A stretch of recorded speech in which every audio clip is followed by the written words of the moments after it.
specifically authorizes the trial court to consider those rules when considering whether to revoke the pro hac vici admission. That is, the question was whether the attorney who was not a member of the Georgia bar would be allowed to practice in Georgia. And of course, that's not the issue here.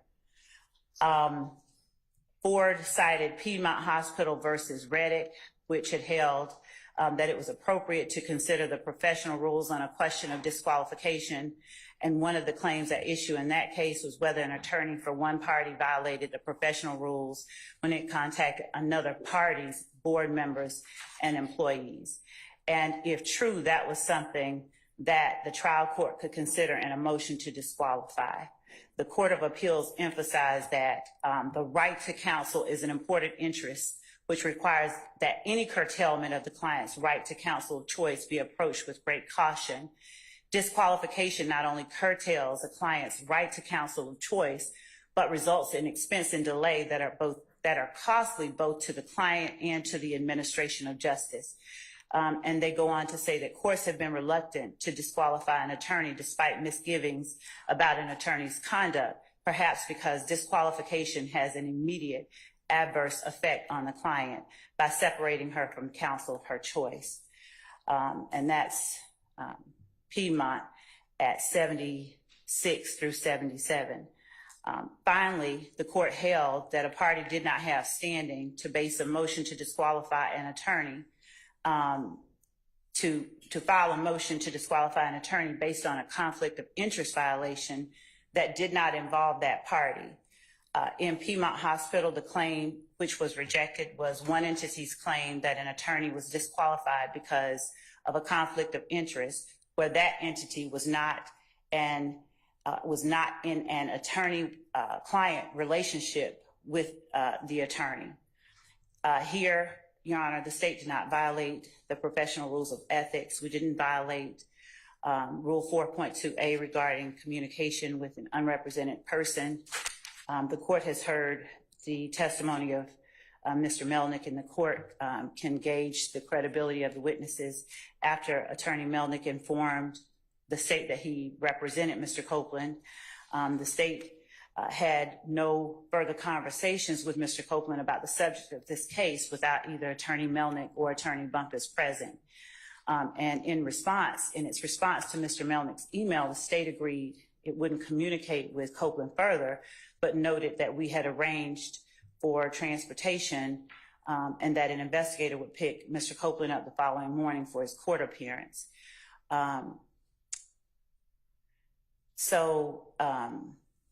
That interaction was to bring Mr. Copeland to court as we had previously planned.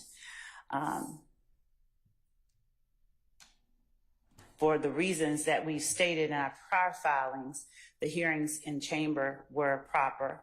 And even assuming arguendo that the court concludes otherwise, the state acted in good faith based on its understanding of the law. Indeed, at least 2 judges so far have concluded it was not improper. Disqualification is not an appropriate remedy under any event, especially given all of the circumstances here. We would ask that the court deny the defendant's motion to disqualify, and if there are other grounds, we would ask that the court, if they bring other grounds, we would ask that the court require that they list out all of the grounds that they're seeking so that we can address them at once, with Your Honor. All right. Well, I think both Mr. Weinstein's and Mr. Shart's motions that are pending right now, Mr. Weinstein's for a mistrial and Mr. Shart's for a fair trial, set forth additional bases and suggest that as one of the potential remedies or grounds for relief. So I think the state has filed a response to Mr. Weinstein's motion on behalf of Mr. Kendrick. I don't know if y'all filed a response to the supplement, and I don't think I've seen a response to Mr. Shart's amended motion for a fair trial. So that filed Friday. Yeah, that was filed Friday, and I'm not quite sure when the supplement was filed, sometime last week. Okay. So if y'all want to get something to me, can you get me something When can you get me something? Is Friday too late? You can get me something by Friday. Oh, thank you. Okay.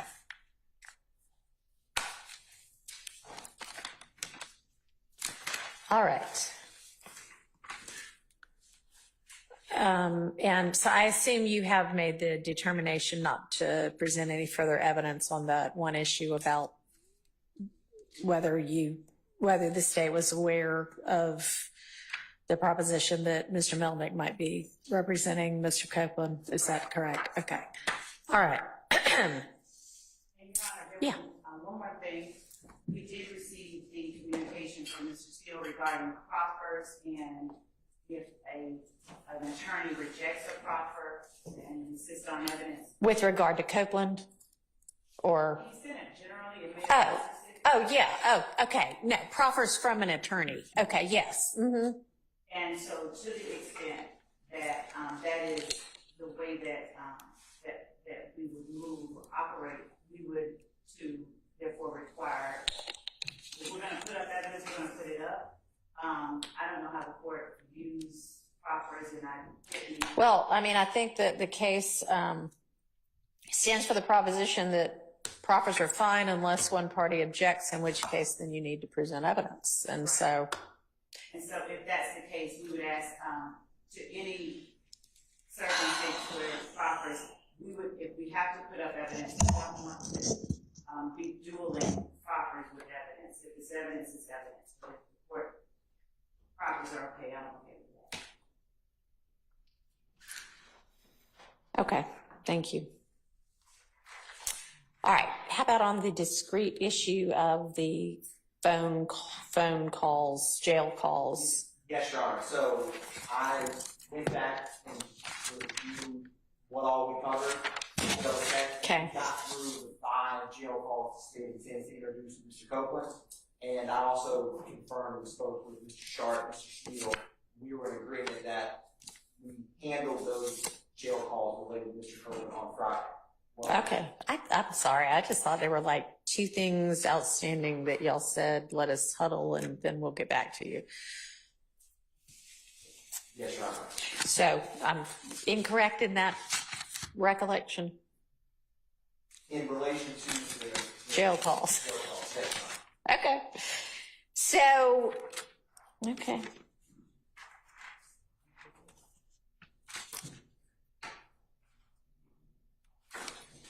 Well, can y'all do me a favor then and refresh my recollection about what it was that was decided about the jail calls? Because I don't remember y'all putting anything before me. Did y'all just come to agreement, but y'all haven't told me what that is? Your Honor, there was some that we agreed on, and there was other parts where, like, for example, one of them was Detective Gaither. He asked if we could, basically we either agreed or redacted or argued those 5 calls. And it was at the very end on Friday.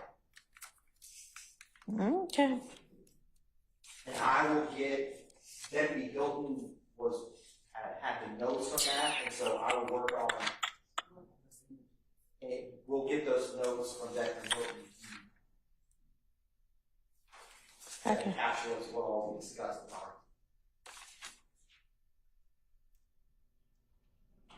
Okay.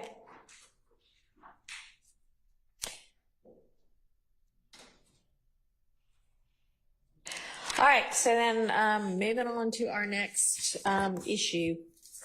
Yes. Good morning, Your Honor. Good morning to everyone. I agree with Mr. Atkins when we spoke last night. I think that the only outstanding issue on the jail calls for Mr. Copeland, the 5, was the redactions, and the court ordered us to look at it and then bring up any other issues with your court. So that's what I have in my notes. And that's what I'm talking about. And I think, So, yeah, but I don't think that the state or us have done that redaction yet. I think the state was trying to do it. If I'm wrong, Mr. Atkins, please correct me, but that's what I thought we discussed. Yeah, and so right when we left court yesterday, when you and Mr. Shard spoke about the jail calls, and remember I had asked, we covered everything with it and we were in agreement? Yes. That's right. And then the only thing we have to do is the redactions, and we have to look at them. That's my Yeah, so I think that there was, I mean, I've got highlighted now, I made a ruling on those things, so, okay. So, but yes, there was still something outstanding y'all needed to do. So, Yes. those two little pieces of redaction, I think. And y'all were gonna get together on that and figure out whether you could come to agreement. Yes, Your Honor. I will speak with Mr. Steele and Mr. Sharp. I guess there was some miscommunication because we spoke yesterday afternoon and thought everything was in court. Okay. I will speak with them expeditiously. Okay. To rectify that. All right, thank you.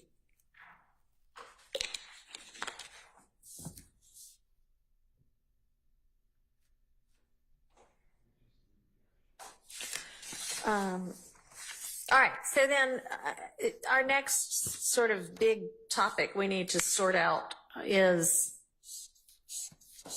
what, if any, part and how we're going to handle the fact that Mr. Copeland gave testimony prior to the motion for recusal and then further testimony following the motion to recuse. And we all kind of agreed, okay, things that occur after a ultimately granted motion to recuse basically need to be redone. But if everybody can come to agreement as to, you know, these things, these parts of the testimony are okay anyway, then y'all can by agreement say these parts are okay and we can move forward. So have y'all gotten together now that I believe you have all of his testimony thus far to decide what, if anything, you think, how to handle it and what you think might need to come out, if any part?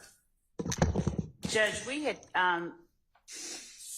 been in communication with the defense, and I believe that the last time that Ms. Hilton spoke with Mr. Sharp, that they were representing that the defense would get together and see if they came to some collective understanding about what it was that they wanted to stipulate to and get back with us. But if I read correctly last night, they indicated that everything beyond the point of Mr. Kendrick's motion, they wanted to do over. If I read that wrong, I don't know. I mean, if y'all had email communications overnight, I don't know what those would have said. But does somebody want to represent to the court what the defense position is, if it's a joint position? Your Honor, I can speak on behalf of Mr. Williams, Mr. Stillwell, and Mr. Kendricks. The stance is that everything post the recusal needs to be redone. Okay. Just because we feel that that's the applicable law, and that's where we're at. All right. What about Mr. Matthews? What's Good morning to the court. On behalf of Mr. Healy, we are in agreement that everything post the recusal file should be taken from her. okay? And then Ms. DeWilliams, what's y'all's position? Speak into your microphone, please.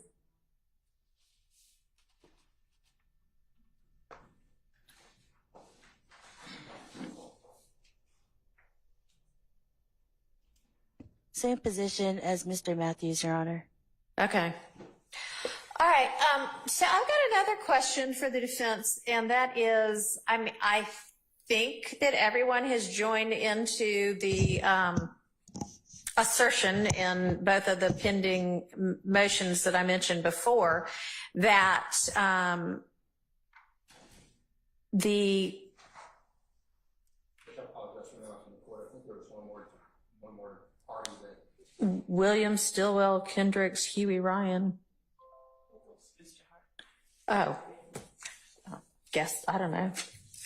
Sorry. Nichols.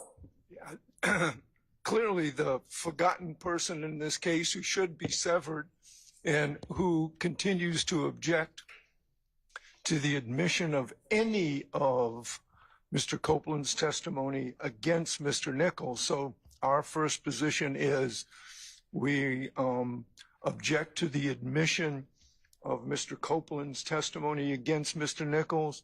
Second position, that if it's admitted, it comes in with a 105 instruction. All right, I've asked you a couple of times to give me a proposed one. Yeah, we have it. Okay. We have it. We're going to give it to you prior to the time the jury comes in, if it comes in, because that's still outstanding. And Okay. And number three, we would, as the third layer, and alternatively, we would join the motions on the floor. Okay. So on the proposed limiting, I mean, jury's coming back before too much longer. So go ahead and get that to me and the state so that we can contemplate language and whether, I mean, I think it would be appropriate to give, so, but don't wait till the evidence is coming in. Give me a chance to look at it beforehand. Assumes the evidence is coming in, and I don't make that assumption since the motions are still outstanding. I'm trying to cover things in terms of eventualities and, you know, conditionally and things like that. So I understand that. I hope you're not chewing gum. Are you chewing gum? Okay, great. No chewing gum in class. All right. So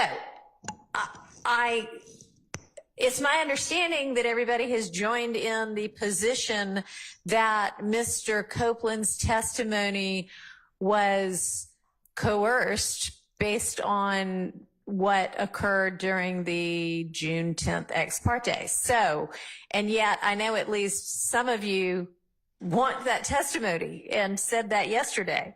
So are you waiving the issue of its potential coercion? And good morning again, Your Honor. I am not waiving that All right, issue. so then how do we handle that?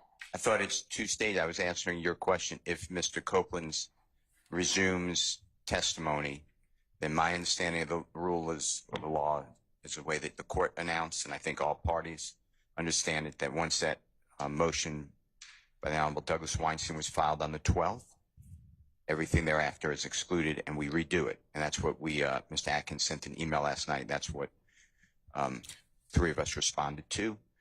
I don't want to waive, though, the issue. I thought we should have a hearing with Mr. Copeland to determine did that in-camera, if it's in-camera, ex parte rather, June 10th meeting, did you feel intimidated, coerced under the Archer case, which from Maryland, I know it's from Maryland, Right. that we discussed? And if yes, we were going to ask you then, if a witness was intimidated, that he should not have to testify. You know, he could choose what he wants to do, and then we would strike everything he said. Okay, well then let's go ahead and find that out. I mean, can you get him here so that we can explore that issue? Because here's the thing is that, yeah, if you know, everything after June 10th, whether the recusal motion was filed or not, that's kind of a separate issue from whether his testimony post June 10th ex parte meeting was coerced. And if it was coerced, then what then? Do we, then how do we still say, oh yeah, but I want, you know, some of that testimony? That's still good. I thought you, and listen, I have so many, you know, going on. It's just the reality of our case. Yeah. But I thought you said that either yesterday or last week, that we will find out whether Mr. Copeland actually wants to testify, continue testifying, and then if he doesn't continue testifying, my understanding of the law is then he would never have been given an opportunity to be cross-examined. Right. And therefore you strike all of his testimony. Then you give the command to the jury that wipe out everything that you heard, saw. There were writings introduce, all exhibits are struck, give me your notes. Right. That's what I thought. Now, Okay, I just didn't understand because, you know, and thank you for clarifying, because what I was trying to sort out is, are y'all kind of taking the position, it was coerced, you know, we have to redo all of it based on the coercion, but then also, yeah, we want to keep parts of it anyway. So if it's a, yes, if it was coerced, then we need to redo all of it, or, you know, find out, does he at this point kind of redo the, are you intending to take stand and testify, or are you going to be held in contempt? that's what I thought. Okay. All right. Just so sounds like, well, then we're on the same page. Just wanted to make sure y'all weren't wanting it kind of both ways. Ms. Levy, you look like you want to say something. I was trying to get a full grasp, Your Honor, on everything that was being said. And when I hear that we're looking into whether or not his testimony was coerced, of course I'm going to defer to the court. I would object to that for several reasons. One of which is that the court has had an opportunity to review what went on there. And I believe that based on what is there, right there on the transcript, the court can see, and I believe could make a determination that there's not coercion. So based on the way that the witness has conducted himself, and based on the concerns that we have expressed, the concerns that the witness expressed during prior interviews before I even came onto the case, I would ask that the court not revisit or go back and see if, have a hearing on whether or not he felt coerced. Okay, so this isn't a revisiting of the issue, because the issue is live and still pending before the court in Mr. Kendrick's motion and supplemental motion for mistrial, and in Mr. Shart's, on Mr. Stillwell's behalf, revised motion for a fair trial. That's a big claim in both of those motions. And I mean, I just gave you to Friday to respond to them, but, and yeah, I think that on the record, it's a legal determination to be made. We don't necessarily need to hear from Mr. Copeland, because I'm not sure about Mr. Copeland's credibility on anything anyway, but. And so for those reasons, I would ask the court to not have us bring him in before that time that he has to testify. I'd also point out that his counsel was present. I know. So thank you for hearing me. Okay, well, I mean, I hope that it is not up for debate that some of what was said to Mr. Copeland in terms of potential ramifications if he didn't testify was incorrect. I don't think that there was any kind of, you know, purposeful or nefarious motive in that. But I mean, at least with regard to the notion that he could be held until the trial of even the severed co-defendants was completed, I don't think is a correct statement of the law. If you believe that it is, then please provide me with what you're basing that belief on. But I mean, I also don't think that he paid much attention to that at all. He doesn't even seem to have, you know, I mean, he kind of basically moved on from that, but that was incorrect. I think that some of the assertions about statute of limitations potentially were incorrect. I don't think that with regard to he seemed to be worried about a particular crime, the statute of which had apparently already run. But I think that in terms of the notion that he faced no potential jeopardy with regard to crimes based on statute of limitations. I mean, there's the immunity issue, which is wholly separate, but y'all are basically saying you don't even have to worry about it for the statute of limitations reason. They're saying, well, then how are we sitting over here charged with RICO for crimes, the statute of which, this, when the statute has run on the overt acts, they're in support of the RICO. And I can't remember right offhand what the other potentially incorrect statement was about. But I mean, some of the this is or isn't perjury things are a little,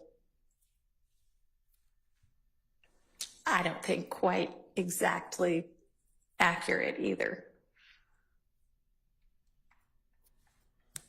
Okay. So I guess what I'm saying is you run a lot of risk, even if I say it wasn't coerced, if that is the legal determination I make. I mean, I'm saying it's a really close call.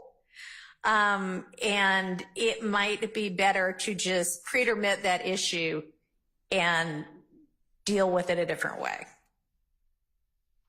Okay, so when that took me to the question I had yesterday, that I thought I had gotten completely wrong with respect to the motion to compel that we had filed, because if it got to a point where he's trying to not testify, we would of course ask the court to compel him to testify.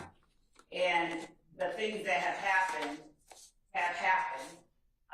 and he was, as I said, he was represented by counsel, as the court has already acknowledged. But I do understand what the court is saying, and I will respond to the motion. Okay.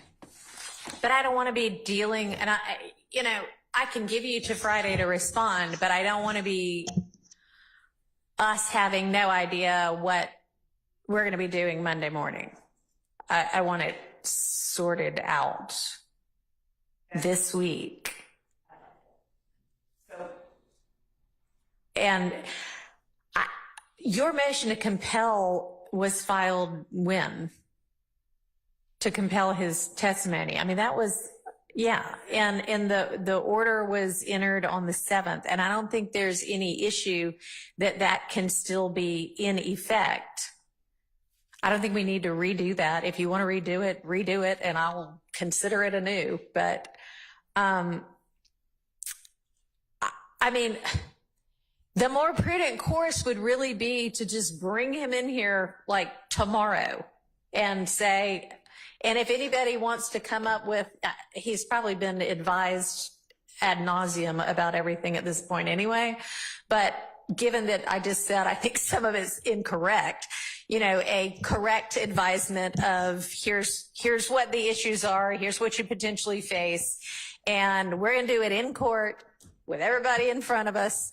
Y'all can have some input on what he is advised of. Does he have counsel currently? I know he's gotten rid of Mr. Melnick and Ms. Bumpus at this point. Yes, that's correct, Your Honor. Mr. Melnick withdrew representation. Ms. Bumpus was fired, so no one has said anything to us about a lawyer on his part. So we are unaware of whether he has any representation.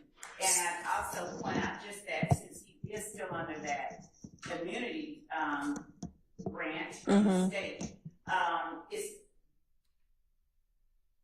my position is that anything what he testifies about would not subject him to criminal exposure. We can't use it. We can't go out and yeah, and I agree that with regard to the immunity, he doesn't, but it's because of the immunity. It's not because there's some statute that protects, some statute of limitation that protects him from criminal liability. It's the immunity that would protect him.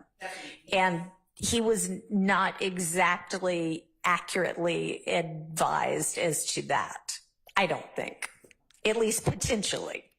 Okay. So, I mean, I just think it might be cleanest to give him correct advice as to all of it, and then find out what his intentions are. Would that work for everybody?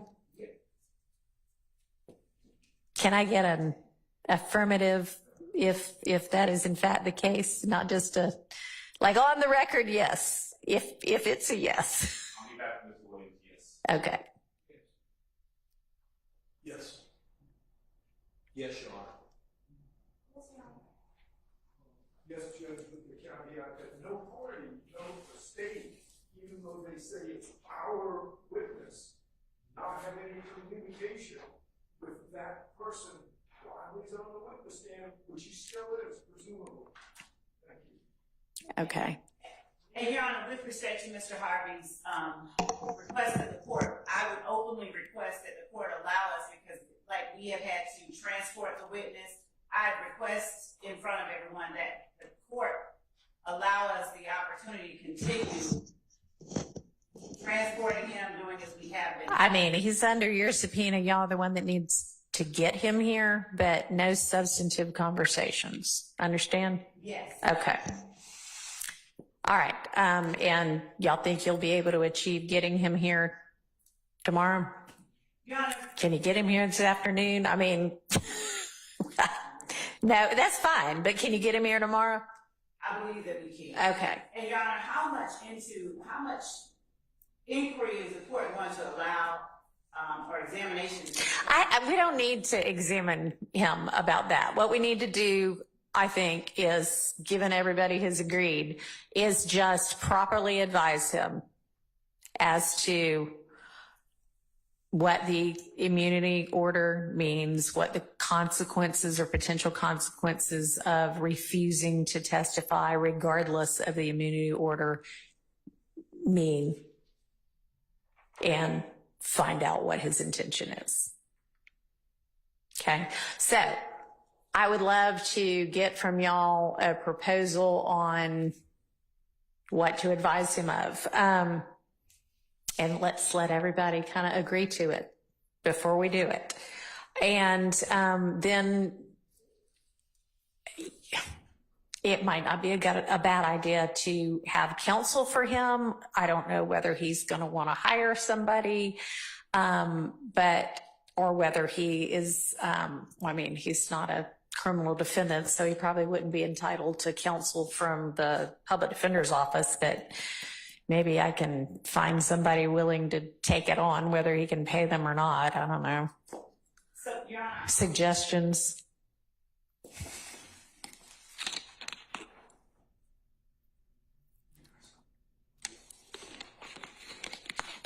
Your Honor, when the court just said about compelling him to testify regardless of the immunity order, we wouldn't seek to compel it without it, because there is potential criminal exposure. No, I know. I think you might have, I didn't mean to say that. The consequences if he does not testify despite the order. Any ideas about counsel? I mean, I think he's probably entitled to counsel if he wants to advise him. I don't know. Hadn't done the research on that one. Your Honor, on behalf of Mr. Williams and I think the rest of the defendants, it seems to me most appropriate for the court to at least inquire of Mr. Copeland himself whether he is currently represented by counsel or not, and or what his intention is if he is not. Sure. I mean, yeah, I agree. I guess I can't find that out before he shows up here. I can have someone who just bring him in. Okay. Where he is, so I can actually ask. All right. I mean, yeah, if we can find him, and even, I mean, I don't care if he shows up by Zoom for me to ask those questions, you know? I mean, that's fine with me.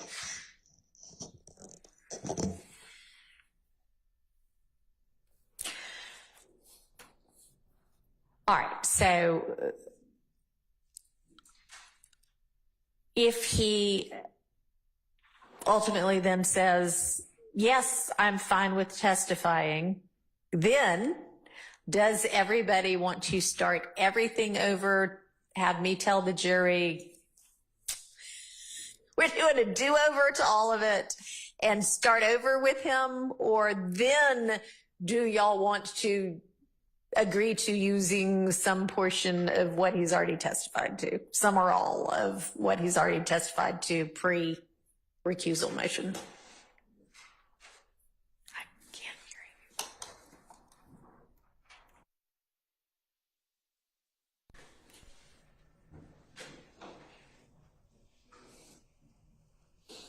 Y'all can think about that for a few minutes.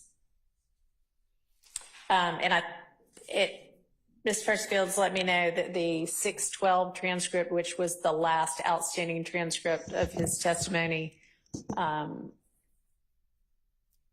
has just been completed and is getting emailed out to y'all. All right, so y'all think, ponder, and in the meantime, do we want to move on to the whatever motions in limine there are about Mr. Zachary? I think you said you had at least a good portion of that ready. Yes, so counsel for Mr. Stillwell sent over a series of redactions that they'd like to see made, but we have objections to those, and so that is Okay. quite serious. All right, that sounds good. Would the court permit me to just step out? Sure. Is Mr. Atkins going to take it from here while you're No, out? I'm just asking him about Mr. Copeland and see if I can get him on the phone and get an answer to the court today. Okay. All right, so the Zachary evidence, can somebody provide that to the court? Whatever we're going to be Yes, Your Honor. sorting through. I'll send the transcript from this interview, Your Honor, and if any defense counsel objects, I can send what Mr. Sharp sent us so that the court knows what we're walking through. Yes, Your Honor. That'd be great. Because it's broken down by numbers. Okay, good. And does the court already have the transcript? I don't. No, but Mr. Atkins just said he'll send those.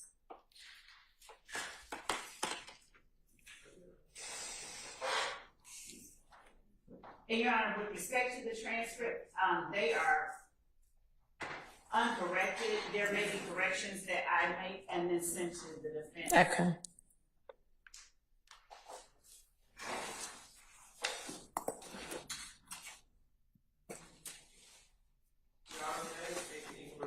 Yeah, and maybe pick up your mic. And y'all, I think I told y'all yesterday, I'm trying to get longer stems for these, but I didn't even turn my mic on, so I didn't even get through step one yet. So it's now on, and I am holding it. Mr. Atkins, Miss Love, Mr. Zachary's statement, his statement that I did not review yet, or I've reviewed it, but I haven't given you the total redactions. Are you planning on playing if allowed, the part where he talks to the 18 feds about the guns? It's possible, and there were two statements. you should talk into the mic too so everybody can hear you. I keep remembering how loud I am. It is possible, and there were two. I think yesterday when I spoke, I was expecting one more from you. There are two, the 2015, the August 2015 one, and then I think it's the March 2017 one. And we have your redaction request for the August 2017 one. So do you mean for both of those? Or are you just asking about the March 2017 one? The transcript doesn't, I don't believe, say what date it was, but the time he talked to the federal agents after speaking to Investigator Gaither. And so when you say put it in, I wouldn't, outside of impeaching him, I wouldn't have a need to put in all of that. I would be asking the witness on the stand about that. So I can, with the court's permission, I can break away and talk to you about exactly what it is that you're concerned about. Okay, well, I'm gonna send over my proposed redactions for the statement to Investigator Gaither, with the understanding that I didn't list out any redactions for the discussion with the federal agents. Okay.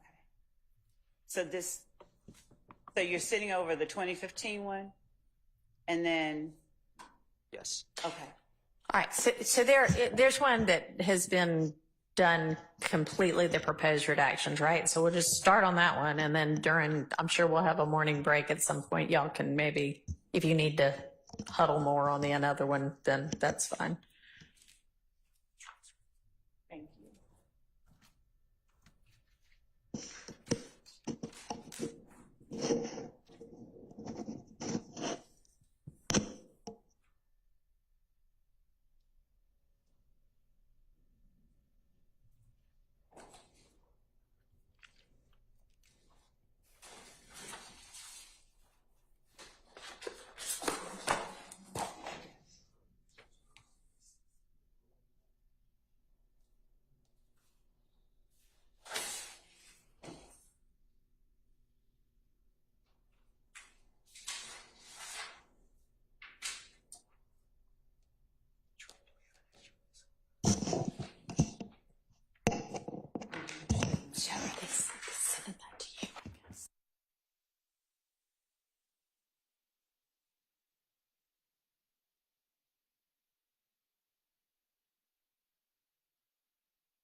Transcripts of Zachary's potential, I guess it's statements over at Ms. Kursfield, or? Yes, Your Honor, and I was gonna also inquire, we have an extra physical copy of the transcript, if that Right. works for the board. Sure. And then I will just email the redaction chart that we discussed. Okay. Waiting on that to come through, and then we'll get started.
All right, do you want to hand up the hard copy of the transcript? Because I don't have the electronic one quite yet, but I'm sure it'll come through at some point, but we can go ahead and get started with the hard copy.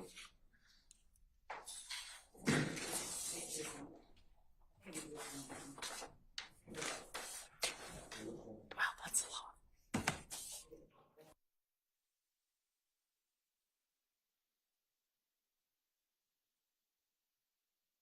Copy report can keep, but this teal colored one is gonna be what we're gonna discuss first. Okay. The red may come up later in the next. Put the red to the side right now, then. That's perfect, yeah. Thank you.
Ready with the first one on, that's, I guess, page 11, lines 10 through 12. Is that what that means? Or is that a time stamp? Your Honor, that is correct. There was a couple Mr. Short had that, for the most part, I could follow. So if there's a discrepancy, I may ask Mr. Short specifically what line he wanted, but I believe for the first one, that is correct. All right. And is this mine to keep, this teal one? Yes, Your Honor. I can write all over it if I want to. You can highlight it, write it. Okay. All right.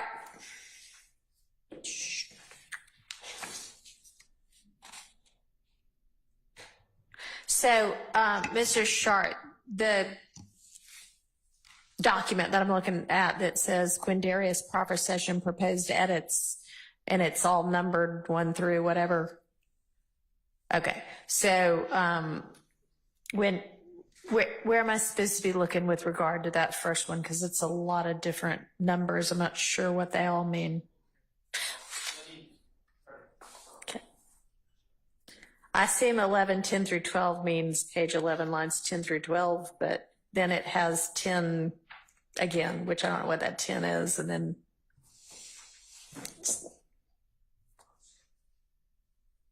it should be when it ends. So it would be like 10. I'm pulling up my document. okay.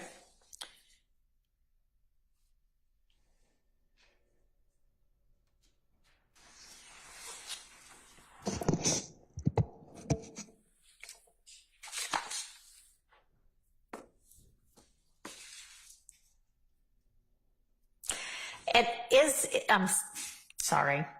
Go ahead with what? So that first one would be page 11, line 10 through page 12, line 10. Okay, that makes more sense. Gotcha. All right.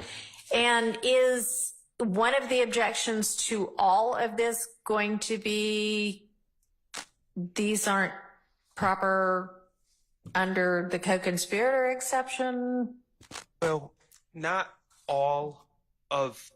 everything that he says in these sessions is based on what arguably a co-conspirator said to him. Some of it may be, so some objections may be it's improper character evidence, it's irrelevant, things of that nature. Right. But there is a lot of things that he was told, and quite frankly, Your Honor, there's some that I don't know him to have allegedly been present for something, and the source of his information is unclear. It may be rumor, it may be something he was told, and that is probably something that we're going to need to wade through at some point. Okay.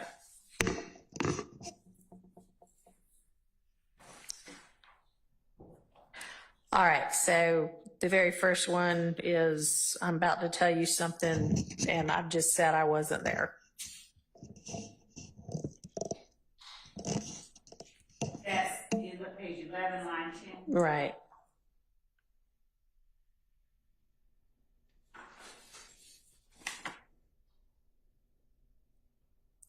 So it's obviously hearsay, so what's our exception?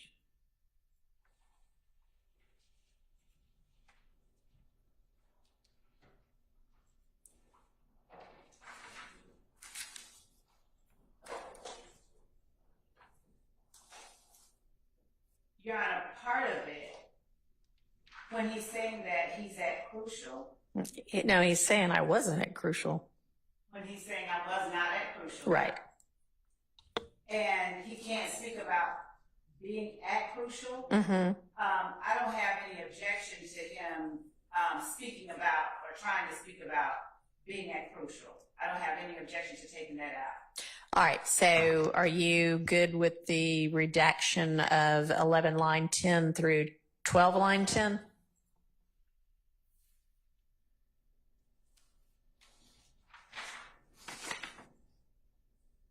Have you had a chance to look at these proposed redactions yet? I looked at them. I haven't synced them up with my transcript and my Okay. recording. So, because I've read the transcript and listened to it so many times, Okay. I went through it with that knowledge. Okay. I haven't synced it up.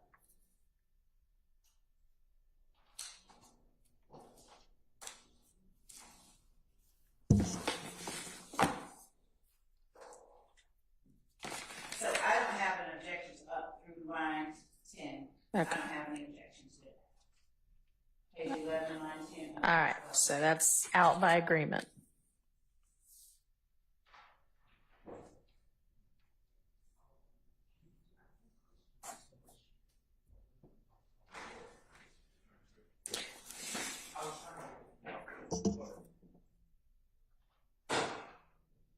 All right, so that one's out by agreement. Do you want to, is it, if I gave you 30 minutes, could you decide which ones you agree to? Okay.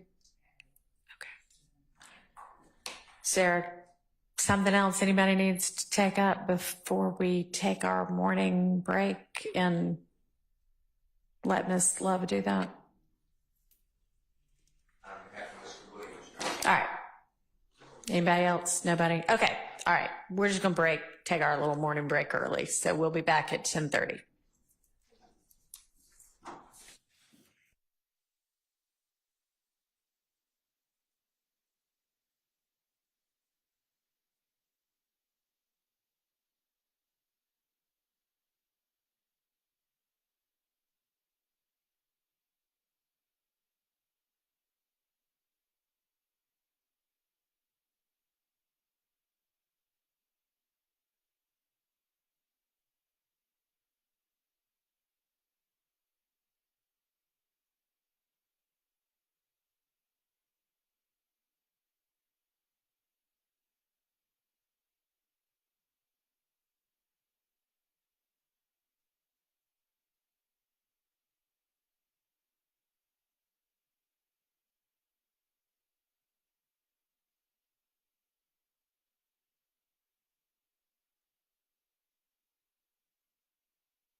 Agreement on anything?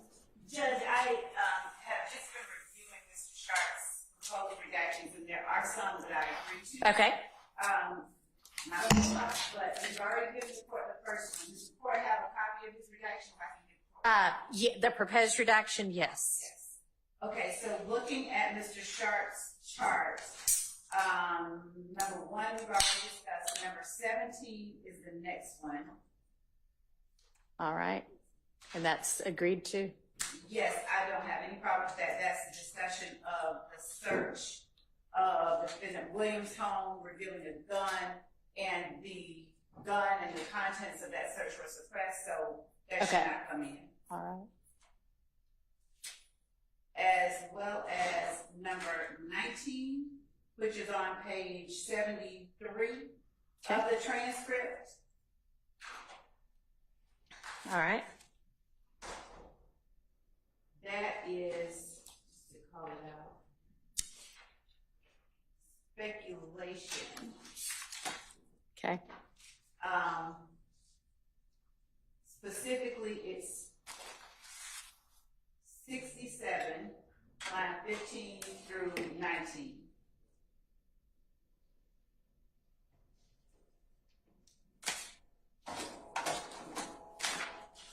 No, I'm sorry. Mr. Sharp has a description that is different than the lines that are listed. So 70, so on page 73, Mm-hmm. I don't have any objection to lines 10, he has it right, lines 10 through 13, no objection. Ms. Lowe, could you just give me the number of the second one you had no objection to? 17.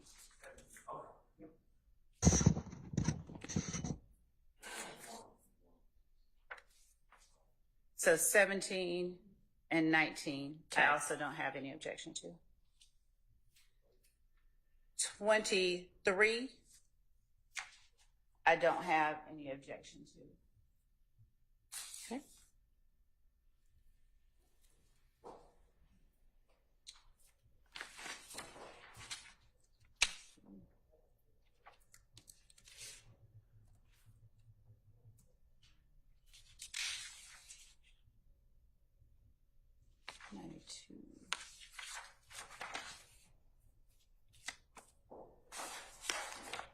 Could you clarify what the first one you did not have an objection to is? The first one that I did not have an objection to was number 1. And number 1, if you have, you already have the redactions? Okay, so it was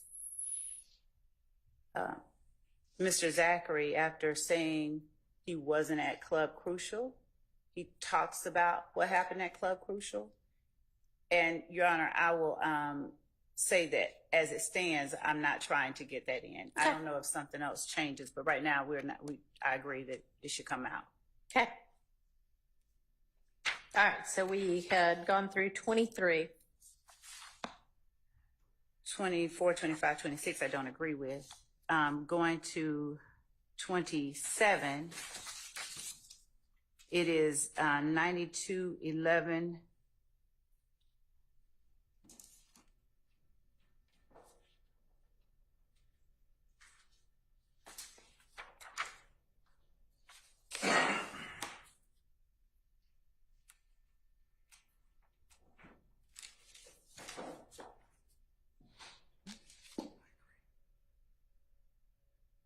Keep out all the way through 9422.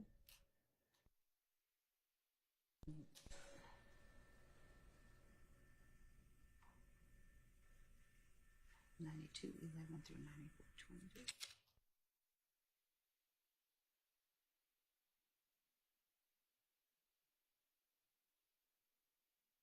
That's what I've gotten to agree to. If the court permits me to further review the rest of them, because some of them I was looking and I don't agree to, I'm ready to argue those, or I can. Let's do that right now, and then over the lunch break you can go through the ones you hadn't hit yet and see whether there's agreement on any of those. Did Okay. Did the state agree to 27 or no? It's, No, we no, stopped. sounds like so far just 1, 17, 19, and 23. Okay. All right, so I guess that means 2 through 16 we need to take up. Yes. Okay.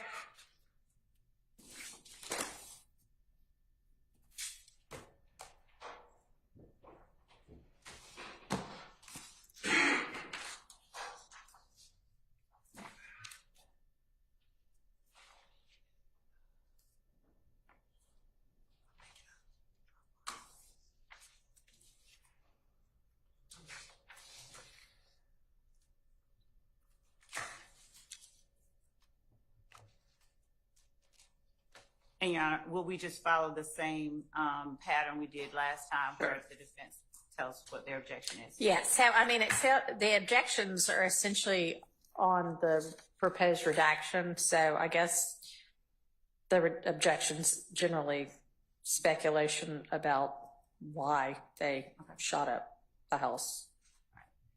So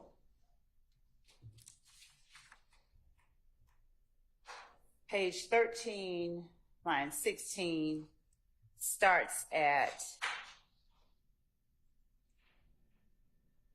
Dennis talking with the witness about the house getting shot up, and this is following, I think you have to go back a little bit further to page 12 to get better context.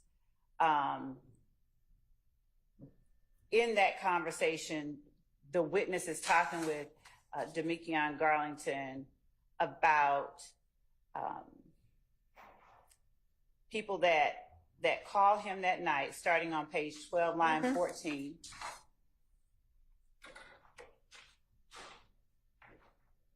And Quindarius Zachary is talking about his girlfriend telling him what's going on. Right.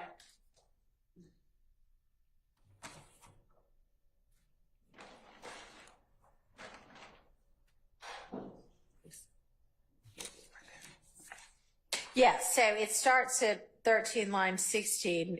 He doesn't have objection to him saying, hey, this house got shut up.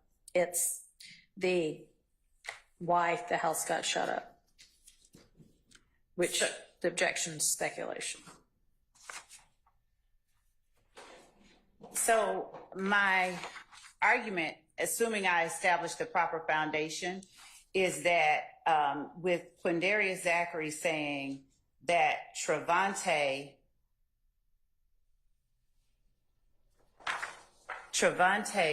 was helping D-fight. He's talking about Demekion Garlington.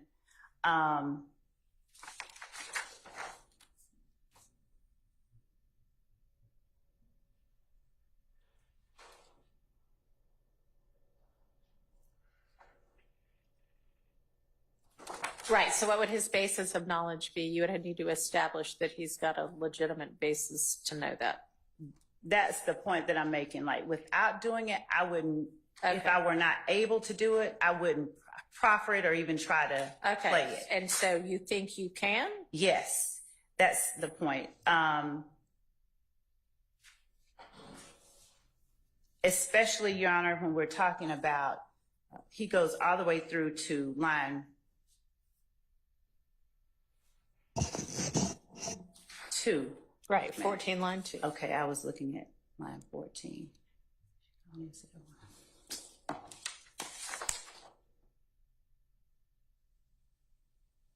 And Unless if I don't establish that foundation, I won't tender that. But if I do, I just want to be able to play that part about his. okay, so how about this? Right now, it's out on the, Okay. granted as to speculation. Okay. And if you establish it, Okay. then that'll be a different story. That'll work.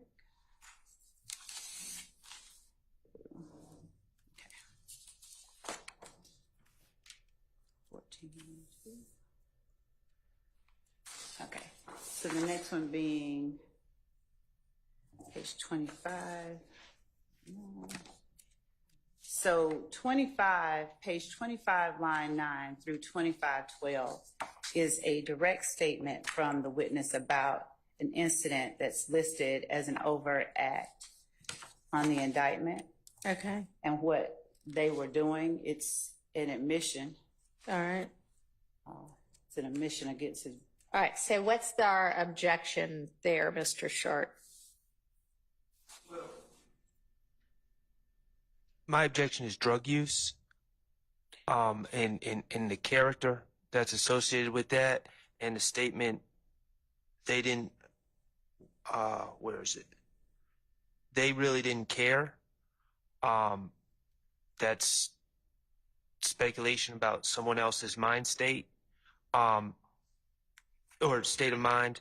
The reality is, within this context, is a story about that Mr. Zachary gives, that he describes my client, as well as others, shooting up houses. And I'm not, of course I don't want that to be admitted, but that's a fight for another day. But I'm not objecting to that on any of these bases, but I am objecting. So I'm not objecting to him talking about that at this time, but I am objecting to him pontificating about my client's state of mind as this was going on, because he can't really speak to that. So that would just go to they really didn't care part. And then you're saying the fact that he's saying they were taking Xanax is... I don't know his basis of knowledge of that, but I don't believe that to be true, but I don't know his basis of knowledge of that. All right, Ms. Love. So, Judge, my argument right now until I speak to him is that he is in the car with the persons that he's speaking to the detectives about. He has the opportunity to observe them up close. The question posed, as the court can see, is did they feel some kind of way that you didn't get out of the car? We believe that the evidence has shown and will continue to show that these people he's in the car with that are shooting up these houses are his friends. He's known them for a long time, and his personal observations of them and personal knowledge of them is what allows him to make the assertion that he does, that as to why they didn't care that he didn't get out of the car while they're facing arguably danger. They're the ones getting out, according to Mr. Zachary, doing the shooting, but they were high, essentially. So that's the reason why they didn't mind him not getting out of the car. We'd argue that it's intrinsic. It could go to why they would be so brazen as to do something like that. But the fact that they were high while they were shooting, the fact that it incidentally touches on someone's character. Okay, so I don't have I don't think I'm going to overrule it as to character. And if you can establish that he actually knew they were on Xanax and high, that's fine. On the they really didn't care part, are you maintaining that part should come in? Yes. Because his observation is that they didn't mind. He's offering up an explanation as to why. Basically, the investigator's a little bit incredulous that, Right. What's the motive? The motive's just they were high. Yes. All right. Well, if you can establish that he knows that they were on Xanax, then I will let you use that part. So overruled as to character and sort of like to be determined as to the basis of knowledge on whether they were high or not. I put subject to foundation. Okay. So that is number.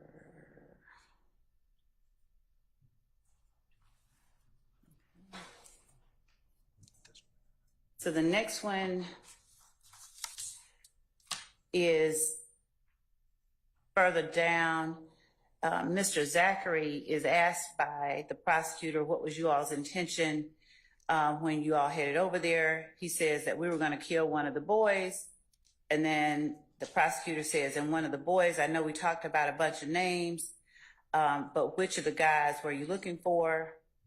And then Mr. Zachary responds, the request is to take out 17 through 25 all the way.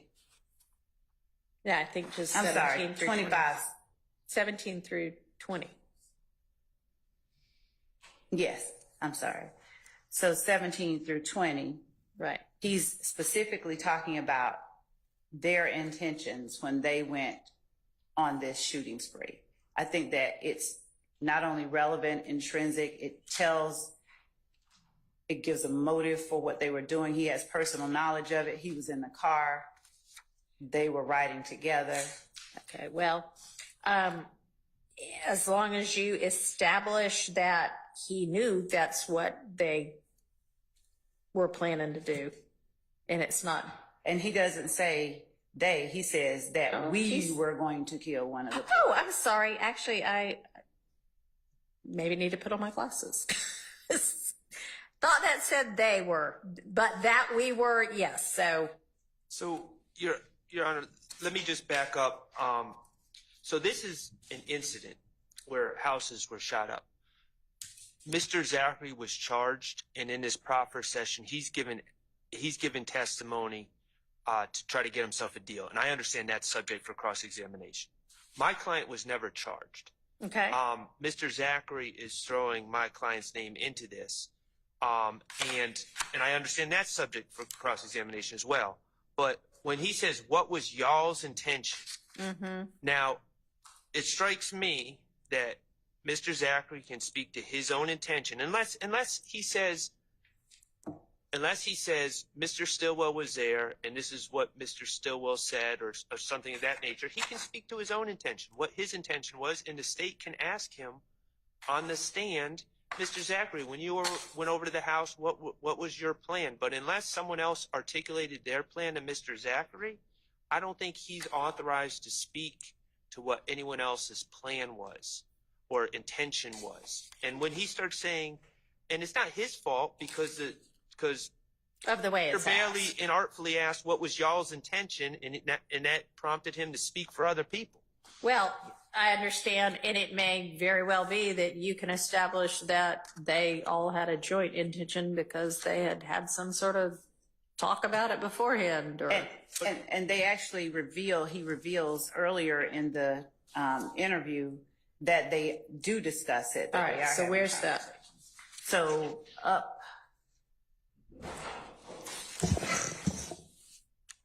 on line 4, he says, because he said we're not going to shoot, how to do that to them. So on line 2, Investigator Dennis asks, why does Muntunk, and that is actually Antonio Sledge, it's spelled wrong, tell you not to get out of the car? He said, Mr. Zachary said, because he said, we don't shoot up houses, leave that to them. That's one point that they're talking.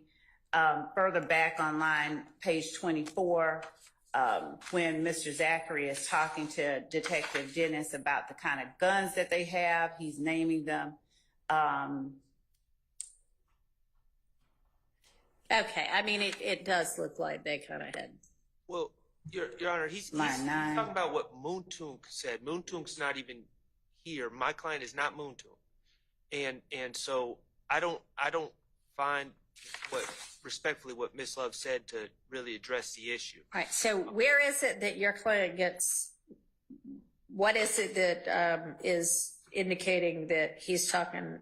His speech includes your client if your client's not in the car. No, my client is supposedly in the car, according to Mr. Zachary. But what Ms. Love talked about is Muntunk telling Mr. Zachary to not get out the car, saying, we don't shoot up houses, leave that to them. What that has to do with my client's intent to kill someone, I'm not seeing that link at all. And my whole point is this, Your Honor, if they can establish that through Mr. Zachary, that my client indicated what the intent was, what the plan was, that's not in this transcript. That's going to come across through live testimony, which would render these prior statements, out-of-court statements, irrelevant anyways, because it would have been established through live testimony. Right. So I don't know why we would keep this in the transcript. Well,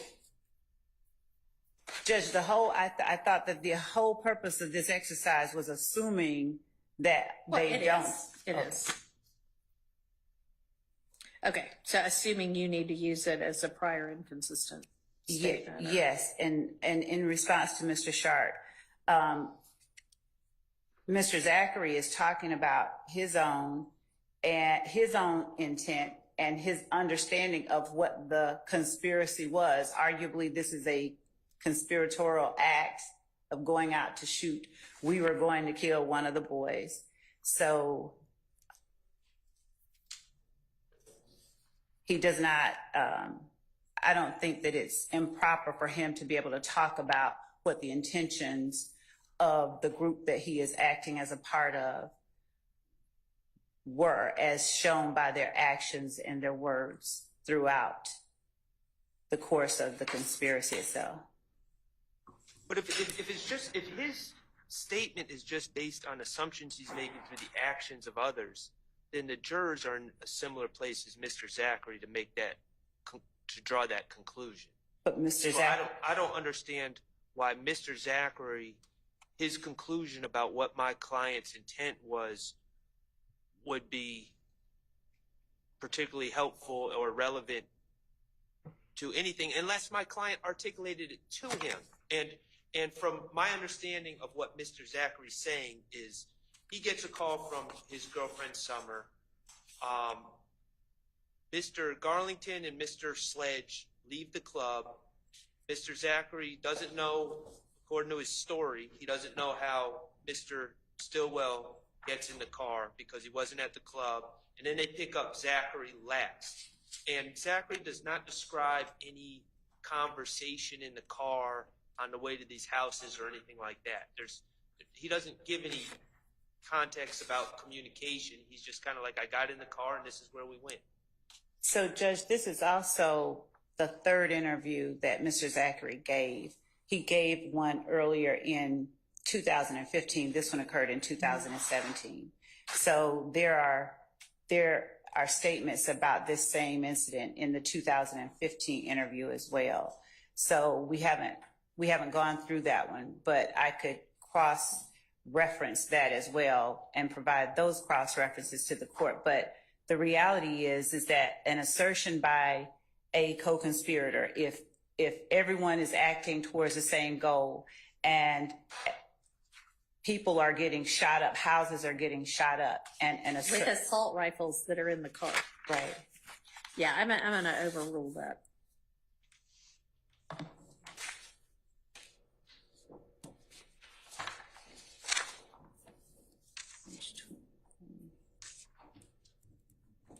All right, 25. 28, line 17. The No. font is a little small. I'm just having. I'm sorry? I need the court's glasses. I'm Yeah, just trying to 28, get down. line 1 through 3. And with this one, Your Honor, I'm not trying to mislead anyone. If one of my colleagues tells me I'm wrong, then I'm wrong. My recollection, there has been no testimony about someone being shot in these houses. Okay. If I'm wrong about that, feel free to correct in this incident. The So shooting at this the houses. this one we have given the list of 30 witnesses, and one of the first witnesses after Mr. Zachary is the young lady who lives at this house and her sister Okay. getting shot at. So there hasn't been. Did somebody get shot at this house? Yes. And that evidence will come in through this what's the name of that witness? Miss Bell and her sister Cecilia. So they're coming to testify? I see him on the witness list. You don't see them? I do. I see Denise Bell. I don't know what the other person's name is. So you intend to call somebody who says somebody at this house got shot? Yes. Okay, so then that is all right.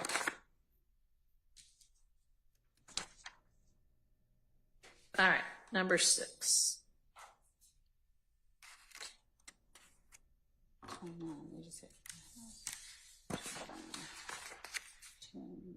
And I guess let's make this 3-page proffer of proposed edits, a record of part of an exhibit to today's proceedings. So in the event of an eventual review, whomever is reviewing it will know what we're talking about when we say on to number 6. Can we make, you don't want us to use the one we're writing on, you want to Yeah, make it, I mean, just a clean copy.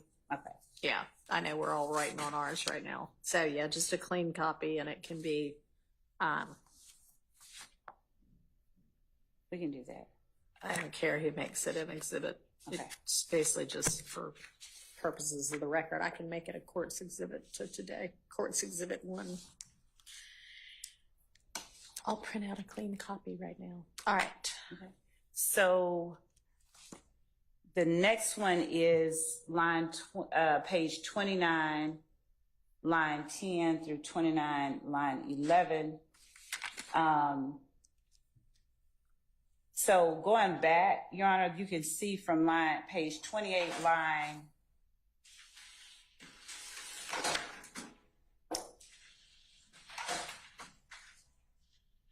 you can go back up as far as line 7, but you'll see that there's context.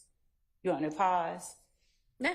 Okay, you can see that there's context. Mr. Zachary is talking about where they went, what they did, and at line 18, he's talking about the house on Oak.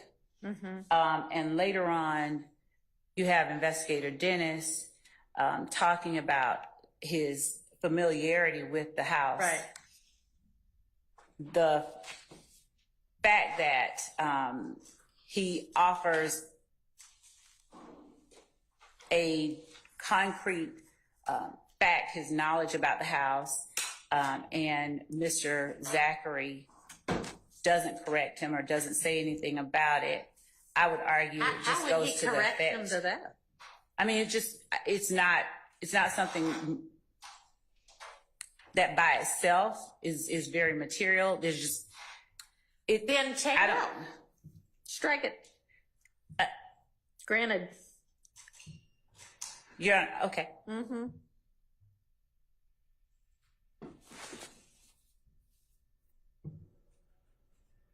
Out. All right. I'm just writing August 6, 2024, Courts Exhibit 1, as to this 3-page Yes, Your Honor. proposed redactions. Okay. So the number 7 is page 33, line 1 through 35, line 14.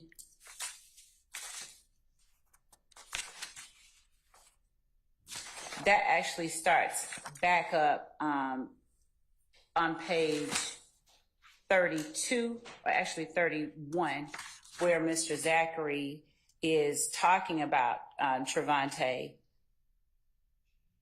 So page 31, line 16, where Dennis says, got it, you were sitting behind Monktunk, Demikian is in the back with you and Shannon is in front, and then and then Mr. Zachary says they were in another car, yeah. And they go on and talk about that. My argument is that the portion that they're asking to keep out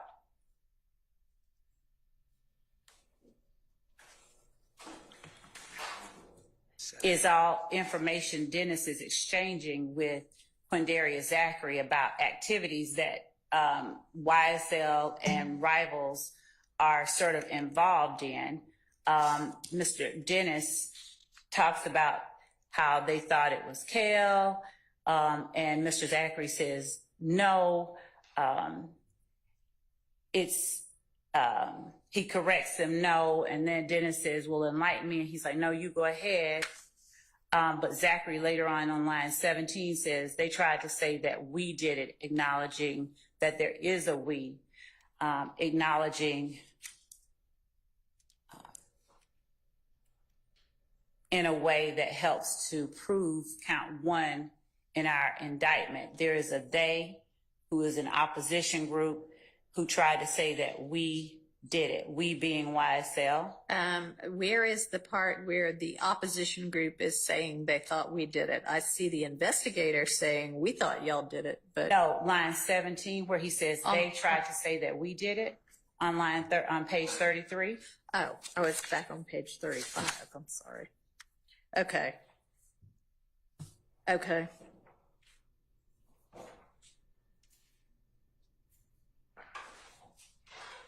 And so this would be to establish The existence of the enterprise, the gang, and the fact that there is an opposition and a they and a we. all right, Mr. So, Sharp. I mean, that's not factually accurate.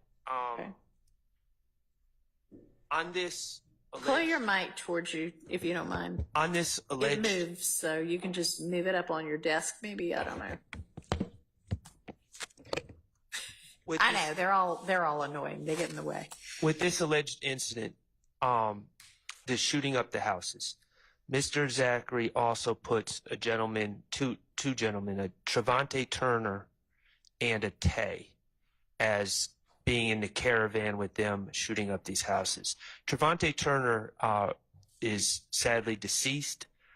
He has never been, I've never heard anyone allege that he was a member of YSL.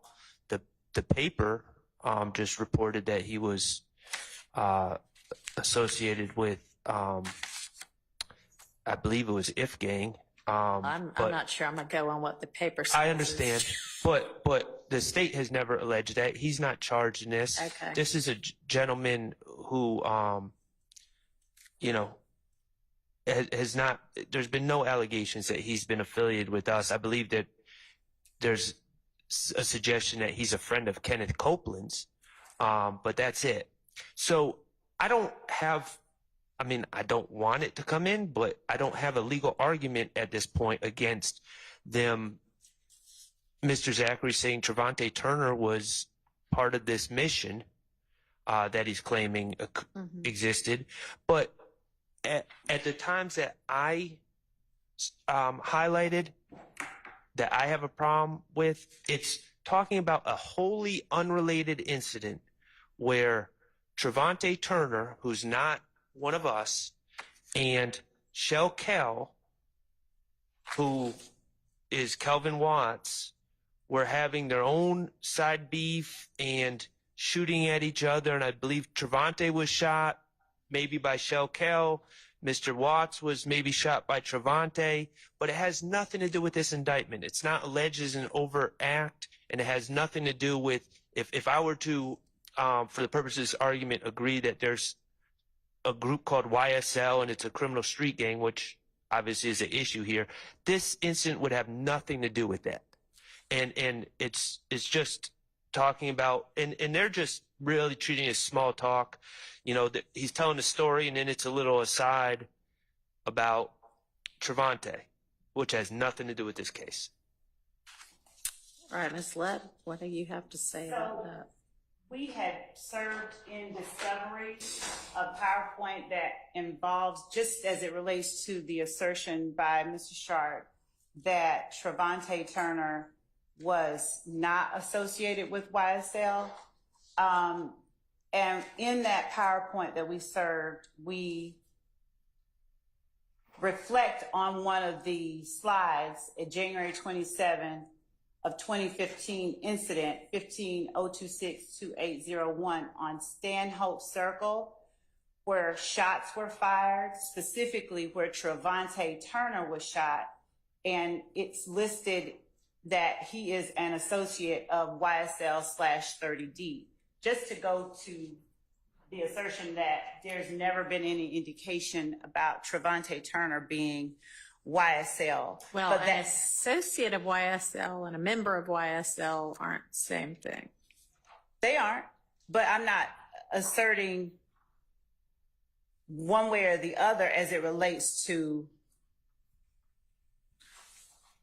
associate or member with respect to Trevante Turner. What I'm saying is that in saying that they tried to say we did it, Quindarius Zachary, when we charge the gang act, associate or member, it doesn't matter. associates commit acts with the gang. So it doesn't in any way cut against, is my position, my argument that in saying they try to say we did it, he's not just talking about a random group of men. He's talking about them as a group that operates as YSL, is the argument that I would make. Well, Who's the they here? The person, Go ahead. she does. so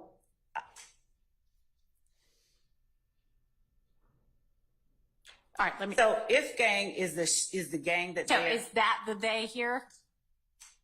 This is the associates part of the gang yes. that there's the alleged beef back and forth and the Yes. series of shooting, the members that are involved in this little, even if it's a side incident, are all that gang? Yes. Okay.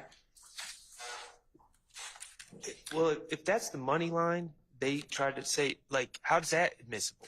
They tried to say we did it. I mean, false accusations by an unnamed group about something that the declarant, in this case, Mr. Zachary, is actually saying they were wrong about. How's that admissible to anything? You know, and if that's the key section, that's inadmissible in itself. But I think this whole section is just wholly irrelevant, and it confuses the issues. And if the court goes on further down,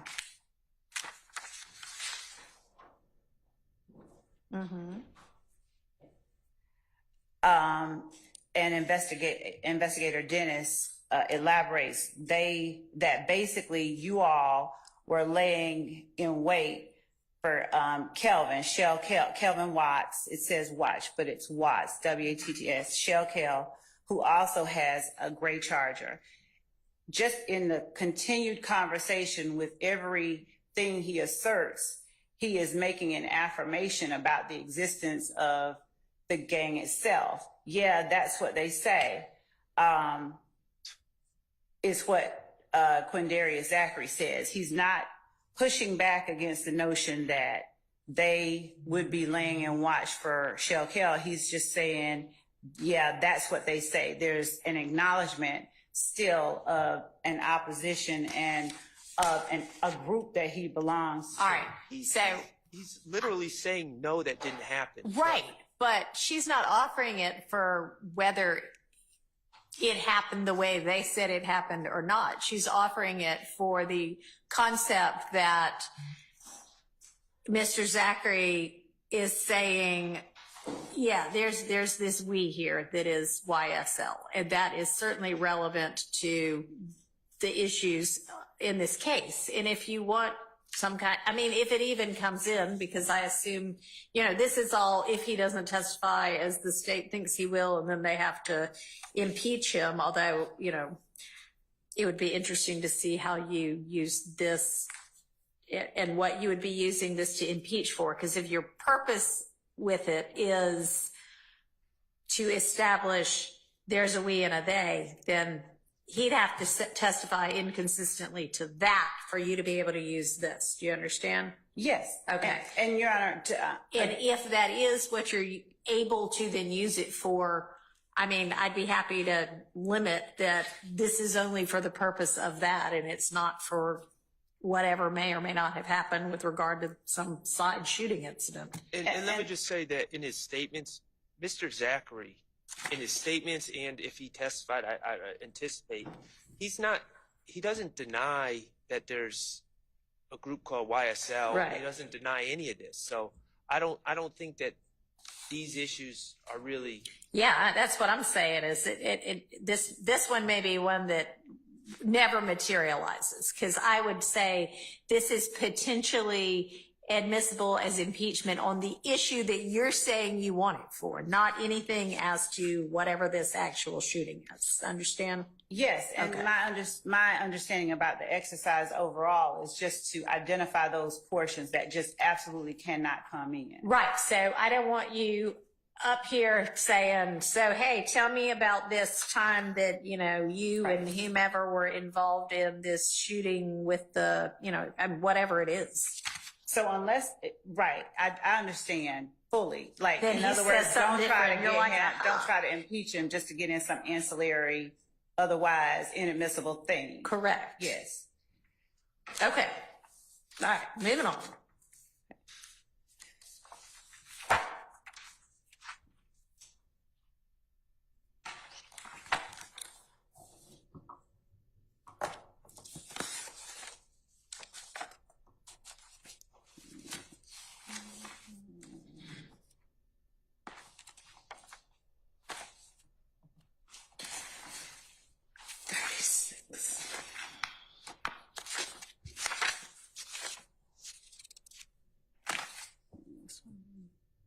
Number 8 being page 36, lines 1 through 30. I'm sorry, I haven't read it all, but if it is gang members being happy because Gaither's not working anymore, how's that relevant? So, Your Honor,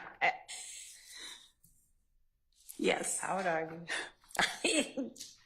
But I can concede that and say that there's really not, I can let that one go. I Alrighty. can stipulate to that. Okay. I just like it. And, Your Honor, And I think I may have made an error on that. 36, 1 to 24 is certainly about that. I'm not certain 37, 8 to 18 is about that same thing. Okay. I thought we were just doing the 1 through 24 first. Yeah, all right. Well, I mean, he's got it all as number 8, so, Okay. all right, so agreed that 36, that part is out. So turn into 37, 8 through 18.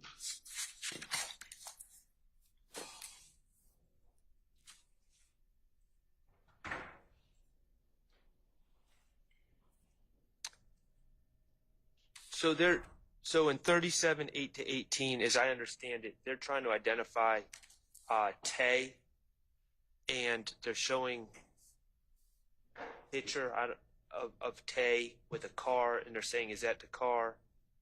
And then Investigator Underwood and Dennis and Zachary are agreeing, no, that's not the car. That's the car that got shot up by another person named Kel. It's just about Tay's other car that was not involved in the April 28th, 2015 shooting up houses being shot up. It's just talk about another car being shot up. All right, is that relevant? So, Judge, in context 37, Mr. Sharp's objection goes all the way into page 38, unless I'm reading it wrong. No, it's 37, 8 to 18, right? Correct. Okay.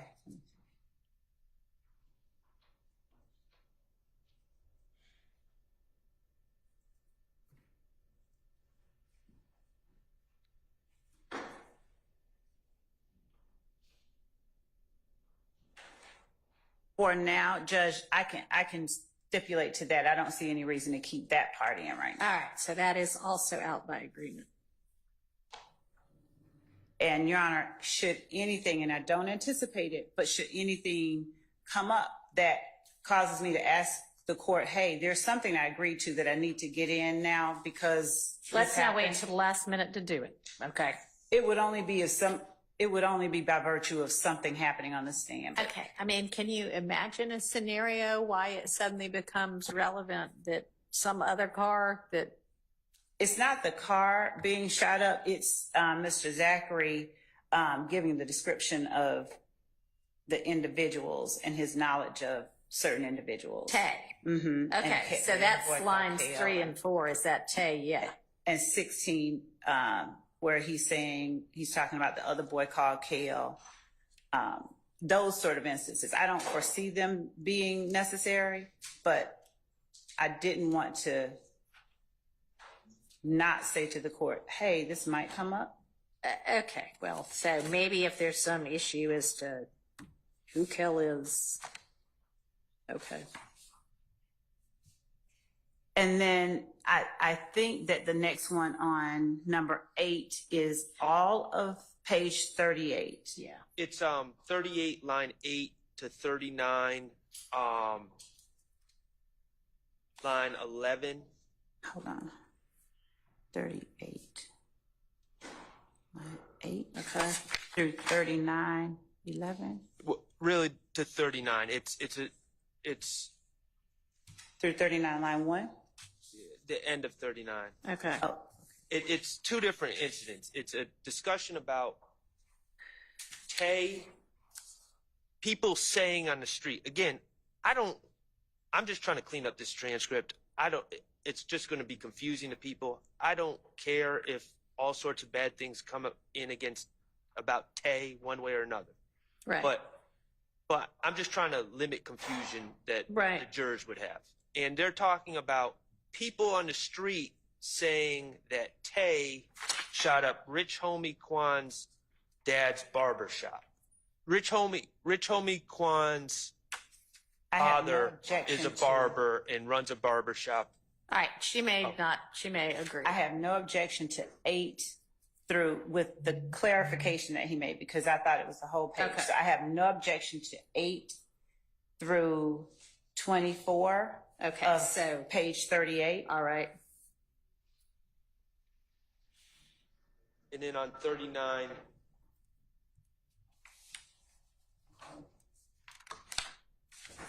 uh, 30 to 39:19, 1 through 19. 39, 1. 39, 9 through 19, or 1 just through all 19. one? Okay. I have no objection to 1 through 13, where he stops at. Okay, so 13 is the end of the Rich Homie Kwan Right. barbershop. Yes. And then they start talking about Tay shot Kel. And I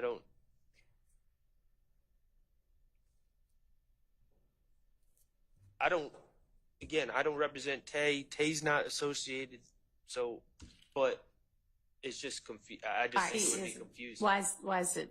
Tay is associated. That's what we were just talking about. Tay being Trevante. Right. Who's dead and not on trial here, right?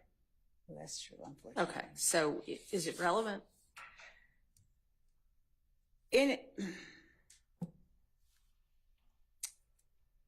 I mean, I would assume you want a clean, clear story to the extent you can have one as well. So is this relevant to the story the state is attempting to tell? yes, it goes over into page 40. There's a video that we're going to have about with Quindarius Zachary, Antonio Sledge, I think Demekion Garlington, and they're saying they're talking to Shell Kell, who is Ifgang, and I think that they have a gun. That's my memory, that they have a long gun, and they're saying we ain't going back and forth, and they're saying disparaging things. Mm-hmm. And it's over a girl named Antrevia Smith. And when the court sees Tree in this transcript, they're talking about Antrevia. Okay. So to the extent that we're talking about one associate or member of YSL, Trevante, and we're going on into the fact that Antonio Sledge and Shell Kell were seeing Antrevia.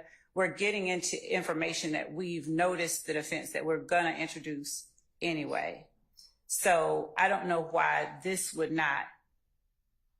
I don't know or understand the nexus between Mr. Sledge threatening Kel on social media over a common girlfriend and Tay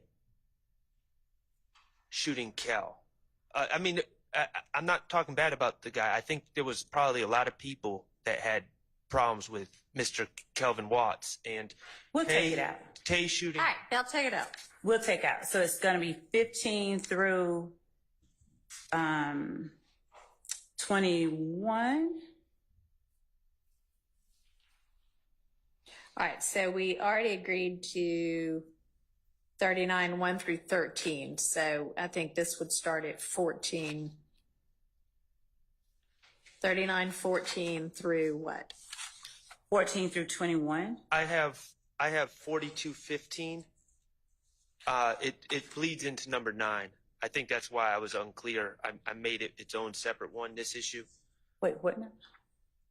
To number 9 on my list is the continued discussion about the beef between Kel and Trevante, and they start out with Trevante shooting Kel, and then they talk about how Kel allegedly shot up Trevia's house. Again, something that I don't believe that the police believe is true. That was Mr. Zachary. We don't. Saying his understanding was that Kel shot up his girlfriend Trevia's house.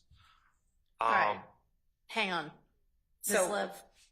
In as much as Mr. Sharp said that the police don't rather believe that Mr. Zachary's line about Kelvin Watts shooting up Entrevia's house, that part is correct because Entrevia Smith relayed to police when she gave them that video that Kelvin Watts was in the house with her. Mm-hmm. So in as much as Quindarius Zachary is attempting to push responsibility from what we believe is one member of his group to a member of the opposition group, I would think that would be relevant. It wouldn't be the first thing that I would ask him. It's something that I don't think is inadmissible, but it's also something that at this time, we're going to talk to him. We've noticed the defense about our intent to talk about when Entrevia Smith's house got shot up. Mm-hmm. It's just not every line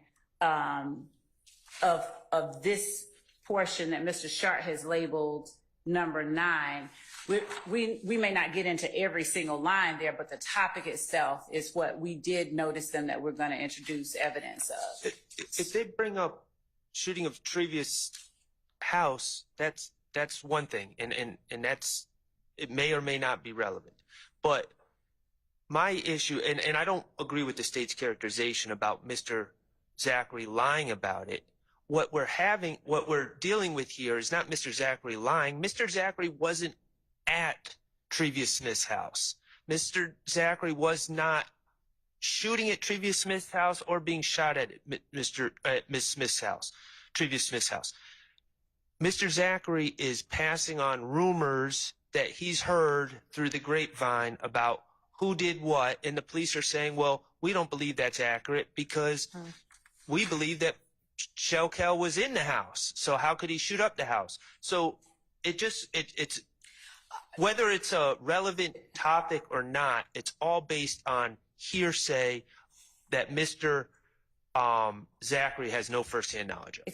Judge, I just point the court's attention to the first line of page 41. And I'd also point out that Mr. Zachary was in that video that Entrevia gave over to the police after her house got shot up. He was in the video along with Antonio Sledge, where they were threatening Kelvin Watts. All right. Let me ask you this. Could you take a closer look at the rest of 39 through 42 and maybe sort out what part of that you think, if he doesn't testify as you think he will, you would use to impeach him on a relevant issue, and then maybe get back to us on this one? Yes. Okay. Because I mean, I kind of hear you saying even you think not all of it is anything you would want or need. Okay.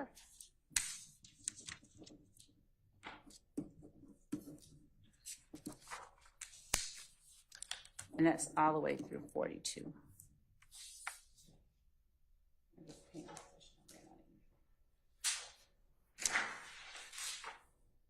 All right. So.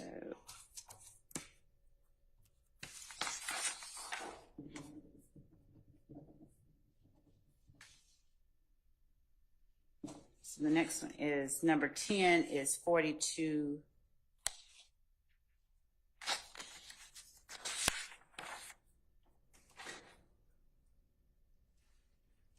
Line 17 through 44, line 6.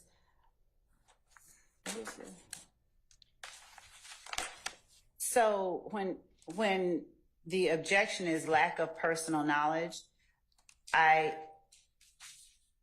am laboring under the assumption that Mr. Sharp's belief is that Mr. Zachary lacks personal knowledge. I would just ask that the court allow it, because it's all opposition actions towards one another. Shell Kell shot up the gambling house. On McDonald Boulevard, Dennis asks on page 43, line 1, that's when Thug's car got shot, right? I believe, if we haven't already, I believe that we have gotten in, we've touched on that there was a shooting where his car got shot. Okay. But it may have been with Kenneth Copeland and some of the stuff that we have to redo. Right. But Mr. Zachary is saying, yeah, shot up Thug's car. Thug wasn't studying it. All of that information, maybe not like that, but that information we anticipate bringing out. So to the extent that Mr. Sharp objects and has as his basis lack of personal knowledge, I would just ask that the court find that it's admissible subject to the proper foundation being laid for it. Okay. That seems reasonable if you can lay the foundation. Okay. Yes. Okay. Okay. After consulting with others, we're going to withdraw our objection. Okay. Okay. All right.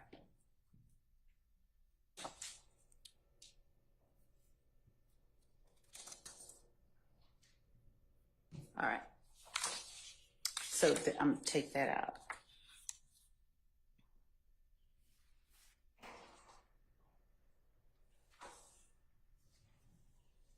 All right. Number 11. 45. That should, 15. number 11 should be 46, line Okay. 15. Okay. 46, 15 through 16. Yes. Well, maybe I'm wrong. I'm wrong. It was supposed to be 45.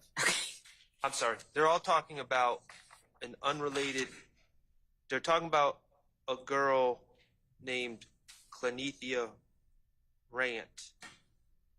And then Mr. Zachary just says she's dead.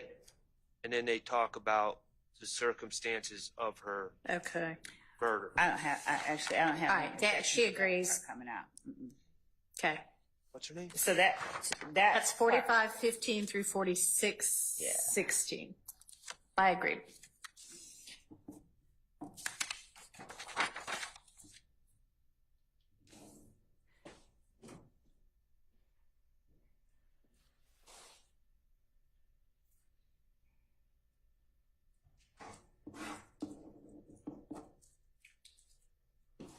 Okay, let me interrupt y'all a minute.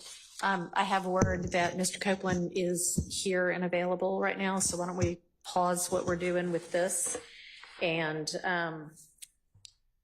have him in, see if he has an attorney, see if he wants an attorney. We don't yet have anything put together that I'm going to advise him of, but I'm good. with that. we could get through a little bit more of this, tell him to hold tight, take a lunch break where y'all can come up with something. But I could at least find out about the attorney issue right now. I think that's Okay.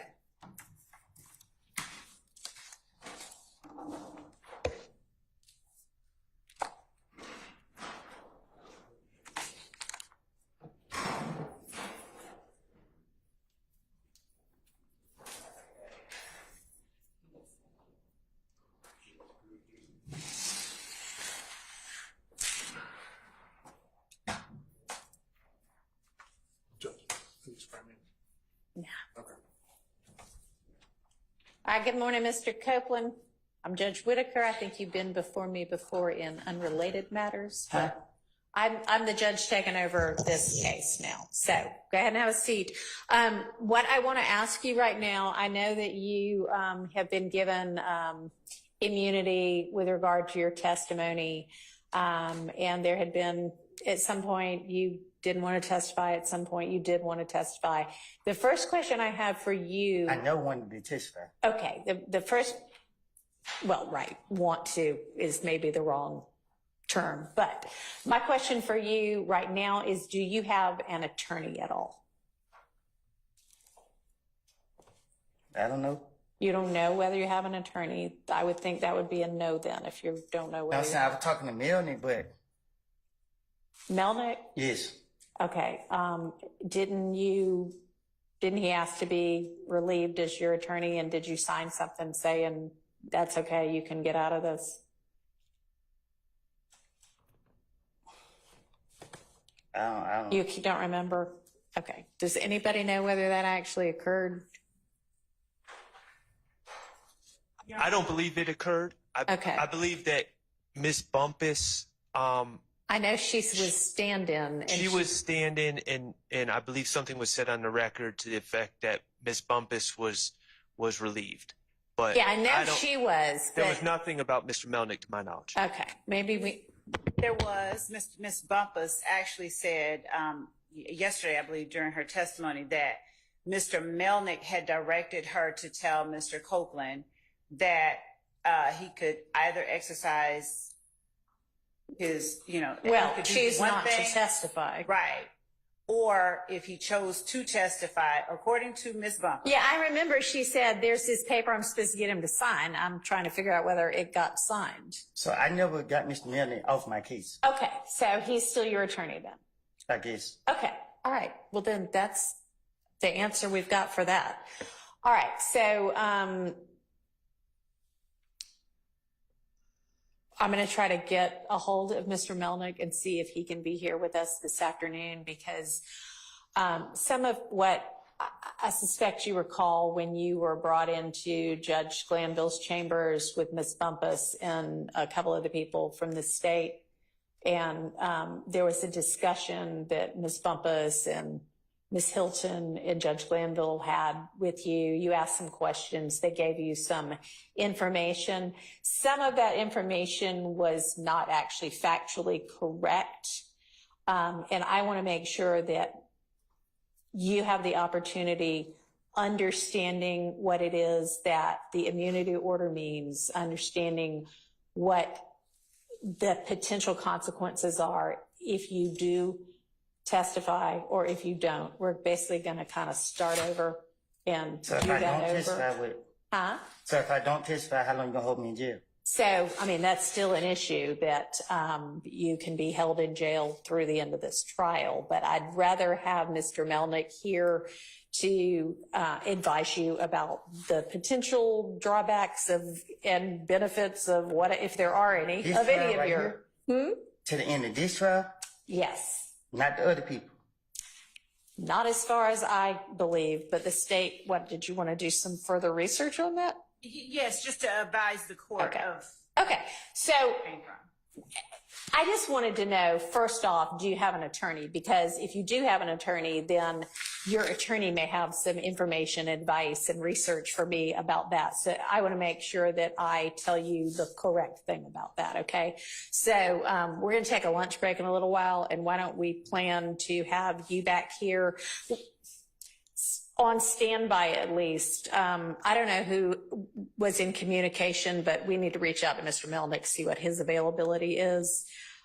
So just be on standby in case I need you here like at 2 or 3 this afternoon. 2 or 3? Yeah, because we're about to take a lunch break before too much longer. So you're okay to leave for the next couple of hours, but stay where whomever reached out from the state can reach you to let you know whether you need to be back here this afternoon or potentially tomorrow instead, okay? All right. All right, thank you.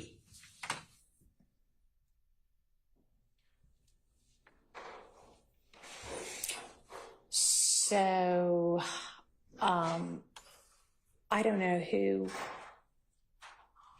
Okay, my litigation manager is going to reach out to Mr. Melnick, see if he can get a hold of, see if she can get a hold of Mr. Melnick and find out what his availability is. And depending upon his availability, we'll just see when it is that we have Mr. Copeland back. Because I want him to have the benefit of counsel. And then I also want y'all over the lunch break to work on whatever you think ought to be the correct advice to him. And if you, the state, believe that it is possible to hold him past the trial for which he is under subpoena, then you show me what authority Yes, Your Honor. lets you believe that. Okay? Your All right, yeah. One thing, I think that the transcript reflects this from June 10th, and as well as Ms. Bumpus's testimony yesterday. Mm-hmm. She was emphatic that Mr. Melnick said, if you testify, I'm not representing you. So, and with the fact that Mr. Copeland said, No, what he said was, if you plead the fifth, I'm not representing you. So I don't know, what that means. I'm just going to reach out to Mr. Melnick, and at least Mr. Copeland thinks Mr. Melnick is still representing him. And if Mr. Copeland never signed whatever that was relieving him, I don't know exactly what their arrangement is, but let's find out from Mr. Melnick. yes, Your Honor. All right. Okay, so let's get a few more minutes in of this before we break, because it's not even noon yet, and we were making some progress, which is good. All right, so we were on number 12.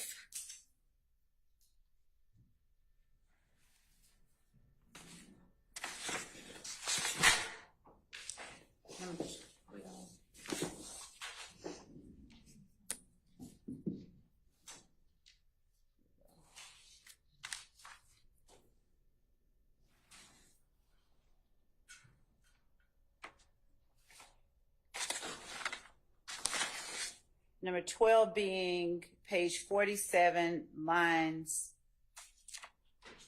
if I'm reading correctly, line 14 through page 50, line 8. Yes. Okay. So, Your Honor, the objection to this portion of it, just to give you a little bit of background. So, this fight happened around January the 6th, and it did begin with Mr. Copeland, according to the reports from our investigators, but it involved more than one member of YSL, more than one alleged member of YSL. Mr. Bloody J, who is a member of If Gang, was on the other side of the fight from YSL, and other people who are in the courtroom now participated in that with them. So Mr. Zachary's rendition of what happened, that we would argue it's Mr. Zachary's knowledge of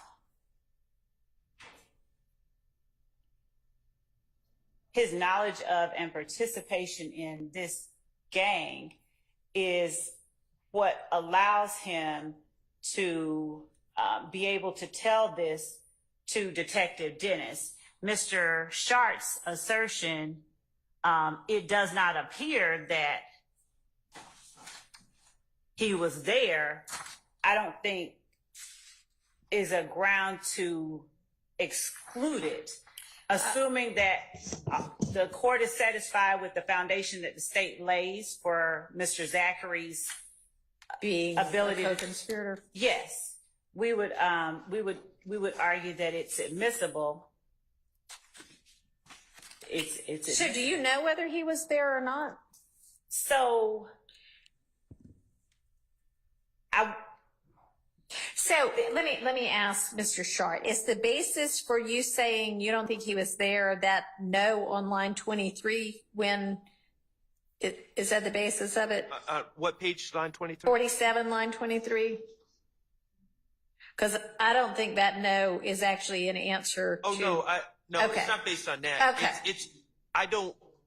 You have no actually reason to do not believe. know. Okay. I actually do not know Okay. he was there, and I haven't heard anyone talk about him being Okay. there. Do we And know whether and he this was is- there? Page 48, line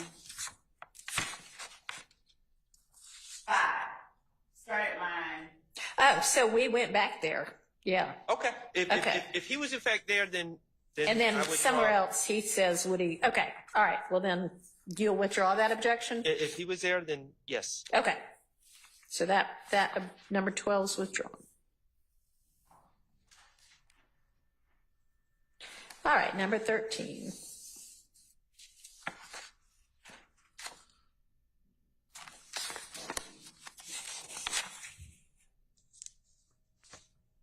My understanding is this is page 54, line 18, through page 55, line 11. Yeah, let's take that up first. So the state has no objection to page 54, lines 18 through 22, where investigator Dennis says, who they say killed him, meaning Donna and Thomas. Zachary repeats the question. Ultimately, Zachary says, shoot, they say Woody and them, I don't know for a fact. So I would agree and argue that he don't know. Okay. So it's He's not. telling them. Okay. So 54, line 18 through 22, you concede should be redacted. So, and let me also give further clarification. Mr. Zachary, later, he tells earlier in 2015, he relates to law enforcement about statements made to him by 2 people in the courtroom now. And 2 people admitting having killed Diamond Thomas. Okay. This statement right here is after 2 years later.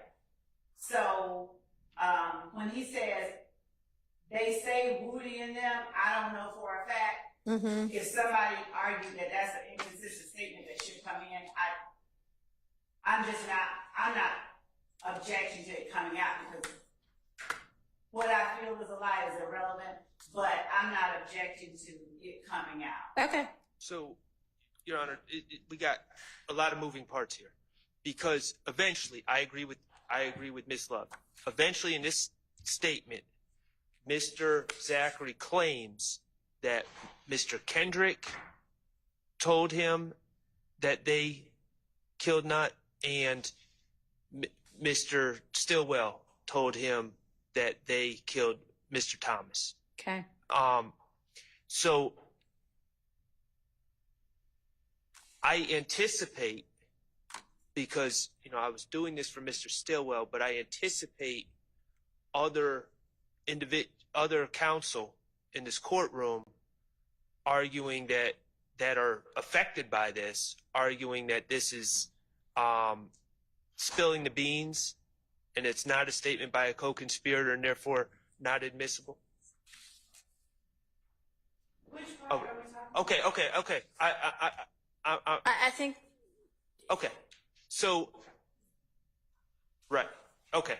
Okay. So, if I guess I'll rewind. I will say that if there is testimony, either through direct testimony or cross-examine or impeachment, Mm-hmm. that my client said something to Mr. Zachary, or that Mr. Kendrick said something to Mr. Zachary, then I would want to get that in. 18 through 22. Right, because it would be inconsistent with the claims he says later on. Here he's saying, well, they're saying Woody and other people, All right, but I then don't know. later on he says, my client directly said this. All right, So if that comes in, I'd want to use that for impeachment.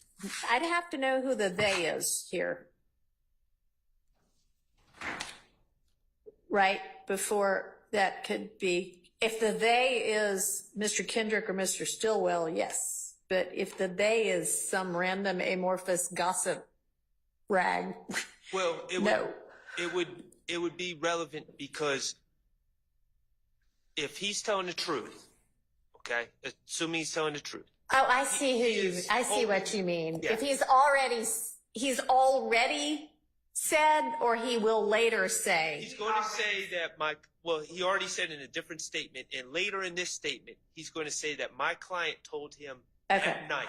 And if he's holding that information, then him answering, they saying wooly, and them, I don't know. All right, I still need to find out who the they is then, because the question posed by the investigator is who they say killed him, I think right? So who the streets are saying. okay, well then, for Mr. Zachary to say, here's what the street is saying, is not inconsistent with, but I actually know because the perpetrator told me it's the perpetrator.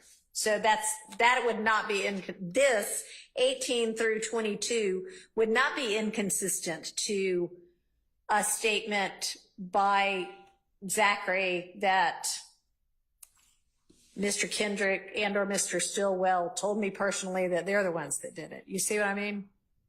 I see what you mean. I would argue that that would be the time a reasonable person would say, who they say did it. Well, if my client had said he did it, say, well, I don't even need to tell you who they say. All right, well, I would reject that argument. So that's out. All right, so next.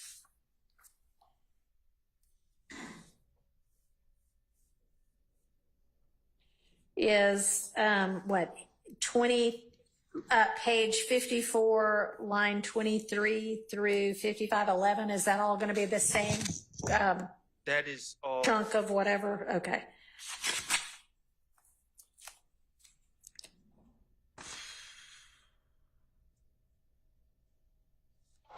So we're starting at page 57, line 22? No, 54.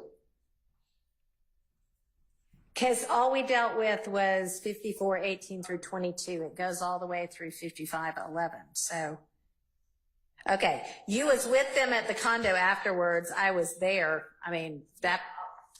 All of that we would object to it being redacted out. All of this is Mr. Copeland talking about. Okay. So, all right. Not Mr. Copeland, Mr. Zachary, my apologies. So I don't know how. Okay, so now I'm seeing Mr. Shard as I read on further. He's going back to well, that's what they say. I don't know for a fact. Right. I see what I mean, I hadn't read that part before. Who did they say? God, I don't even know if we're talking about the street here, because you was with them at the condo afterwards. I was there, but shoot. That what they say? I don't know for a fact. Right. I'm saying, who did they say killed him? He may at this point mean, who did they, the people you are at the condo with, say? So, can anybody actually point me to who the they is? If I flip back far enough? In this particular interview, no, not as it relates to Oh, good this Lord. statement right here. Because it's one of those. It's all over the place. No, it's as it relates to the way that Dennis is talking to Zachary. Yeah. He means it just like if I were to just pop up and say, who did they say did it? There's no they identified. Is there a video of this? Yeah. All right, I may need to watch the video of this part, because maybe the inflection will let me know whether he means. Let me watch the video on this. Can y'all send me that and then give me a timestamp for this part? Let me revisit that whole thing, including the 18 through 22 part. If you send, I don't know if you have the times marked, but if you send the video that shows Mr. Zachary's face kind of zoomed in, I think it's an MP4 video. I think it's right around 27 minutes, 30 seconds. 27 minutes, 30 seconds? I Okay. believe so. Thank you. Per my notes. Okay, thanks.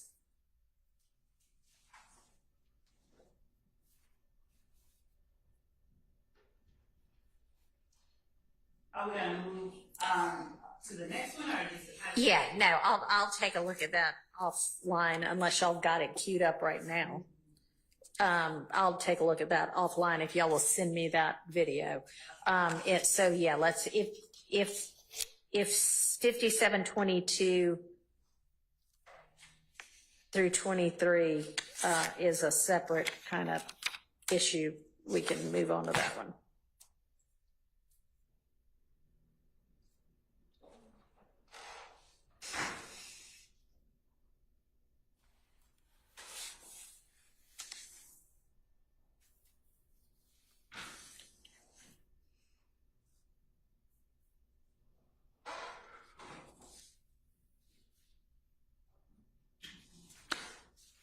All right, I have 3 digits. I know it's meant to be a typo, probably. Is it just 5722 to 5723? Because it has 223. I think so. Your objection, Mr. Shart, here is 57 lines 22 and 23. I'm going to withdraw that. Okay. So that one is not objected to.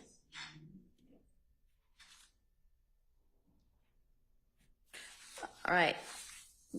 Moving on to number 14, which is page 60, line 19 through 61, line 20.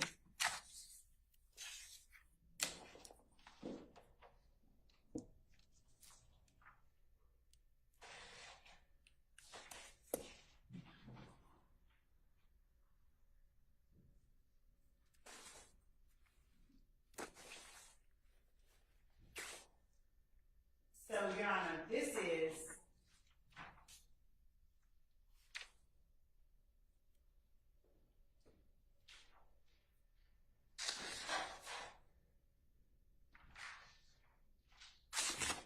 I'm going to withdraw that one as well. All right.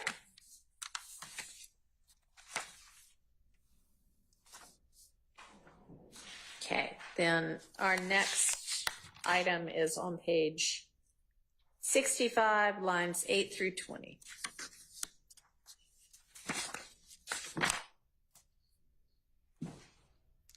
We're on number 15. Yes.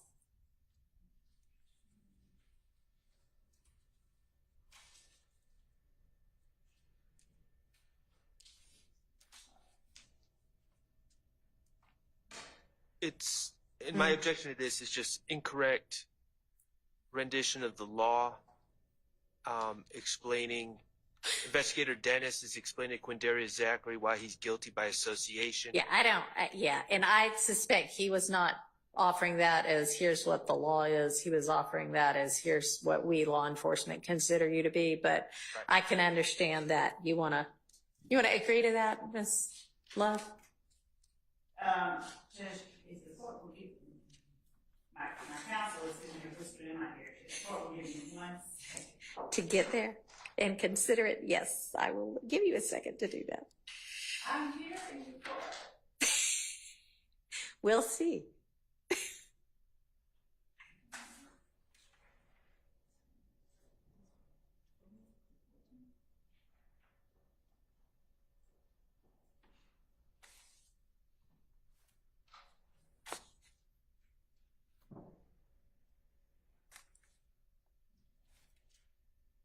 I'll give you about 10 more seconds to make your decision, then I'm just going to make my ruling. I don't object to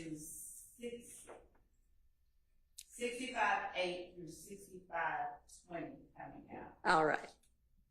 So that is out by agreement. And Your Honor, Yes.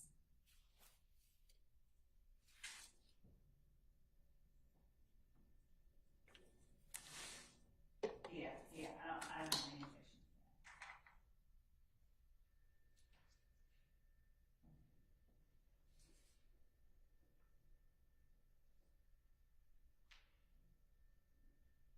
I don't have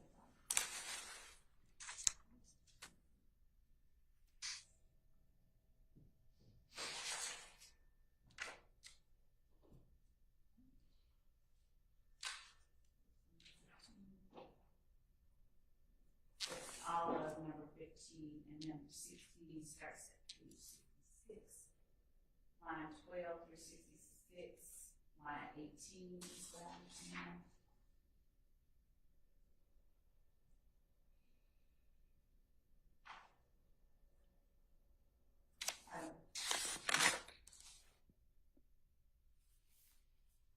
Your Honor, this is one of the acts that's listed as an overt act in this indictment.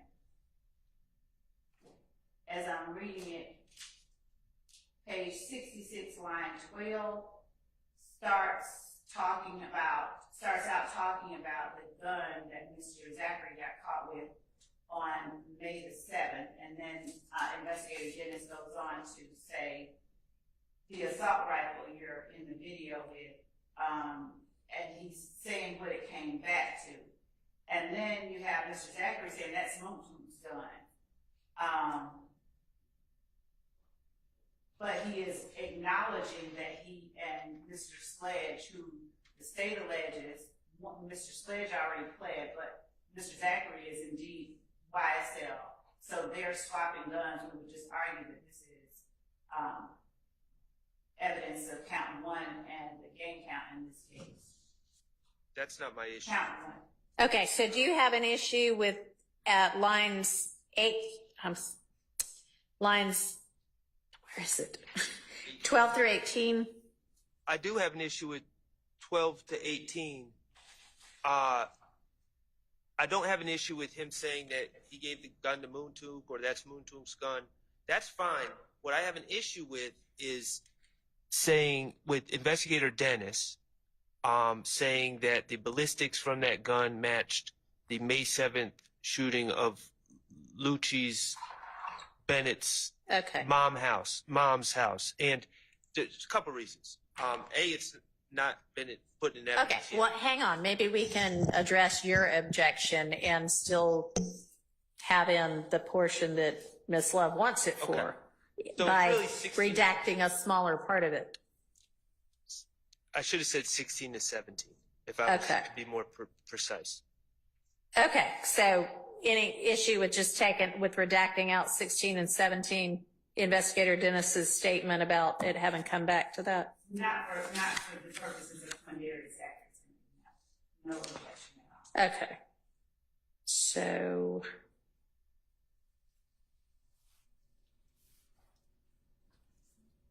that's 66, 17 through 18, out by agreement. Okay, and next we move to 68, 24, and 25.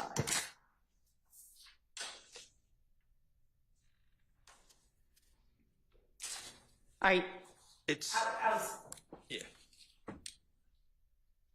We're asking. I don't, Mr. Sharp, did that have some issue? Right, 60. They're going back to Lucci mom's house, and then they're saying the gun you got caught with has something on it until you didn't know until you went to court yesterday. So I think that should come out 6819. Okay, so then maybe we just aren't lined up with line numbers. Yeah, that's so 68, 19 through 21, right? I would say. 25. Because then they go to Lucci mom again. Well, 24 maybe? Right, okay. Okay, right? Yes. So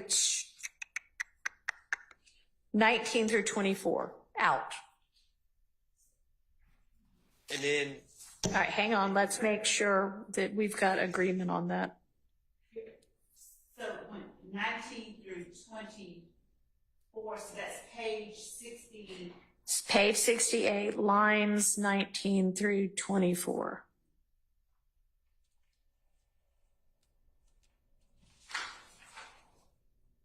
Do you agree? It's basically the same issue. The issue that I have here is that I would object to that because Mr. Zachary admits that it has shootings on it. You know, it's one of the guns used in one of the shootings. So, even though, as it relates to the previous portion that I agreed to, and arguably even with the previous portion, the effect on Mr. Zachary, him not denying that or him not expressing surprise, but instead saying, oh, that's no Duke's gun. In this particular case, when Dennis says what he says, Mr. Zachary doesn't say, what? Oh my gosh, no. Instead, he says, it has shootings on it. Yeah, it has some shootings on it. He says that because they told him in court the day before. He didn't know. But Judge, Mr. Sharp can't be the witness in this particular instance. I'm going by what the transcript says. I'm saying, though, that he can't speak to why Mr. Zachary said, yeah, it has some shootings on it. I'm going to exclude that. I mean, honestly, it looks to me like he's saying, yeah, I mean, now that I know, I'm not surprised. But, I mean, if that's what you wanted in for, make that argument. But I didn't hear that argument. So that would be lines.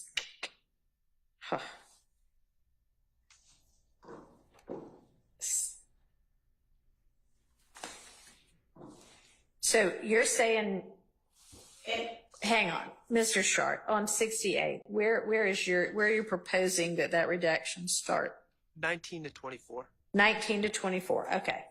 I am going to exclude that.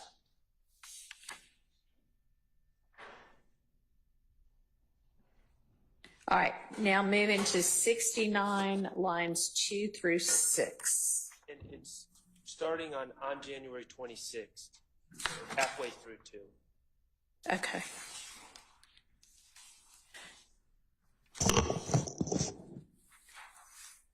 Through 5, really.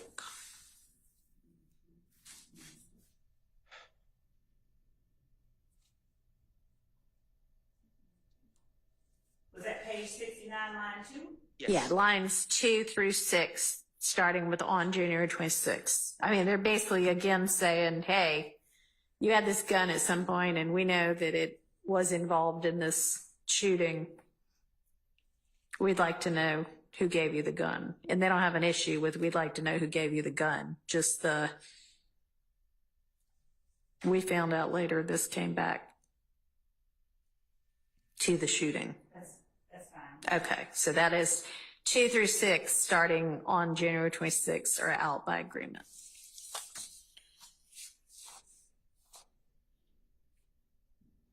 Okay. And then 17 we already did, so the next one is actually 18, page 69, line 25 through 7213.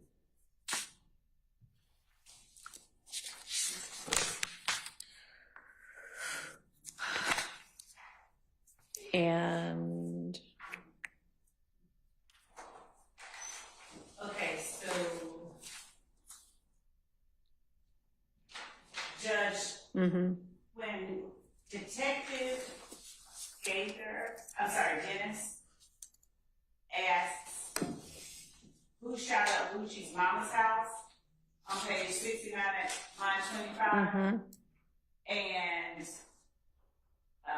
Mr. Zachary gives them an answer.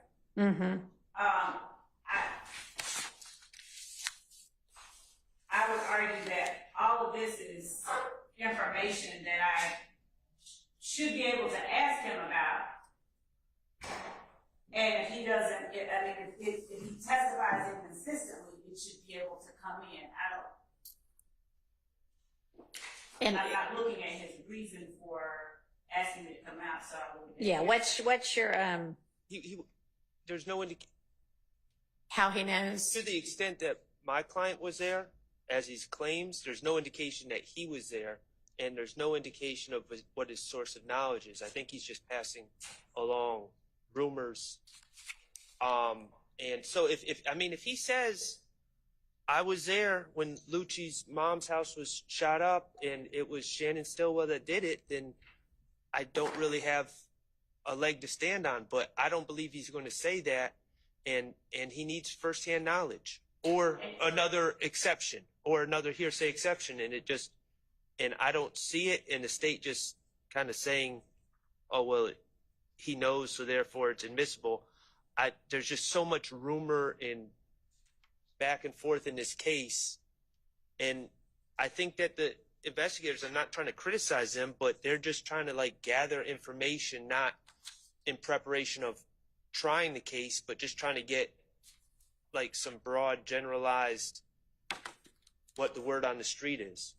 So, Your Honor, as with any evidence or testimony that we elicit or tender, we have to establish a foundation before it's admitted. So we would not be seeking, and this we don't believe is just rank hearsay. So we just have a different position, and we would ask that the court just allows the opportunity to lay the foundation and present it. All right, and I assume that your foundation is going to be co-conspirator exception, that they all know this because they're in the gang and they communicate and they need to be able to know that argument. I mean, I would think so. And frankly, even on 73, when they asked about what about Thug's stepdad's house, he actually says, I don't know for sure who did that one. So, I mean, he's clearly, if he doesn't know, he's like, beats me on that one. Well, I think, I don't speak for Mr. Zachary, but I could see a world where he's a layman. And so he's saying, well, I haven't heard, I don't know for sure means I haven't heard anyone, no one's told me about that. And I just think, I don't think the co-conspirator, and I'm not saying that Your Honor said this, but I don't believe that the co-conspirator exception is satisfied by just saying, oh, well, it was a bunch of co-conspirators talking. I think that they need to establish who said what to whom and where in the circumstances of that statement, so we can see if it falls under 801 D2E. And so that's, I'm in the blind right now as far as how the state plans to get into that. But what I don't want to happen is the state, when Mr. Zachary's on the stand, to try to bring up, well, who do you know who shot Lucci's mother's house? And he says, I don't know, I wasn't there. And then they say, well, didn't you tell the investigators that Woody and Shannon and Pokey did it? And it's like, it was just based on nothing, but it's already out there now. And Judge, that would be a leap. That would be to say who did it and then didn't you tell them. I would at the very least establish a basis for his knowledge, either from things that he has said previously or from things that he says on the stand. So it wouldn't be as if it would be some kind of backdoor way to get in somebody's name that, you know, is sitting here in the courtroom. It would be the proper pulling out of evidence of the witness on the stand. It would be establishing a foundation for his knowledge. Okay, but we're assuming if this comes in, that it's coming in because it's coming in as an inconsistent statement, you're impeaching him, right? I mean, obviously, if he gets up and you ask him about it and he testifies to all of it on the stand, then there still might be a foundational objection, but then we deal with that then. But if you're getting it in because you're having to impeach him, that's what we're trying to decide now. And so I don't want to wait and have the jury there and make the jury go away while we figure out the basis of his knowledge. Okay. You know? Yes. So I don't know if we'll swing back around to that one. Okay. Let's see.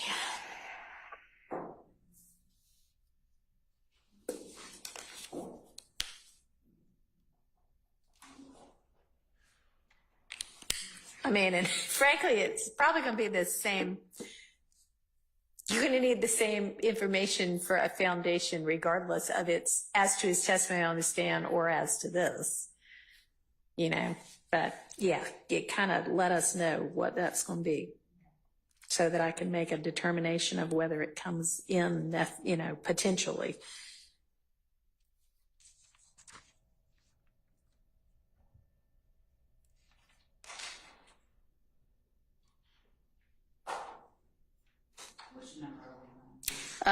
Well, that was 18. You agree about 19, so we're moving to 20.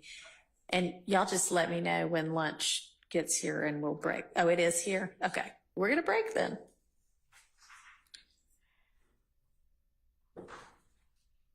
All right. Great. So it's 12:15 right now. So far, Ms. Rosser has not been able to reach Mr. Melnick. You know, it's probably more likely that it'll be tomorrow than today. So why don't we, I don't know, maybe I'll know more after lunch, but let's break until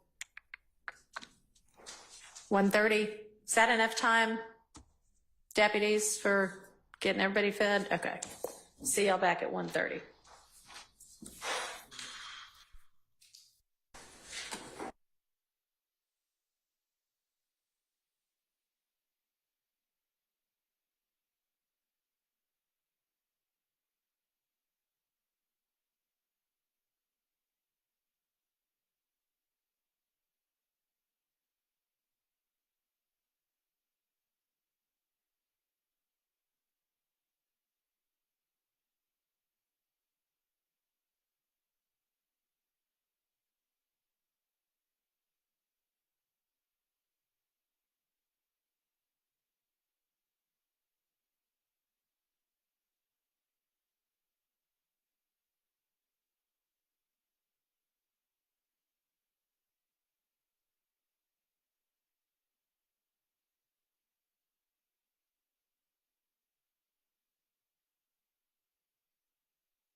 We got everybody?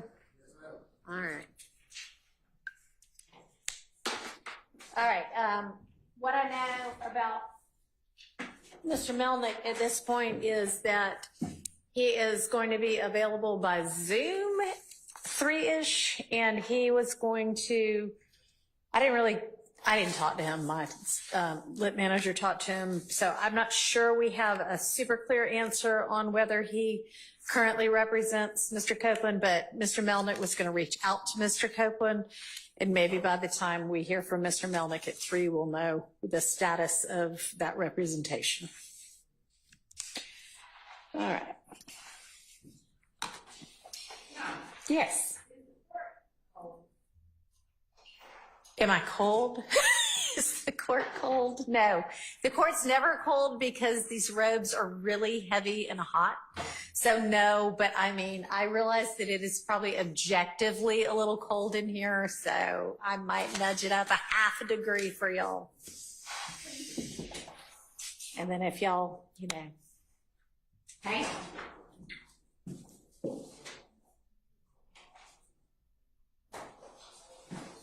Now, there are 2 other thermostats somewhere in this room, and if y'all want to nudge those up, somebody just go back there and do that. That's fine. Okay.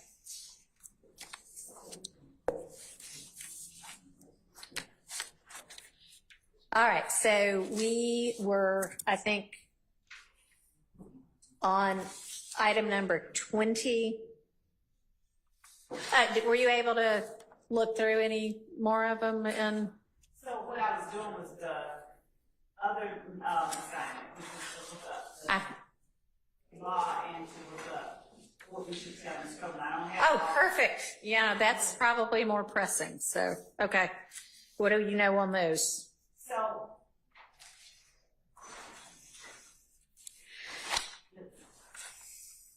I'll start out with just the fact that the language of the statute itself is part of the basis, well, actually was the basis for the interpretation that we had regarding. Okay, let me get maybe to the statute. Give me a second to get on Lexis. Unless you have a copy of it for me. I don't have a copy. That's fine. It'll just take me a second to get it pulled up.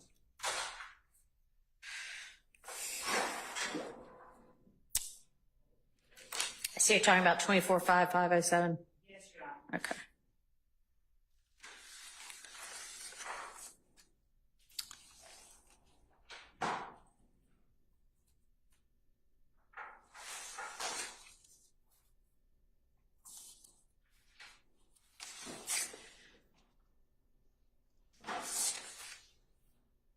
All right.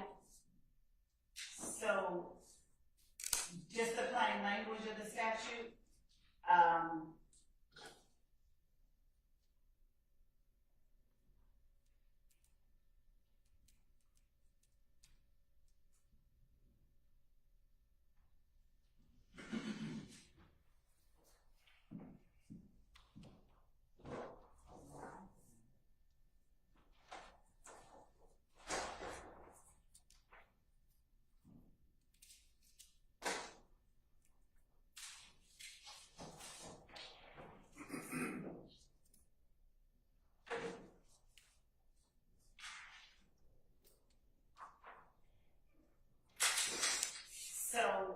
just the plain language of the statute, Your Honor, which is essentially a statute not saying that the court can grant immunity, but that the state can grant it, and we have to move the court. It lays out very specific steps that we have to take. Hang on a second. Can you not hear her? Yeah. All right. Can you, I don't know, do those mics move? It wasn't on. Okay. It wasn't on. There we go. So as I was saying, the language of 24.5.507 lays out very specific steps. Only the state can grant immunity, but the court can compel the testimony, which we obviously can't do. And 24.5507 is a statute that allows us the leeway, the grounds rather, the pathway to get a witness to testify after they have pled Right. the fifth. And so Section B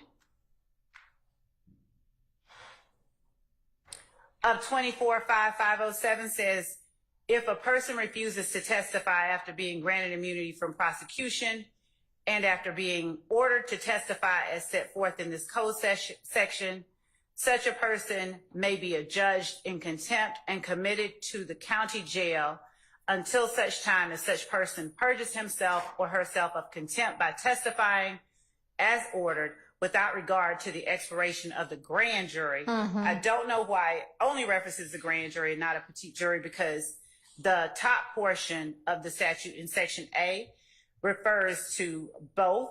And it talks about the fact that if you're needed in a criminal proceeding before a court or a grand jury, if your testimony is deemed by the district attorney necessary to the public interest, then the DA may ask the court to compel that person to testify. In any event, the last line, which says that if the grand jury before which such person was ordered to testify has been dissolved, such person may purge himself or herself by testifying before the court. I don't have the reason that they refer to the grand jury and don't reference the trial jury, but given the fact that the statute itself refers to them almost interchangeably in Section A when they say if you're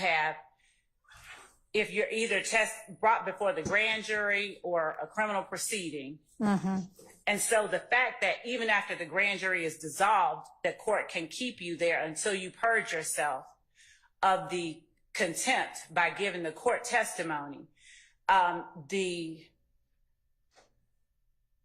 The extrapolation that I made was you can be kept until you purge yourself of the contempt by testifying, because you don't have a right to assert your Fifth Amendment privilege. Right.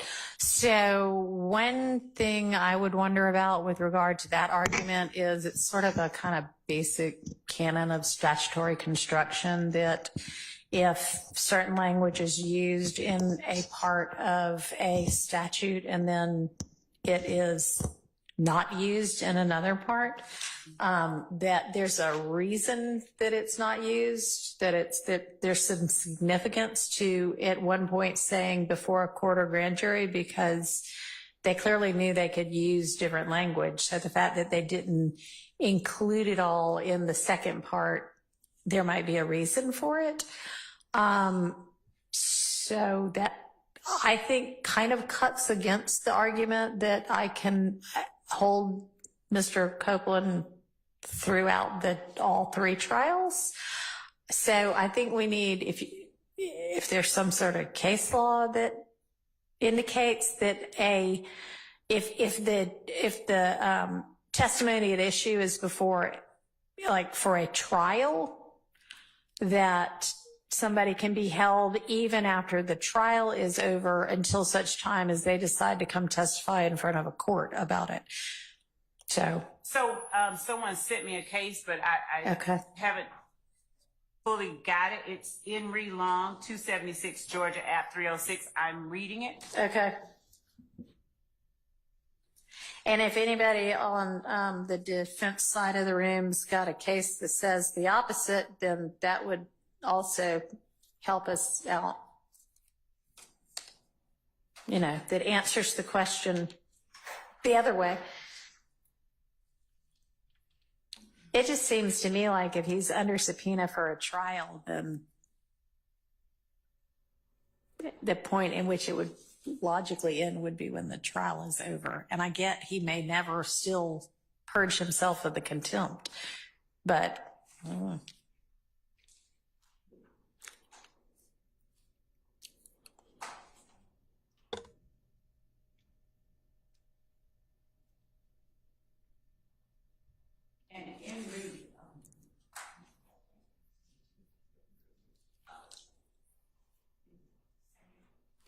it's a 2005 case, Judge, so I haven't looked carefully at it, so I don't know if it's cited in the annotations. It is for a different proposition. I haven't read it myself either, but.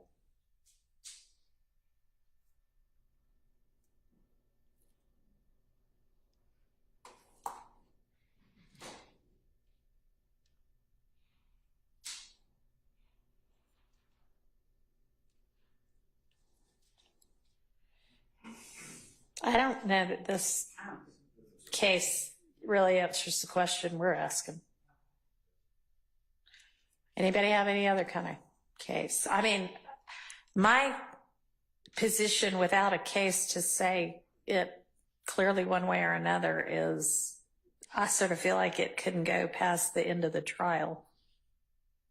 But I know that. I mean, one way or another, I'm willing to be persuaded differently if we've got law. Your Honor, I don't have a case on point, however, it would make logical sense that it couldn't go past the end of the trial, because how would Mr. Copeland purge himself of contempt at the interim time between two trials? Yeah, I mean, I guess the same way that they suggest that if the grand jury is over with, you can come purge yourself by testifying in front of the court.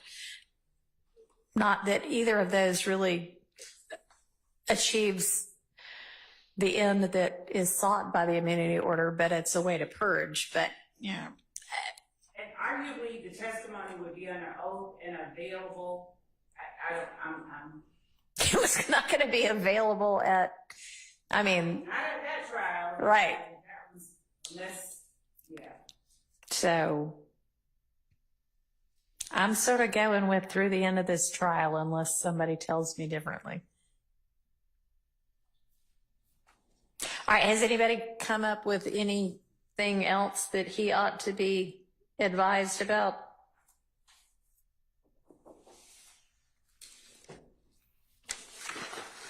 Your Honor, I know that the court did advise him that. Mr. Westmoreland, can you hear me?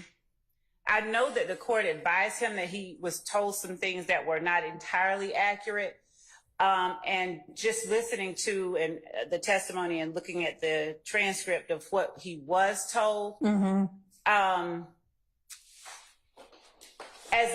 the court sits now, are there particular points that the court has concerns about? Because regarding perjury, the statute sort of lays it out. And I know that before he testified the last time, Judge Glanville, I think, gave him Gave Ms. Bumpus to give to him, I think. No, actually, while Mr. Copeland was on the stand, I think in court. Yes, okay. He gave to Mr. Copeland, read to him or gave it to him a copy of the statute and apprised him. I think he made Okay, right. But all of that was before the ex parte. Y'all, it's already too hot, so I'm going to have to turn it back up. Okay.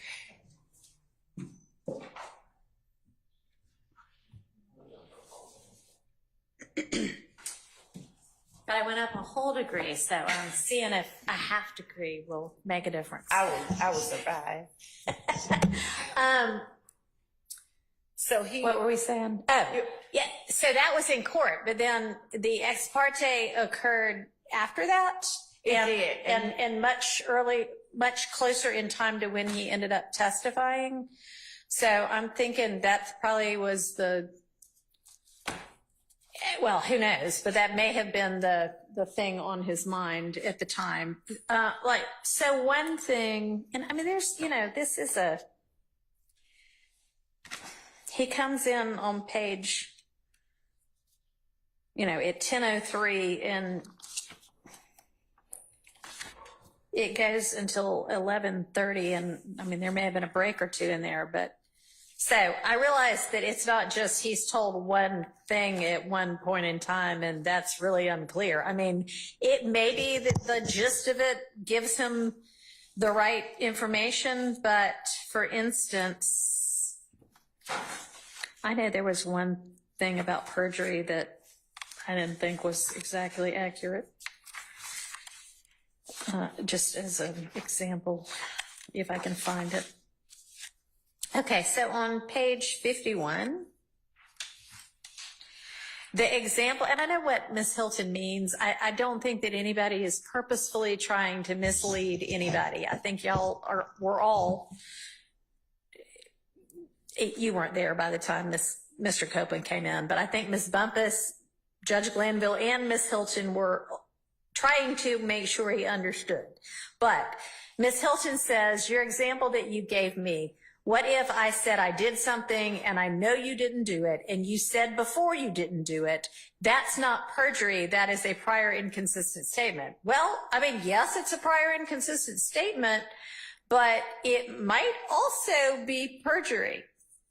It might not be, but, you know, I mean, yeah, there'd have to be some, you know, proof that it's a lie.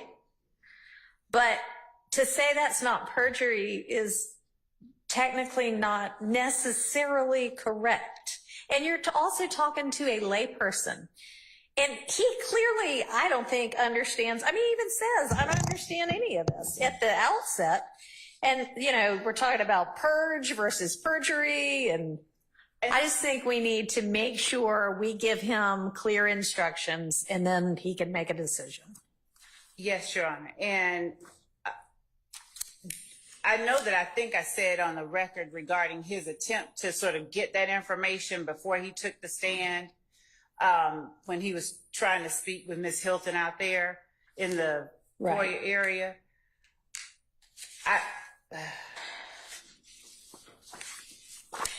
Yeah, and then, you know, we also discussed the, like, immunity versus statute of limitations. And yes, the immunity, because he has been given immunity, protects him from being prosecuted based on anything he says, if he says anything. And that is true. But he was also sort of told, you don't have any statute of limitation worries either. And that's not necessarily true. And it may have no practical effect because if he can't be prosecuted, he can't be prosecuted, even if it's for something within the statute. Right. But it was technically not necessarily 100% accurate information. Whether he in any way relied on that, I'm not saying that at all. But I just want to make sure we do it entirely, to the extent we can, correctly and accurately. So would the court be inclined to read him the statute and then respond? I don't know. I'm asking.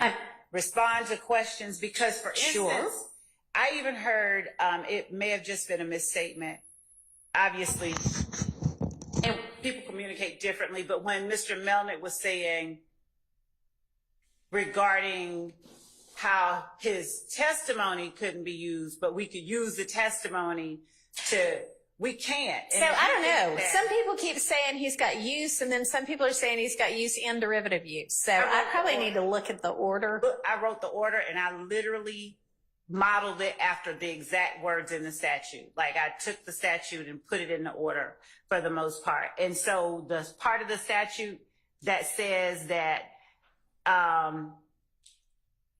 no testimony or other evidence required under the order or any information directly or indirectly derived from such testimony or evidence shall be used against the person in any proceeding or prosecution for a crime or offense.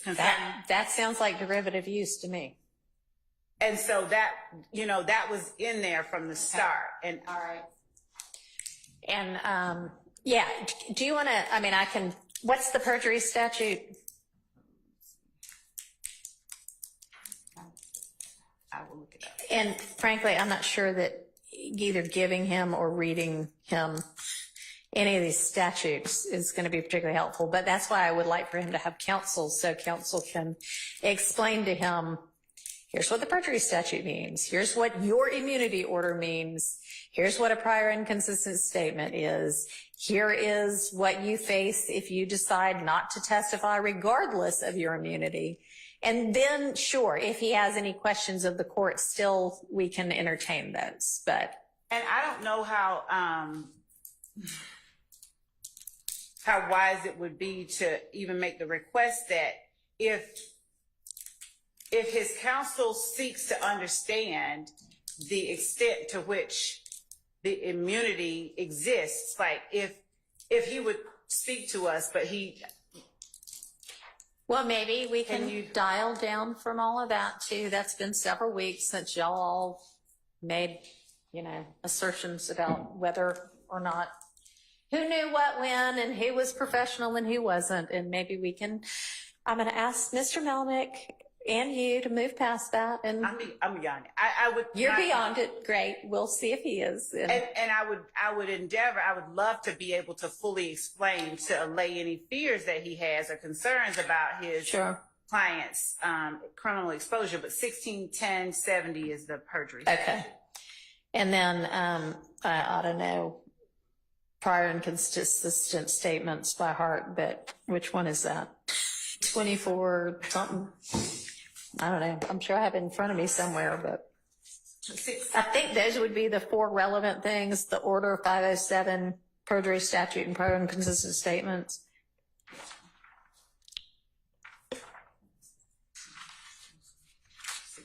Whatever, I'll figure it out later. I can find prior and consistent statements. 24-6-6-13.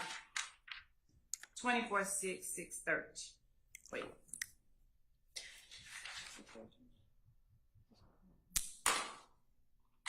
24-6-6-13. Witness's prior statement. 24-6-6-13B.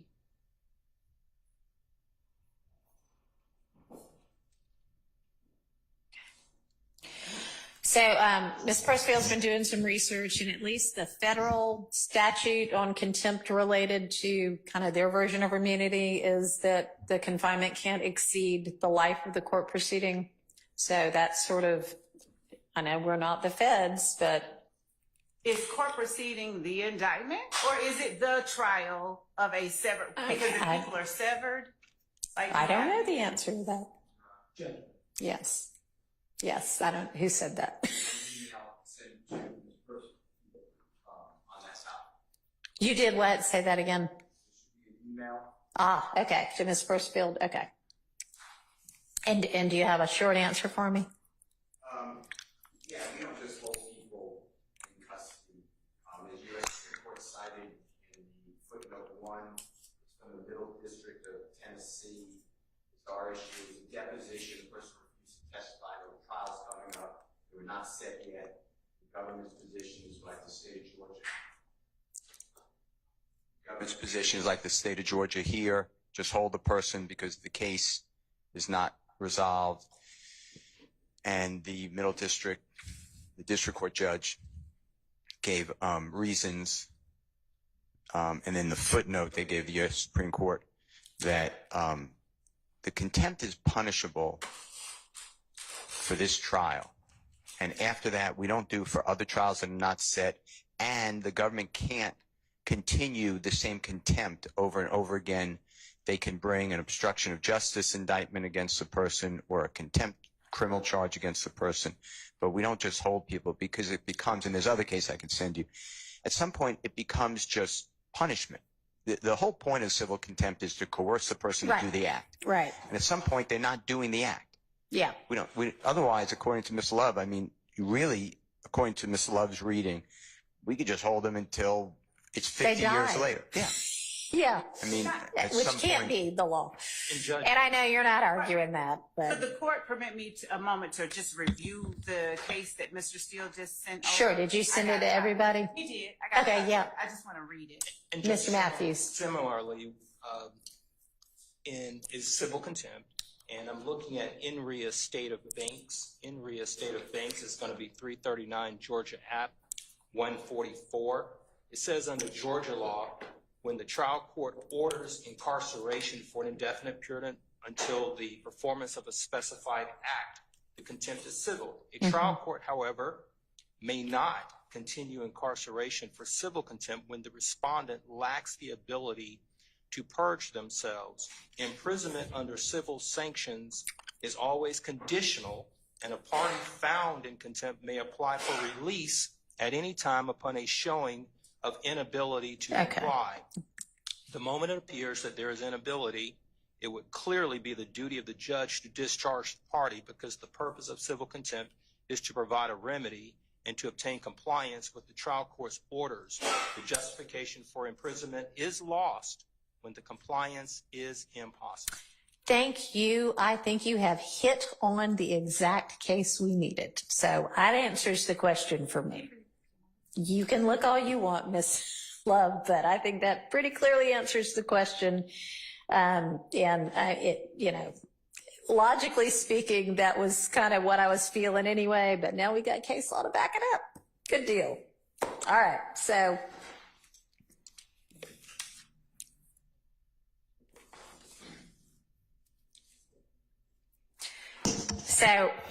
I am proposing that if Mr. Melnick is in fact representing Mr. Copeland, I ask Mr. Melnick to please make sure he understands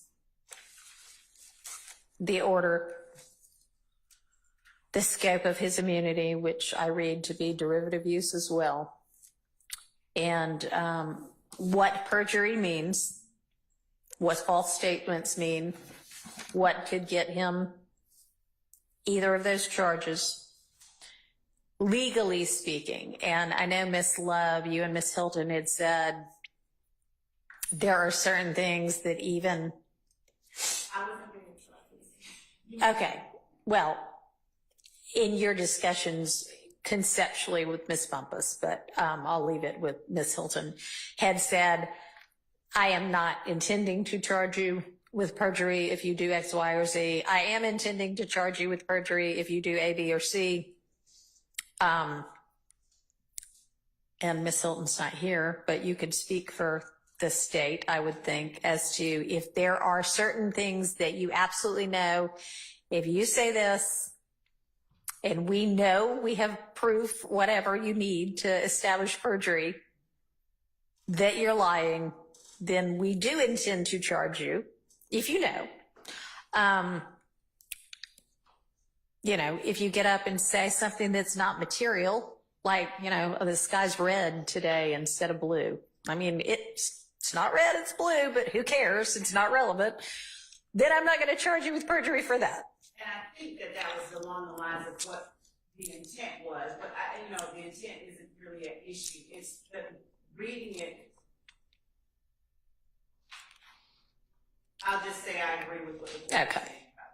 And if you then say, I don't know, I don't remember, blah blah blah, to whatever, every question we ask you, then we will impeach you with prior inconsistent statements. This is what this means. And you don't have to explain that. Mr. Melnick can explain all of that. But I would just propose to make sure that I ask Mr. Melnick to explain all of that. Then he can confirm, yep, we've done that. And then if he has any questions, we'll take questions. And I'm even happy to say, sort of when you get a jury question, we can huddle and go, I'm planning to say this. What do y'all think? If y'all want me to do that, or I'll just wing it. Either way, if y'all are fine with me winging it, I'll wing it. But don't wing it. Okay. All right. So that's kind of what I'm thinking we do at 3 or 3-ish or whenever we have Mr. Melnick available. And then maybe give him, assuming he is the attorney, overnight to fully advise him of everything. And then we'll have him in maybe first thing and find out what he's intending at this point. John, I inquired the court regarding the court's earlier statements about the case that Mr. Matthew cited. When it talks about an impossibility, is the court's understanding of that after the trial is over, after this particular portion of this indictment is over, it's no longer possible to purge oneself? It would no longer be you've said I'd have to have your motion in order in front of you, but as I understand the motion in order at this point, we need his testimony for this trial. Now, you may also need his testimony for some other future trial of some indictee in this indictment. I would think you would need to seek and secure another order. I don't have it in front of me. I can look again, but that is my read on this. I mean, you may never try another person. We don't know that. So how can it not be that, as far as we know, he's no longer able to purge once this trial is over? Theoretically, given Part B of that statute, would he not? I've made my decision and I get it, but I don't think that, I just don't think that that supports your argument. So I think unless and until you can bring me more law, I'm done with it might mean to this part of it. Okay. All right. So let's go back to our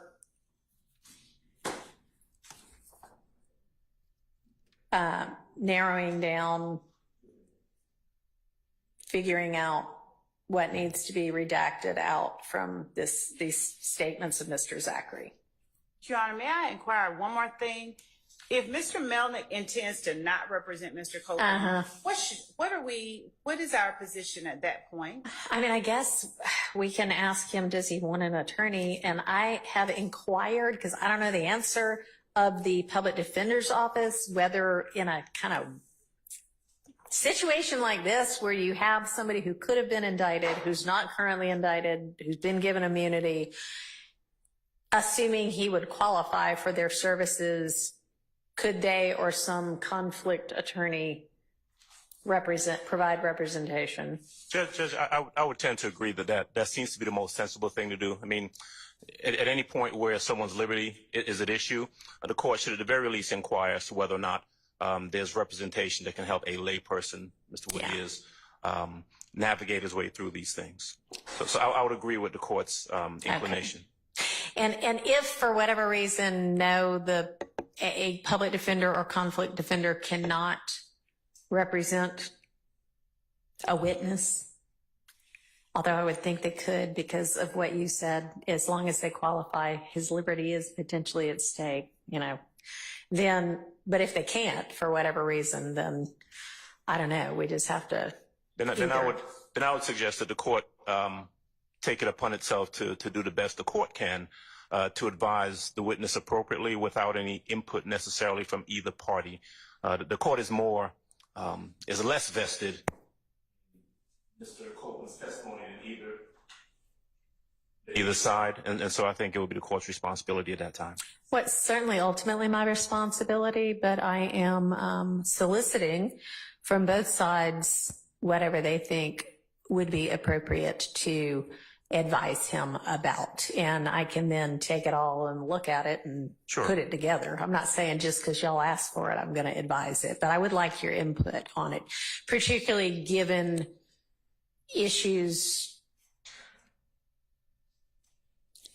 that have been complained about his prior advisement. So, good. All right. Okay, so let's turn to, somebody needs a bathroom break. So I know we just got back here 30 minutes ago. Y'all should have gone to the bathroom before then, but we'll take a bathroom break quickly. I'm just going to stay here.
All right, are we ready to turn to our potential redaction number 20?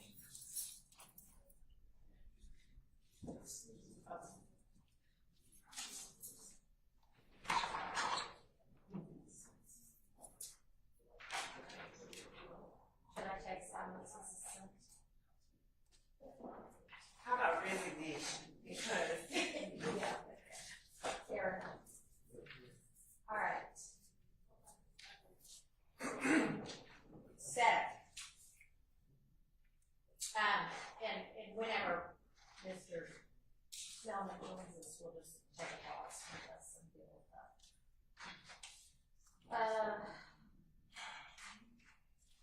All right, so we're now going to be on page. We're now going to be on page 75, lines 10 through 78, line 1.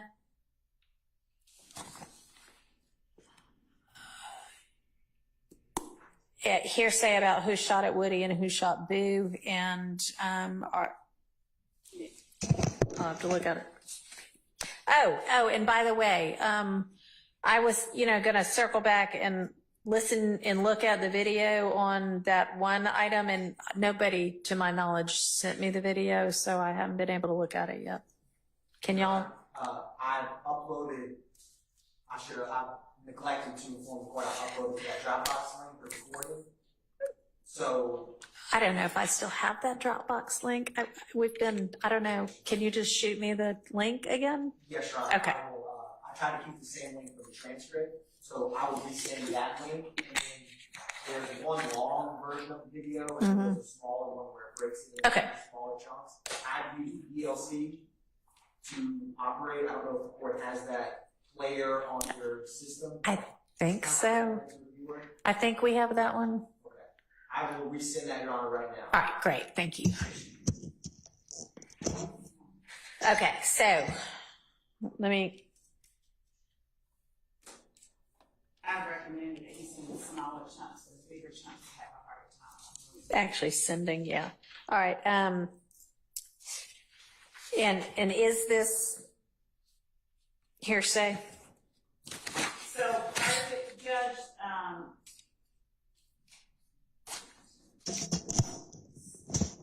what did you, So we're at 75 line 10 through whatever the next thing is, 70, where are we? 78 line 1.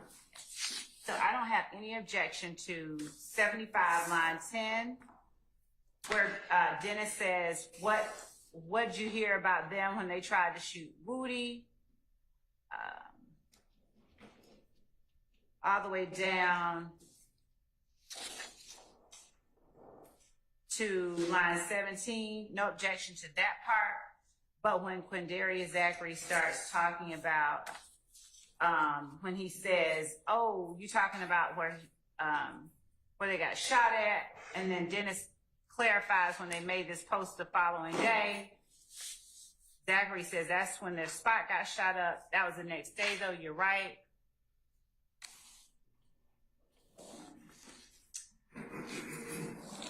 And when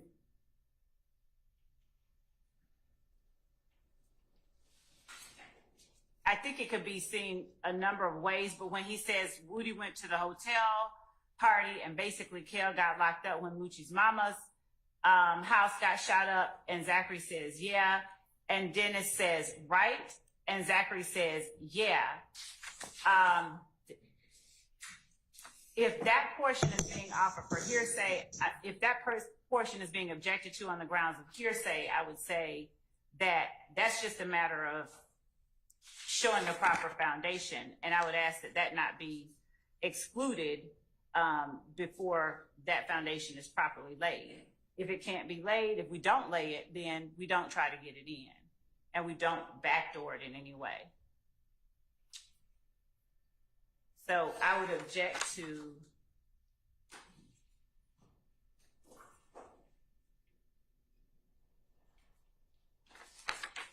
lines 18 through 23 on page 75, lines 1 through 6 on page 76. And as Okay, well, I mean, that all seems to kind of be like the question on the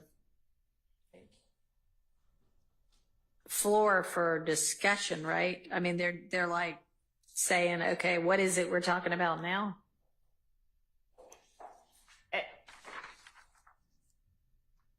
So, Judge, Yeah. Big Boo is someone who's deceased, but sorry. Big Boo is someone who is deceased, but what they're talking about, him getting shot at, that was not what killed him, to my understanding. But this is all just nothing that Mr. Zachary, to my understanding, has any firsthand knowledge of. And then they talk about Woody getting shot at when he went to a hotel party. That case was never charged. I've never seen anyone say they know who shot at him, and this is just more speculation and hearsay. I have no reason to believe that Mr. Zachary was at that party. And then I withdraw the objection. I'll stipulate. Okay, so that carries us through all of 76, or down through more, it looks like. Well, then they through start 78, line 1. Okay, all of it. Yeah. Okay. Thank you. So that entirety of what is represented by our number 20 is redacted by agreement. All right, 21. That's page 79, line 14 through 22. Speculation about who shot at Thug's stepdad's house.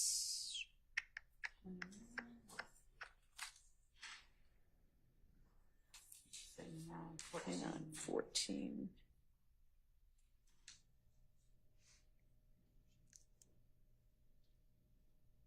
Yeah, I mean, it's pretty clearly speculation. We don't have a problem with that. Okay, so that is out by agreement.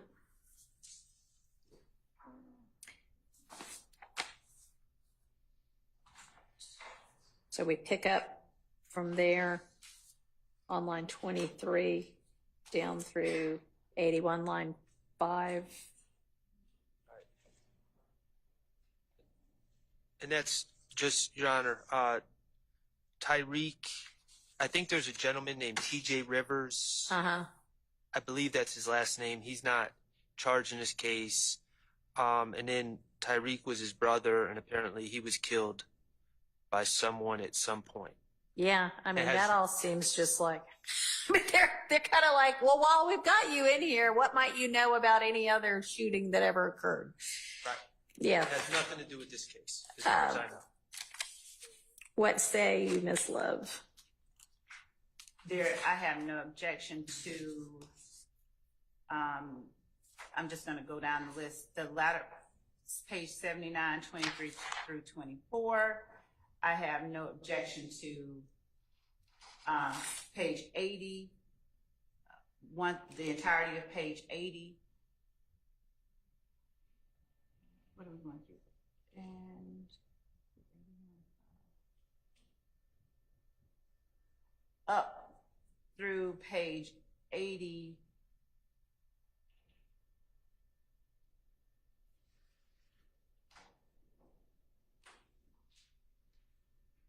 They're saying 81 line 5. Let's deal with that. I mean, that all looks like.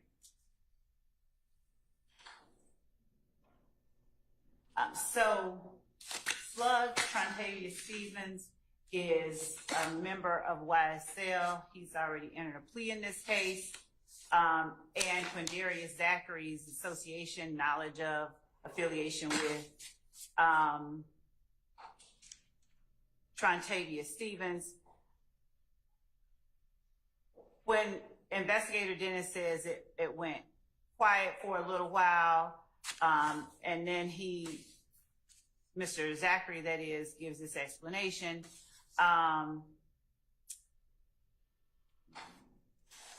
Is that supposed to say? I can go without that. So All right, 1 so- through 5 I'll Okay. stipulate. All right. Thank you. All right, and then our next thing is line, so that one's incomplete, it looks like. 81 line 13 through 82 line what, Mr. Sharp?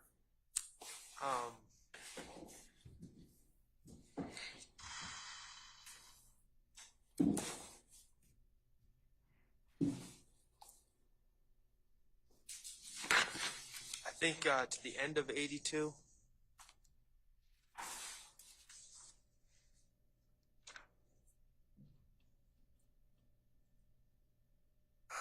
Oh, well.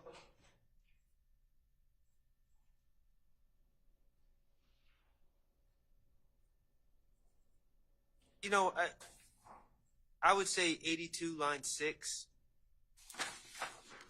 Or actually 82 line 3. I don't really have a strong opinion about it. I just, my problem is when the police start talking about ballistics and this matching this. I mean, if it's relevant, that information obviously can come in if it's relevant and you know, fulfills all the other requirements, but that would come in through a GBI expert matching ballistics, not through Yeah. Investigator Dennis sharing information with Mr. Zachary. Yeah. Okay, so Ms. Love? I have, if it is, and Judge, I apologize, Mr. Atkins just apprised me our server's down, so he wanted to get my external drive to share those videos with you. All right. So I was. That's okay. So we're talking about 81 line 13 through 82 line 3 and No objection to the rest of 81.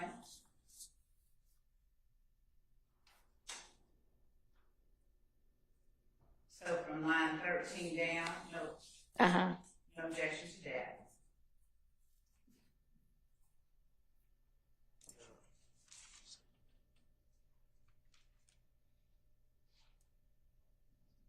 So 13 to 23? No, yeah, through 82 line 3.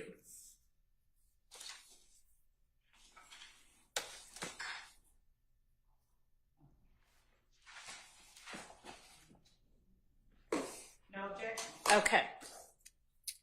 Thank you. All right. Now we are looking at 83 line 18 through 84 line 21. That's already been agreed to. Oh, perfect.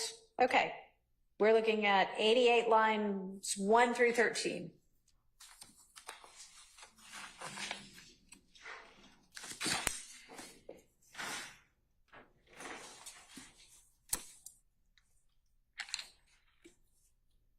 So, Your Honor, let me be clear. This is my understanding. Mr. Zachary, after I read this, and then I've since read his other statement. I reviewed them both. I should Right. say. I've read them before, but I was unclear if Mr. Zachary was claiming to have been present at the club compound incident. After reading the first in time, second in that I reviewed statement, Mm-hmm. it's clear to me that he does claim to have been at compound. Okay. My understanding, but there seems to be a blending of what he saw versus what he was told, because my understanding is at some point he flees from the area. He is definitely, by his own words, not on 285 when Lil Wayne's bus is shot. So he can testify, or he has firsthand knowledge, presumably, about things he saw while he was there. But when he says Pee Wee ain't do the shooting, he wasn't there for the shooting. And when he says, I know who left and went behind it though, and he says DK and Shannon. So he's saying Walter Murphy, who's entered a plea deal, my client, went behind Pee Wee's car, Jimmy Winfrey's car.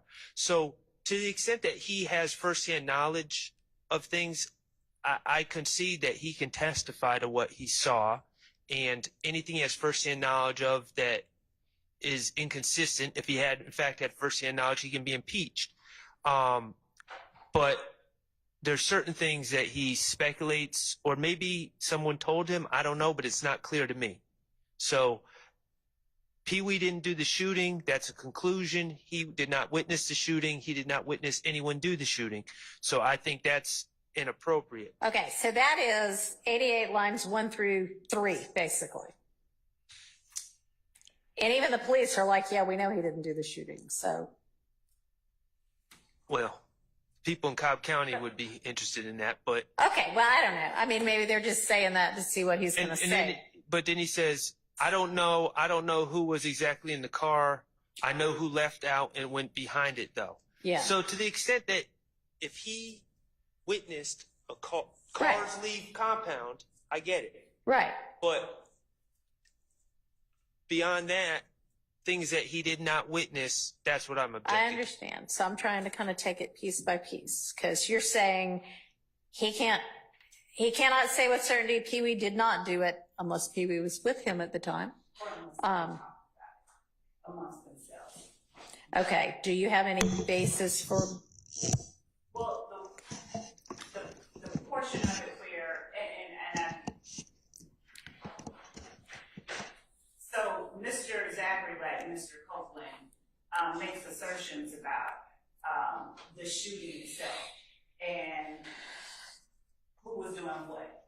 And the way that the shooting happened is a person is driving down the road next to a bus, and in order to be able to both drive the car and shoot the bus from the way that both vehicles are positioned, you would literally have to have one hand on the wheel, and it was a precarious kind of circumstance that would be needed for the driver of the car, who is Mr. Winfrey, to also be able to at the same time fire the gun and shoot the bus.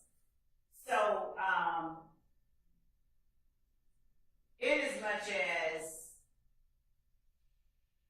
it reflects his personal knowledge of all the people who were there and what was going on, we would argue that his assertion that Pee Wee didn't do the shooting would be subject to a foundation that, we would seek to lay, and I can't say that we have laid that part yet. I think that he is just saying he didn't do the shooting. He was a party to the crime, but he didn't do it. He was driving. He couldn't have. So is Mr. Zachary in a second car that's involved in this? So he is in another car, but he's not shooting. He's not in that. He's not in the shooter car, but he says, me and these other people went the other way.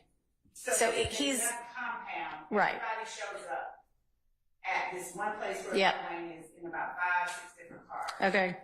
And 2 of them at least follow the tour bus. Okay. He is not in one of the ones that follow the tour bus. Okay.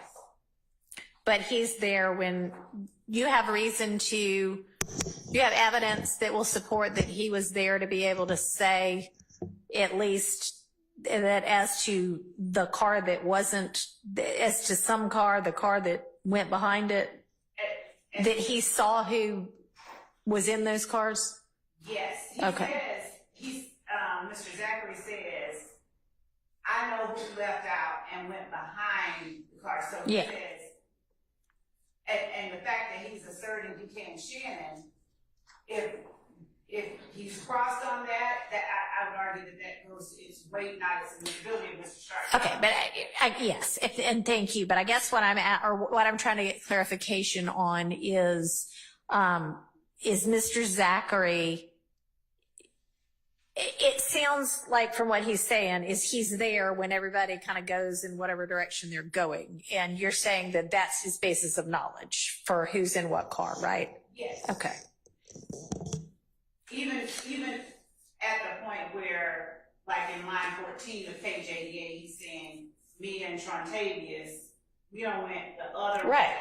Yes. It sounds like that's all kind of contemporaneous that they're leaving out. Okay, so then I get that there is a basis on which to believe that he has firsthand knowledge to be able to say, I know who left out and went behind it.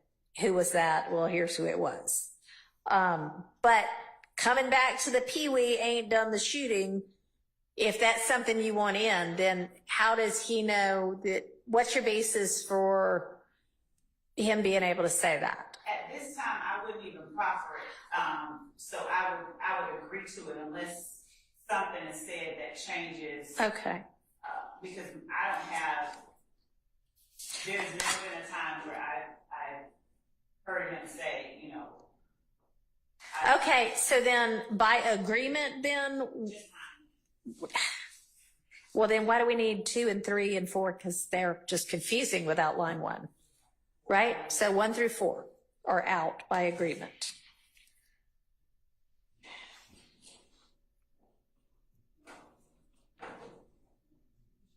So then 5 through 13, well, 5 through, how about? So, but 5. How about that? I mean, the 5 through 9 I see as kind of a one little answer that he seems to be able to know. They say truth was with them. What? And then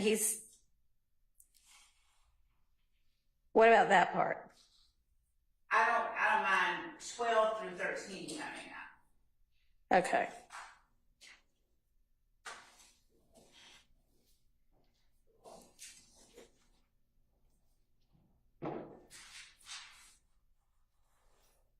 Okay.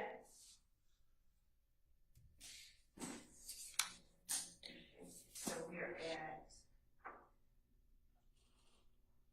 the next one is 90, page 90, 11, page 90, line 11 through 90, line 14. Correct.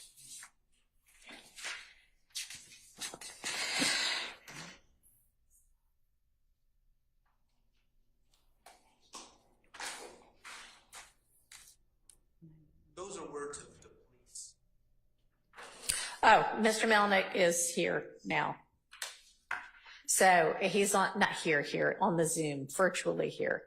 Do y'all all have the Zoom link? I mean, you're welcome to, I see that'll show up on, does it show up on that big screen?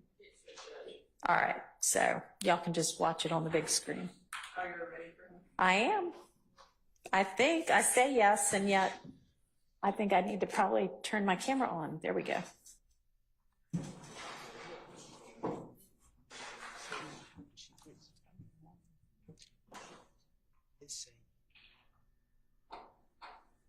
Hi, Mr. Melnick.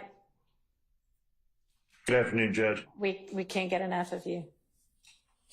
All right, so the reason I have asked again for you to join us, and thanks for doing this by Zoom at very short notice, but so I have essentially determined somewhat with agreement of the parties that we are just going to start over with Mr. Copeland. And he has an immunity. There is an immunity order in place. He has immunity protection. And I plan to bring him in and find out what he wants to do. And I would like for him to be counseled. And I just had him in here a couple of hours ago and asked him if he had an attorney. And he seems to think that you are his attorney still. And so I'm checking in with you to find out whether that is the fact, either still or again, whether you're going to be representing him, because I'm looking for somebody to just ensure that he is properly advised of what the immunity order means, what he could face contempt-wise, what perjury means, what inconsistent statement means, you know, the typical things you would want to advise your client who's going to be a witness in a criminal case. Sure. So I've talked to him about all that stuff. Okay. And so are you his attorney currently? I am his attorney. Yes. Okay. All right. So, and you're representing him that you have in fact already advised him of all of those things? Yes. Okay. All right. So I would propose to, unless he just wants to come back this afternoon. I mean, I did think I told him to be available maybe 3-ish.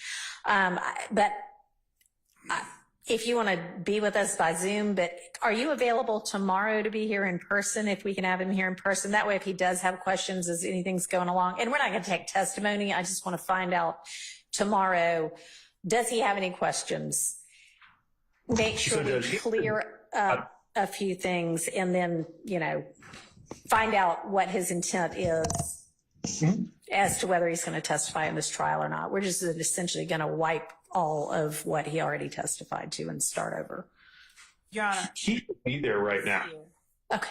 Oh, he's here right now. Okay. Apparently he's outside. Yeah. So do you want to just stand by with us? And if he has any questions? Sure. Okay. And Your Honor, before he's brought in, yeah, I would object to him being asked at this. I'm going to just talk loud. Your Honor, I would object under all of the circumstances for a number of reasons to him being asked at this point whether or not he is going to testify. There have been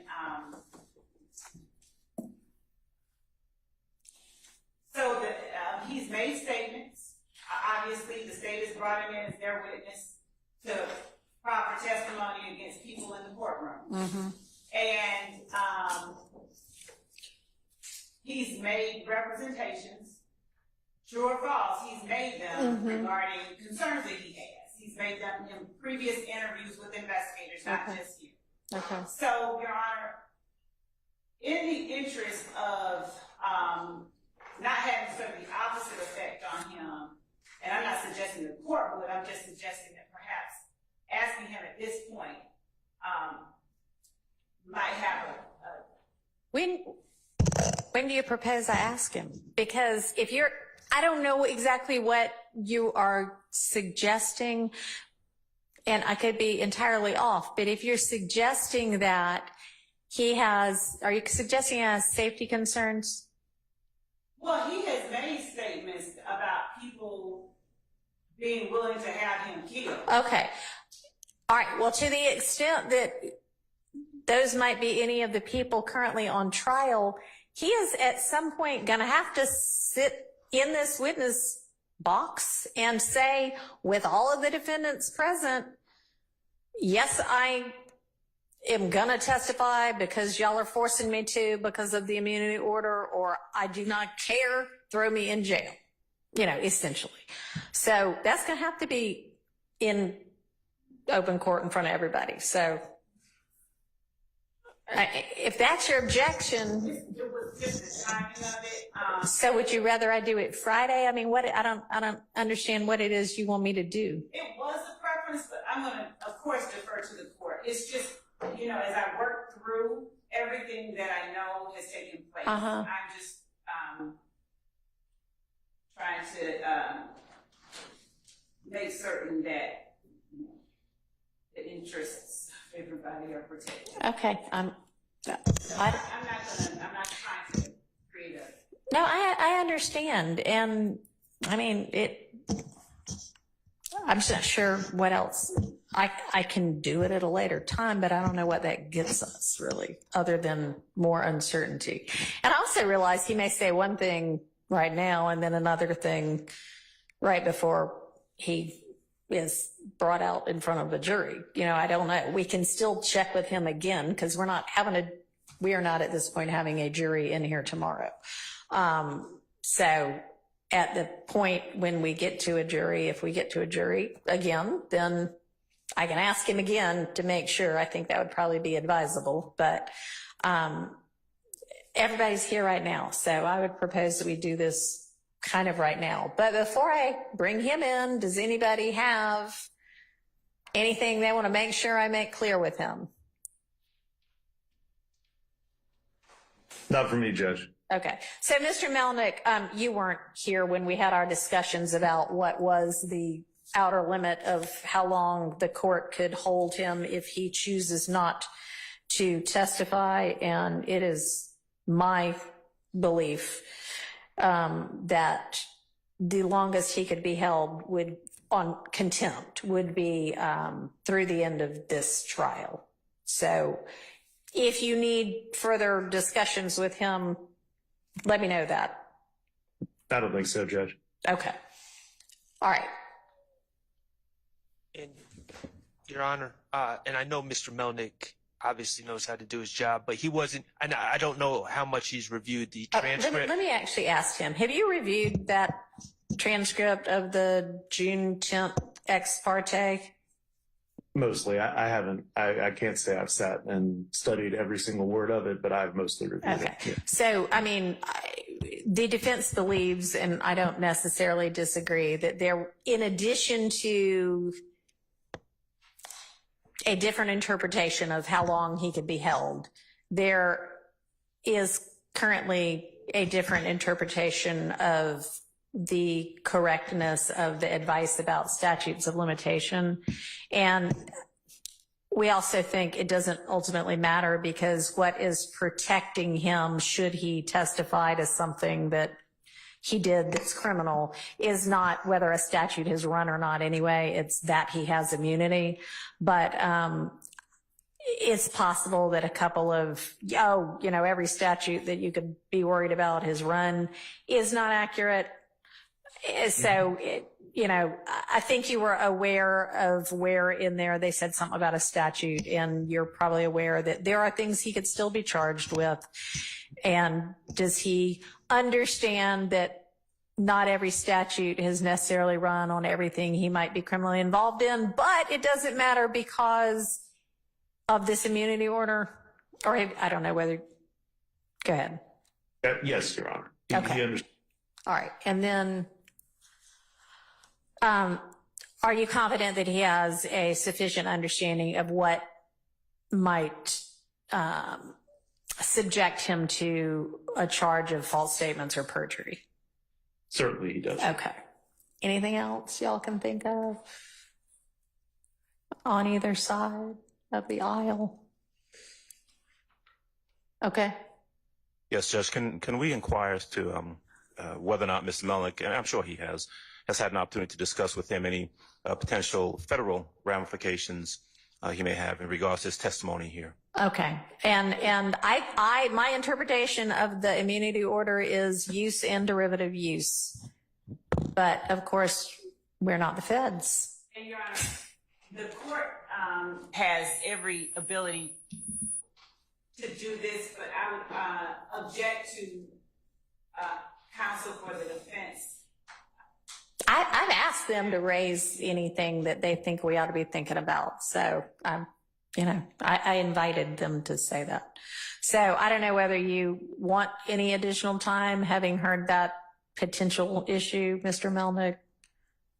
Mr. Copeland and I have had enough time to talk. All right. Okay. Is there a screen where he can actually see Mr. Melnick over there somewhere? Okay. Thank you. All right. Let's go ahead and get Mr. Copeland in.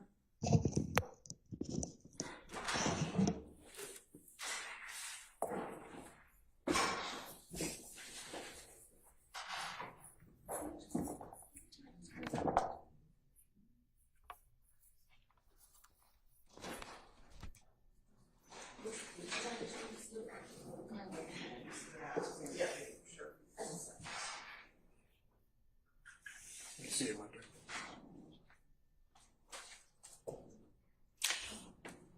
All right. Hello again, Mr. Copeland. Your attorney, Mr. Melnick, is with us by Zoom right now. You can see him on the video screen and he can see you. If there's any time you want to talk to him privately, let me know that.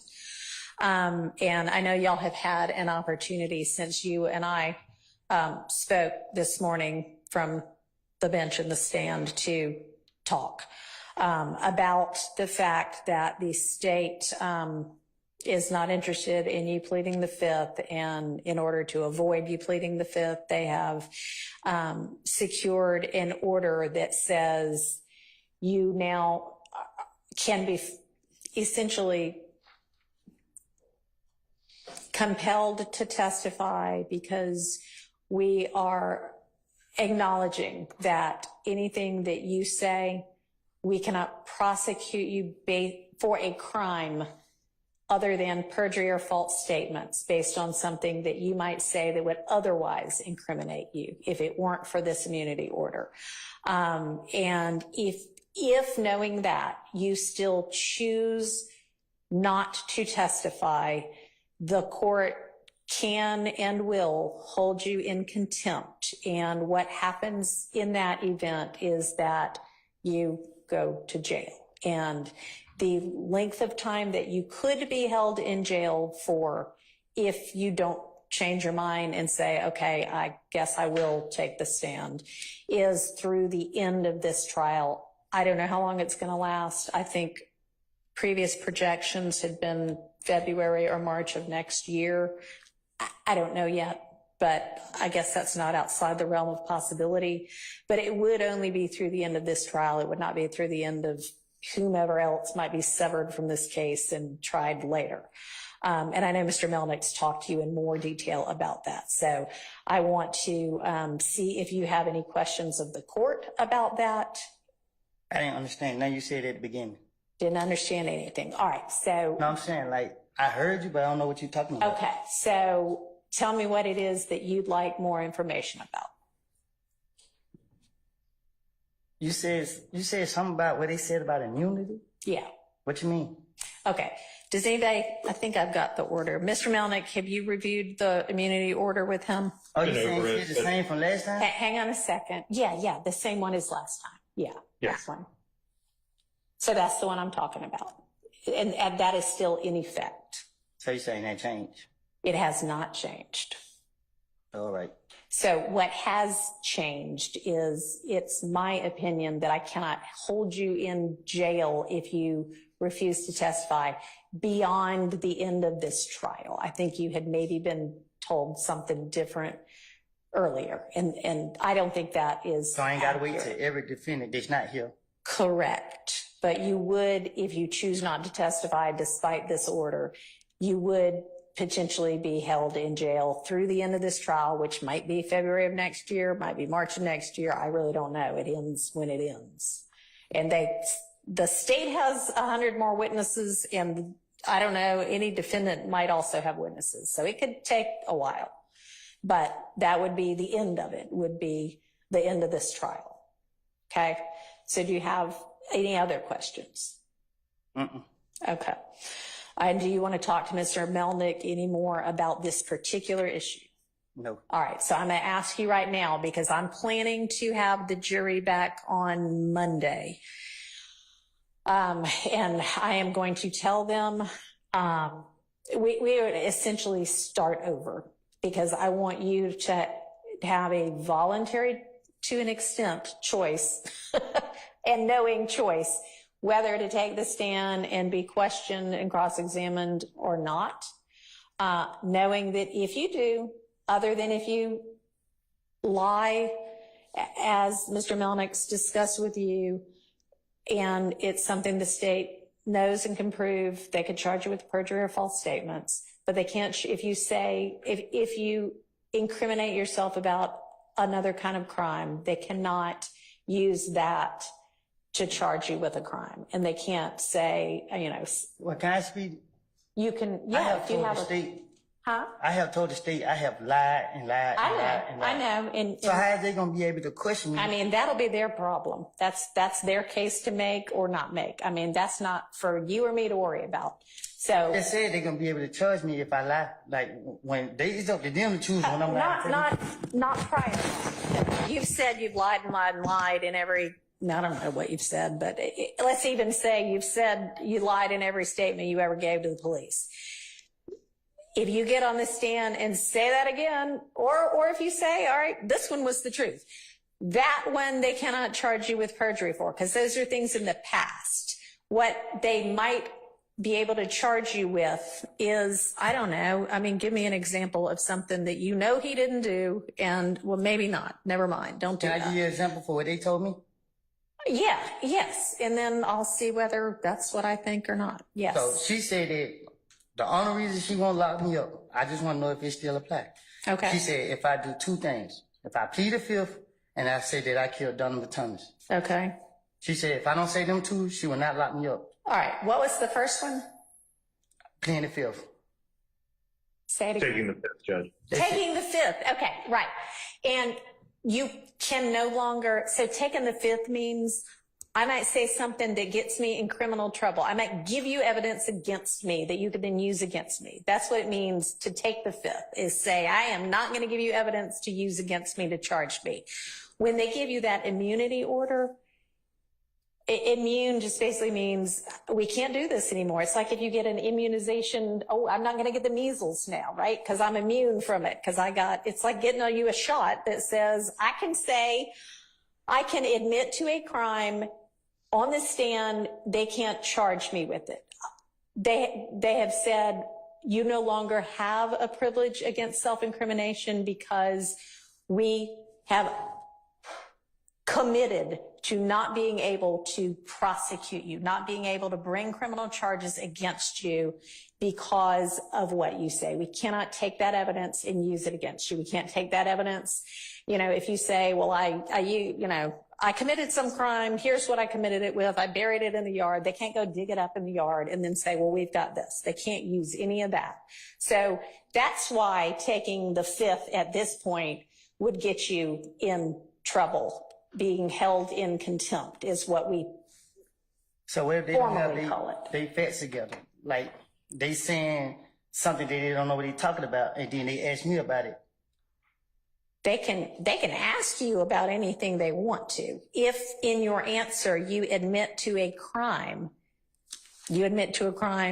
they cannot charge you with that crime. Now, if you admit to a crime and they have evidence that is pretty certain that you did not commit that crime. For instance, somebody gets robbed yesterday and they have proof that you were in Europe yesterday. There's no way you could have committed that crime, but you say, yeah, I committed that crime yesterday. That was here in Atlanta when they know you were in Europe. And they got video of you in Europe and you sent a postcard that said, I'm having fun in Europe. That would be proof that you're lying. And so that they could charge you with perjury for, okay? Or false statements for. Okay. Okay? So what I want to know from you is when we have the jury back on Monday and you're still under subpoena, so you're still obligated to come, and I'm asking you now, when they're like, all right, we're calling Kenneth Copeland, are you going to say, okay, ask me what you want to ask me. I'll tell you whatever I'm going to tell you. Or are you going to say, nope, I don't care if you throw me in jail. I'm not saying a word. I am not getting on the stand. It depends on how I wake up. Okay. All right. Well, then we will just revisit it on Monday morning. So plan to be here at 8:45 on Monday morning. You're free to go for now.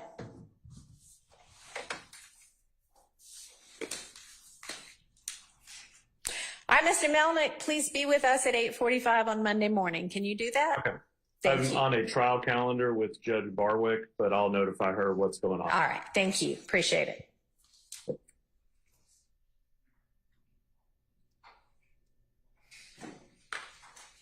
All right. So there we have our answer to the extent we have an answer.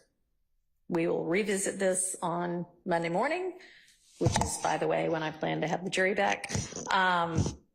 And we at least, I have some degree of confidence that he understands what his choices are and what his consequences are. Okay, back to Mr. Zachary's testimony. Everybody good? I mean, I know we just took a break. Anybody need a break before we dive back in again? Yes, all right. I didn't take a break before, so I could use one now. Let's take 10 minutes. Be back at 5 after 3.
Okay.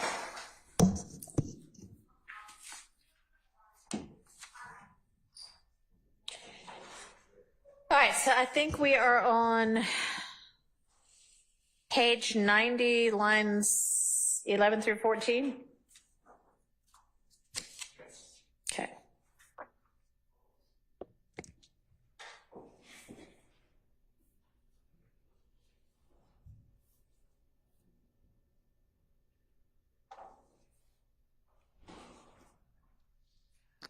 That's law enforcement speaking, basically saying that how Shannon involved in everything. So when they hear his beef, it's almost like call Shannon. That's the detective. Mm-hmm. And then the other detective follows it up with Shannon, the shooter. Yeah. Now, I will say on page 90, line 14, I should add this. I've reviewed all these statements and I've written notes where I feel that the transcript is insufficient. In my notes I have on 90, line 14, Underwood, Investigator Underwood says Shannon the shooter. And then Dennis says because, and then Underwood says Shannon the shooter again. Okay. So that's my objection, is the police labeling my client the shooter. Well, the answer is good for your client. I understand that, but I just... But yeah. All right. What does the state say? Your Honor, it's a question. It's not an assertion. They're asking is Shannon the shooter, and the inflection given by any person repeating it wouldn't do as much justice as listening to it. Well, I will happily listen to that as well. But even if line 17 is a question that is saying Shannon the shooter, right, then we probably could just go with line 17 and not like the 11 through 16. So what do you think? So 11 through 13, we would object to being excluded because that's Detective Dennis asking of Mr. Zachary something about one of the defendants currently on trial based on Mr. Zachary's relationship with him and affiliation with him.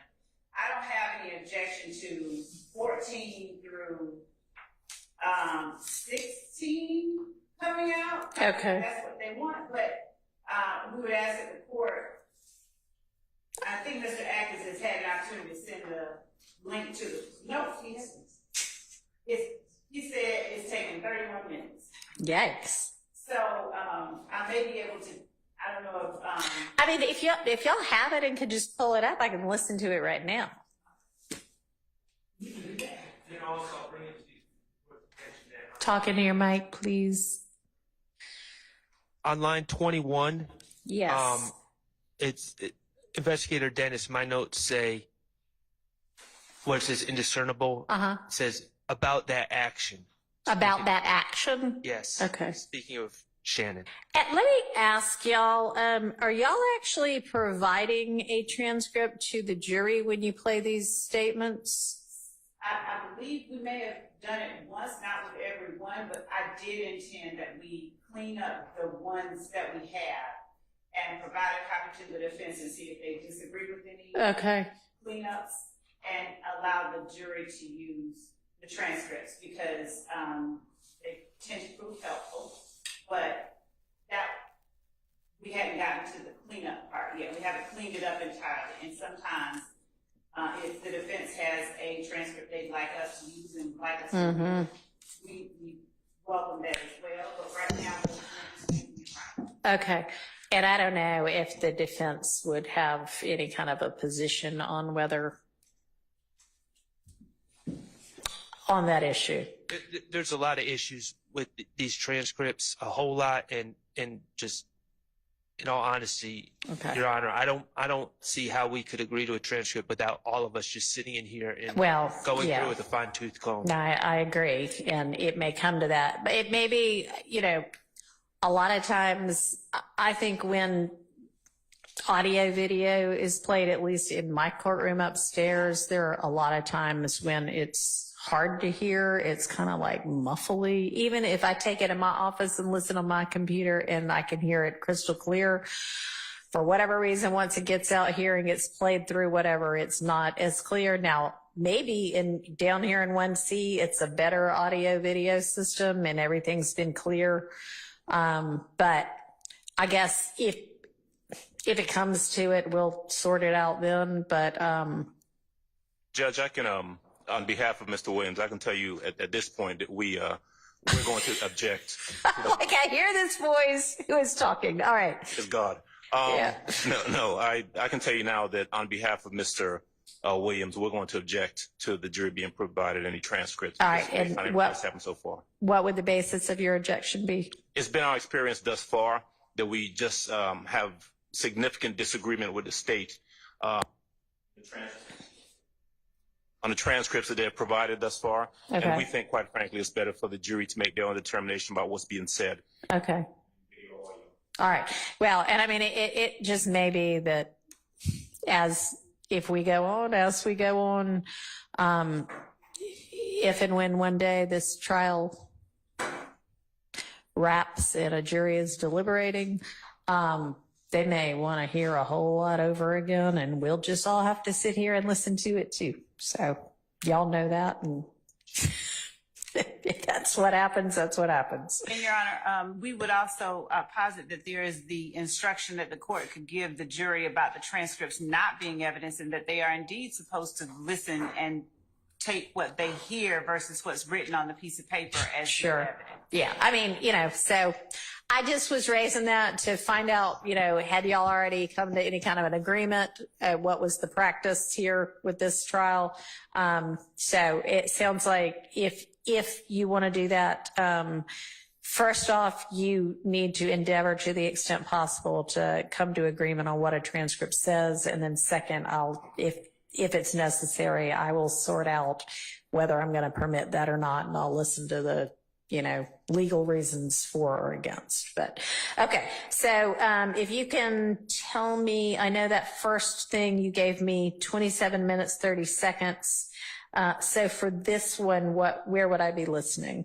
Oh, we're going to play it here. Never mind. We need the Zoom link. Oh, it's the same one as it was a minute ago when Mr. Melnick was on. Okay.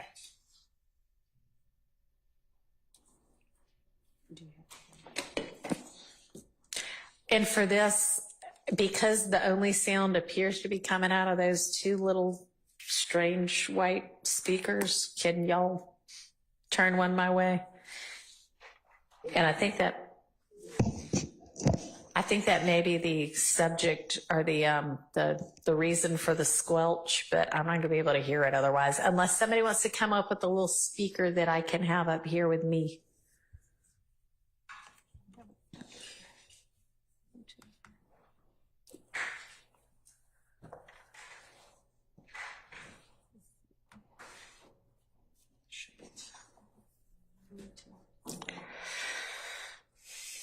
Judge, could the court give me just a minute? I'm trying to get it open and then Yeah. trying to get to that point. Okay.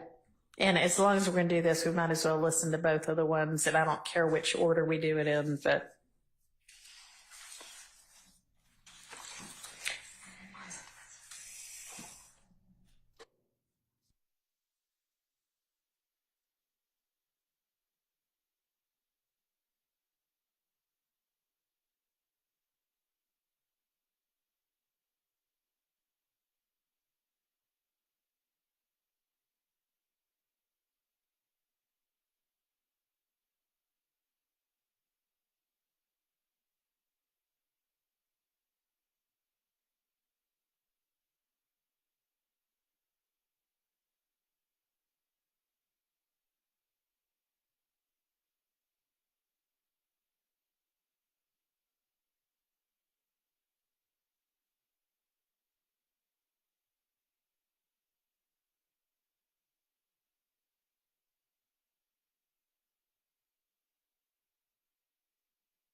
Y'all can go ahead. I mean, look, is the video matched up with the audio when y'all are showing video in court, or is there a lag? Sometimes there's a lag if we use a server, but if we do it from a hard drive. Okay, so that's what y'all been doing, is using a hard drive? We've done both, and that's what happened. All right. What are we going to be doing right now? A hard drive. Okay, perfect. Because honestly, sometimes it helps to see what they're saying in addition to listen.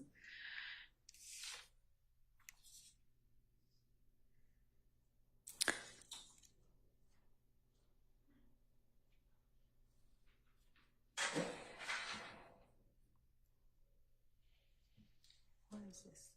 What is this? Transcript.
Which one are we targeting first? The one on page 90. Okay.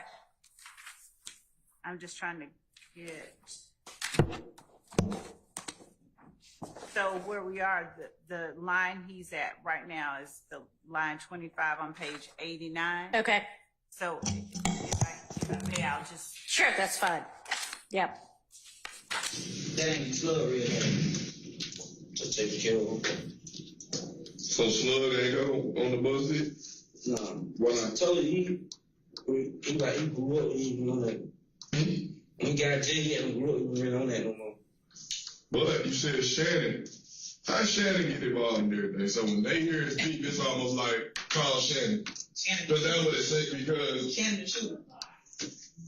Now, Shannon always be quiet. Right. He did. Yeah. He shoot. When it comes down to it, he's not scared. Who shot Shannon? Who shot Shannon? They say he smoked. I don't know. I was locked up. All right. It's just jail. I read through jail. I heard what I need. Okay. That's definitely a question. Shannon the shooter? And then the answer is no. He's quiet. So 17 is fine to be in. Can the court remind me of the one before? Yes, so that was with regard to item number 13. And y'all said it was around 27 minutes, 30 seconds. And I'm wondering, and we may need to play more of it than that, because I was asking, who is the they that they're talking about? And I was just going to maybe listen a little bit in front of that. But then, so anyway, that was the issue there. So I don't know how much we're going to need to listen to find out who the they is. Or if we can find out who the they is. But your item number 13, which was on page 54, but I'm thinking we need to go find the beginning of whatever this portion of questioning is.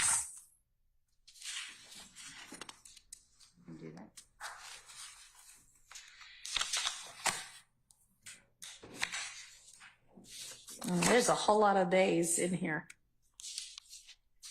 I think that it would be helpful for the court to just have the whole listen from the beginning. That's fine. I'll do that. That'll be my homework. Does the court have, or Ms. Percival, have a thumb drive? Because I can easily just copy it onto that thumb drive. That's probably the easiest thing to do. Probably not here, but definitely in my actual chambers. We've got one. Maybe Miss Bugs could bring us one down before we finish for the day. Okay. All right. So I think that answers on our number 25, which was page 90. We were gonna, by agreement, strike 14, 15, and 16, because you can't hear what they're saying anyway. But leave in, not by agreement, leave in 17 and 18.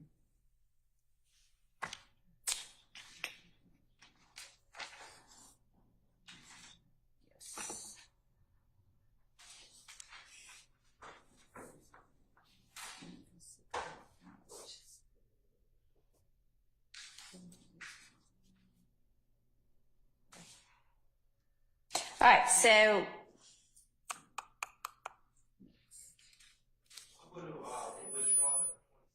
okay.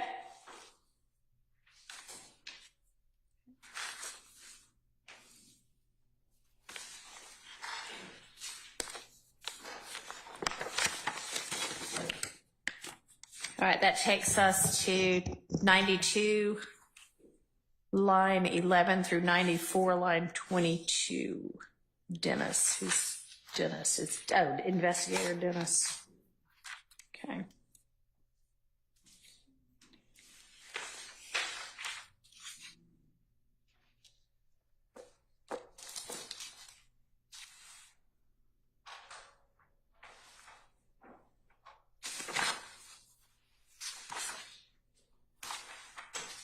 So.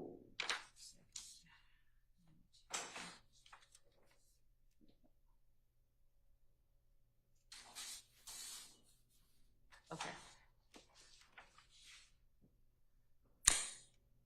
So it's not the entirety of 92. That's just to give me context. Is it is it 93 line 21 where the real objection starts?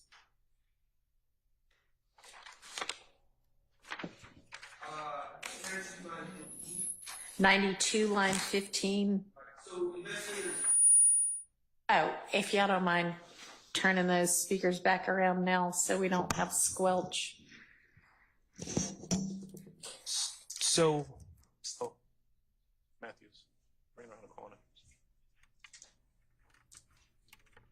Bring around the corner. Thanks. Yeah, and it's trying to just. That's good. Okay. So Investigator Dennis was present. He was working an extra job at Club Compound, and he's already testified, and he's provided live testimony about what he observed at Club Compound. Right here, and I think admittedly in the statement, he's just kind of going off his memory, and he's confused, and he's testifying about, not testifying, but he's talking to Quindarius about what he saw. Right. And we've already heard from him sworn in court testimony about what he saw that night. And this is, in several of the interviews, he goes into what he saw that night. And I just think it's inappropriate for the jury to get Investigator Dennis's version of events through unsworn out of court statements. And they're likely to confuse it with what he said on the stand. Okay. So can you pinpoint for me on page 92, is there anything, well, I guess line 15, like right. He's leading into it. He's talking about DK, who's Walter Murphy, and I believe it was Pokey. That's Kaikendo, and he's actually wrong about that. Fatty is Kaikendo. And so he's just kind of setting the stage of the people he saw. And then... Starting at where? 15? 15. Okay, yeah. And then he's talking about the gun that DK had a gun, and he recovered the gun. Right. And how he pulled out his gun, and Jeffrey's sister, Max, took offense to it. And how the gun was put on Dolly. Dolly is Max. That's the same person. It's on Dolly's truck. Yeah. And so he's just reliving what he observed that day, and I just don't think it's appropriate for it to be played in an out-of-court statement like this. What's the state's response?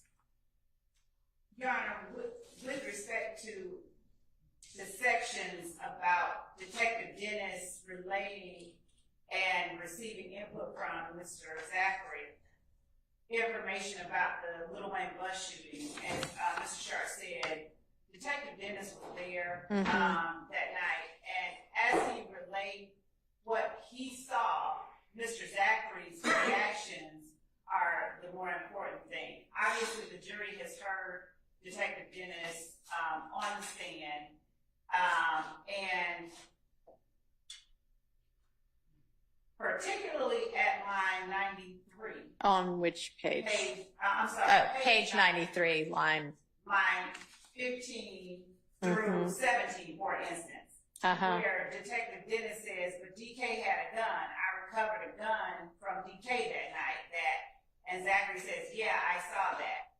So Detective Dennis's words impact on Zachary and his responses to them are the more important thing than us trying to have him, as Mr. Sharp said, testify. That's not what we're trying to do. Now, there are parts of these that we don't have a problem, consenting to. All right, well, tell me what those parts are.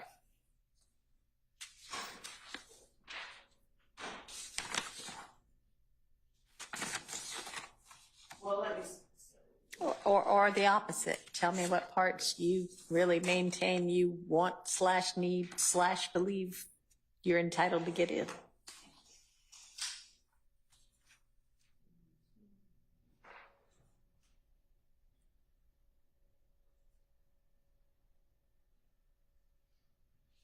So starting with taking out, I don't mind page 92, lines 11 through 25. Okay. Well, so we'll redact that by agreement.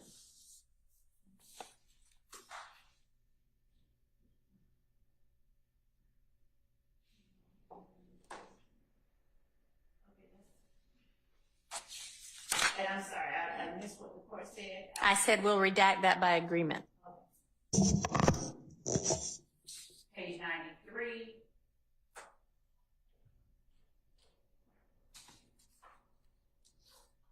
Lines 1 and 2. Okay.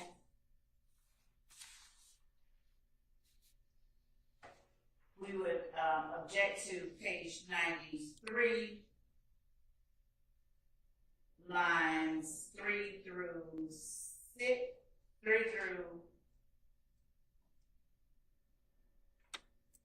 9. Okay, so that you believe should be in. Yes. All right. And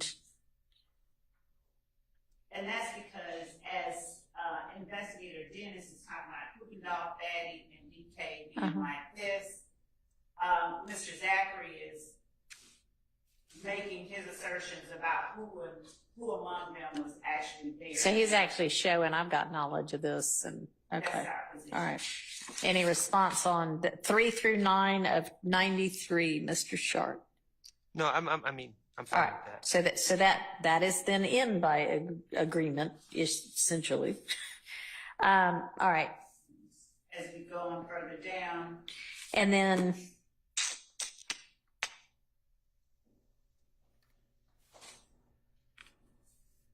I have no objection to 19 through 23 coming out, where Investigator Dennis is talking about cooking dolls, not cooking dolls, but DK's gun having been taken. right. Okay. All right. And so up above then, where he's saying DK had a gun, I recovered a gun. Yeah, I saw that. Is he literally mean, yeah, I saw that on the scene? Yes. Okay. Yeah, that seems like that could come in.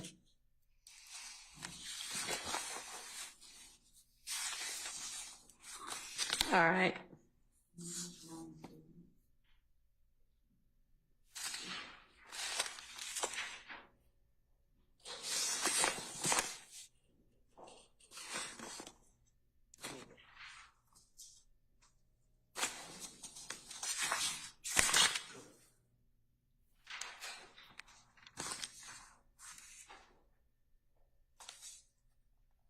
So lines 24 and 25 on 93 lead into page 94, lines 1 and 2. Okay. We would object to that coming out. Yeah, I mean, that seems like that's still the firsthand knowledge. We have no objection to page 94, lines 3 through 6 coming out. Okay.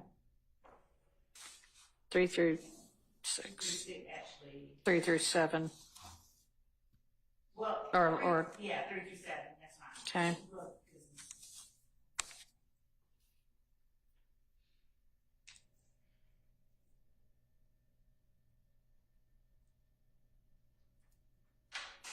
Line 8 through 10.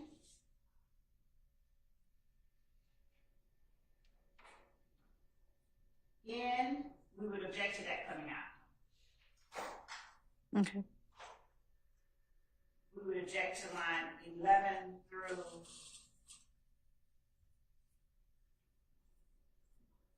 18 coming out. Mm-hmm. We don't,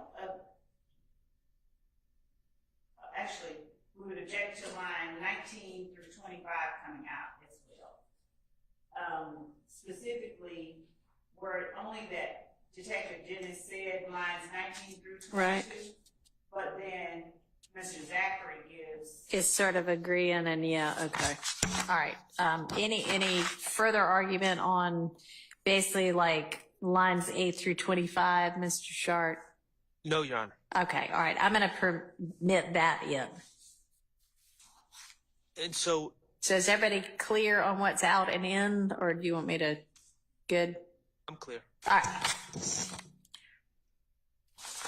So the next section, Your Honor, is kind of picks up right where we are. And I flagged this because it was unclear to me at the time whether Mr. Zachary was claiming that he was there.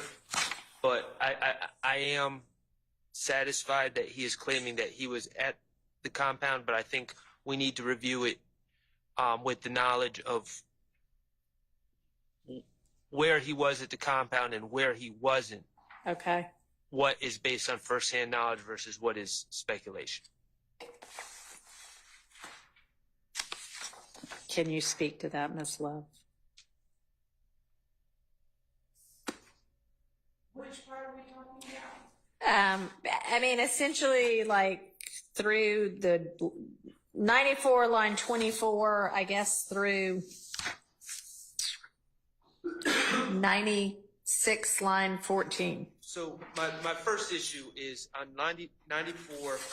He says, yeah, she swapped cars with them. With who? DK and Shannon. Okay. If he saw that, that's fine. You know, if he, of course, if the foundation is laid to ever blame. Right. But then after he says DK and Shannon, Investigator Dennis says are shooters, and Quindarius Zachary says yeah. He wasn't present for the shooting. Okay. It's going back to he has no firsthand knowledge to affirm Investigator Dennis's theory. So I would have a problem with lines 1 and 2. And then I have a problem with Investigator Dennis, who wasn't present, saying Right. Pee-wee in the white Camaro was just a driver. He doesn't know that.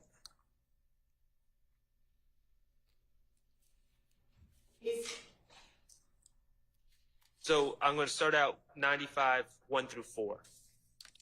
Okay.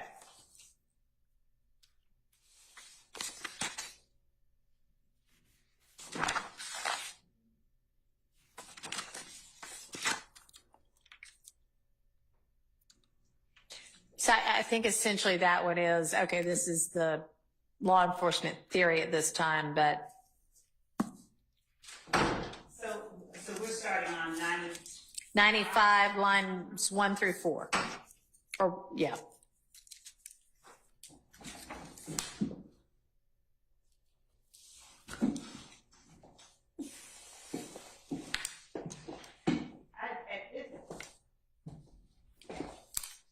At this time, Your Honor, well, I'll put it this way, for open to reserve the right. If I ask that the court allow, if we are able to establish that foundation, then I'd ask that the court not exclude it. Okay, and that foundation being the foundation that he actually does have. Personal knowledge of it. Okay. Or some other. Okay. Or, okay. Yeah, so that one is, I guess, a TBD.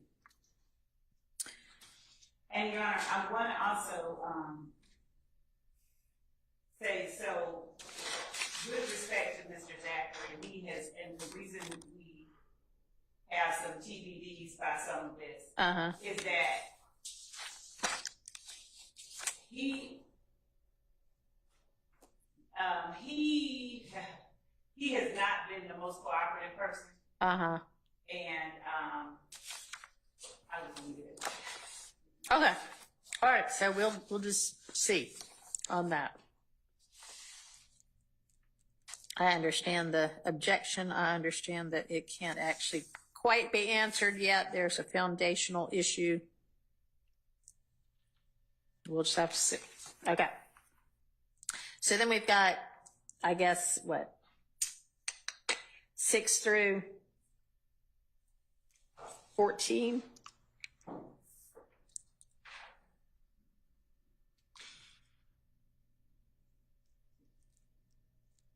I don't have a problem with lines 6 through 8, but then again he starts theorizing about who's a shooter and who's not, and he says Troop wasn't no shooter. He was there though. I think he was following them too. I don't have an objection to, is that 9 through 13? Yep. Yeah. I don't have any. Okay.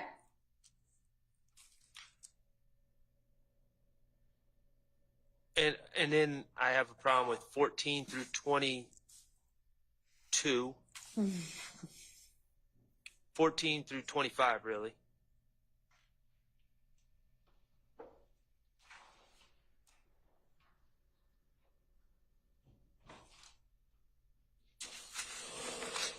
And is that same basis, like, how does he know this? Correct. Okay. Is that also by necessity TBD, based on your frustration with your witness? Okay. And Well- that feeds into 96 as well. 96. Well, I would say 24 and 25, 95 lines 24 and 25 to 96 is really 96 line 14 is all speculation about why Jimmy Winfrey pled guilty. I don't think that's TBD. I think Okay. that would be All right. So hang on. We've got, I'm sorry, maybe I'm just not up with y'all. So 95, 14 through 23 is TBD. Is that right? That's right. Yes. And then when we start on 24, line 24 and going on, okay. That's,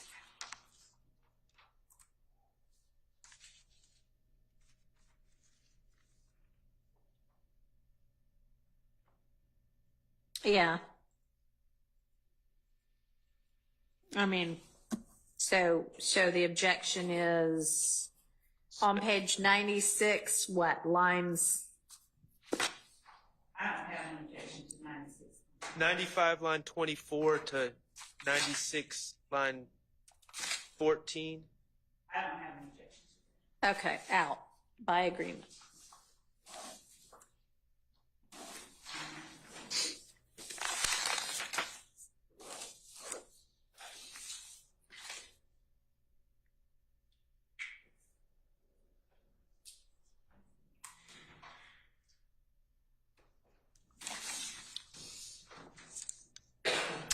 Okay, so are we now at number 29? Yes. Okay.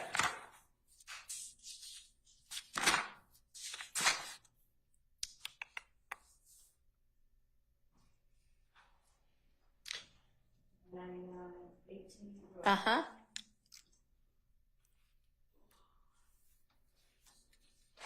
So, Your Honor, the context of this is there's a gentleman named Rico Rich. Mm-hmm. Is it Rico Rich or Rico Rich? Rico Rich. And he ran or owned a studio on Metropolitan that allegedly was also used at times by Mr. Williams. Mm-hmm. And at some point, this studio was raided, and marijuana was located at the studio, and I think Rico Rich was charged with it. It was his studio, my understanding. July 15, 2015 is when that raid occurred, and it has nothing to do with this case. And so they're just talking about Rico Rich being upset because his perception that the attention drawn by the gentleman in court led to the raid, and it's just about something that has nothing to do with this case. All right. And Judge, if I can just add to Mr. Shart's All right. position, the state, we've actually addressed this previously. The state agreed that this would not come in. Okay. Well, I will find out what Ms. Love says about that, but I think that maybe Ms. Love hasn't had as much of a chance to study this in detail as she would have liked and as I would have liked. And so, Ms. Love, is that correct that y'all had already agreed that this part needed to come out? And this part, what meaning? 99, line 18 through kind of, I guess, what, maybe all of 100? 100, line 10. Just one second.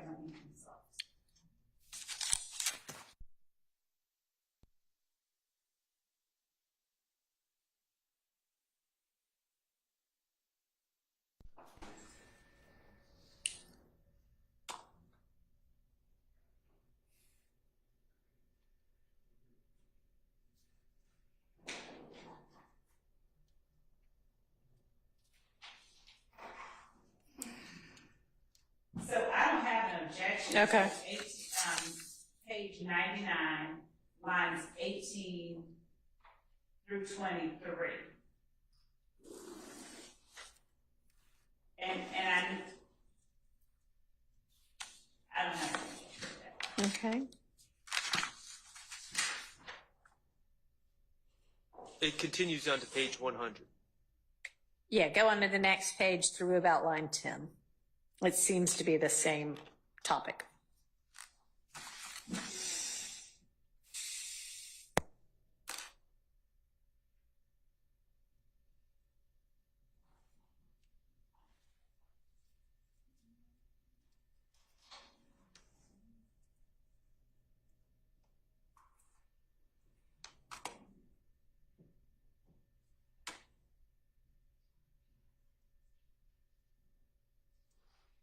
So we don't have any.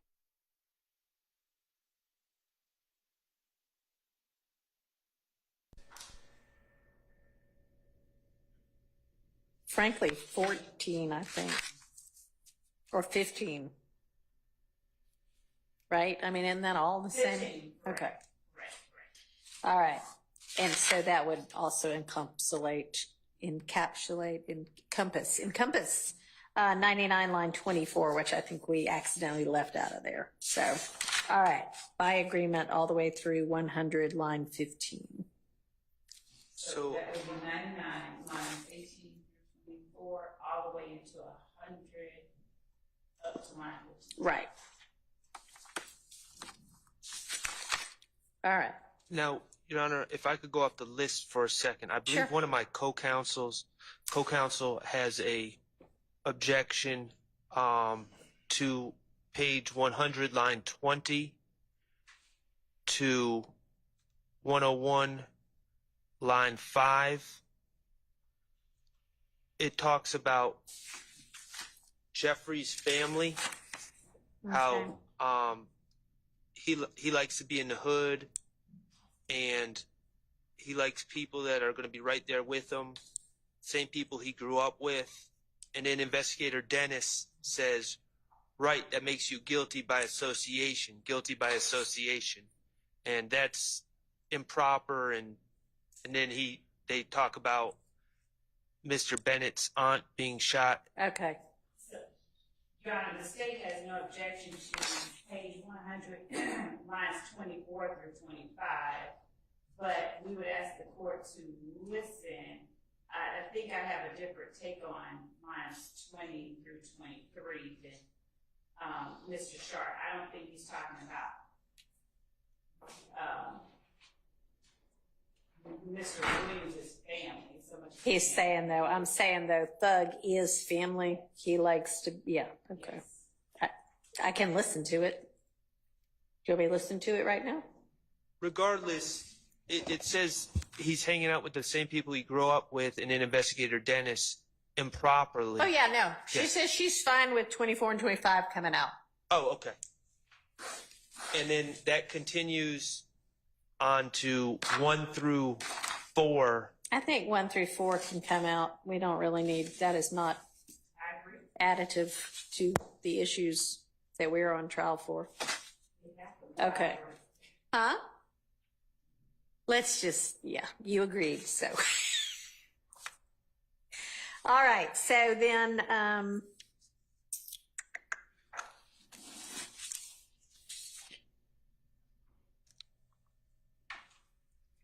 so 100 line 24 through 101 line 4 are out by agreement.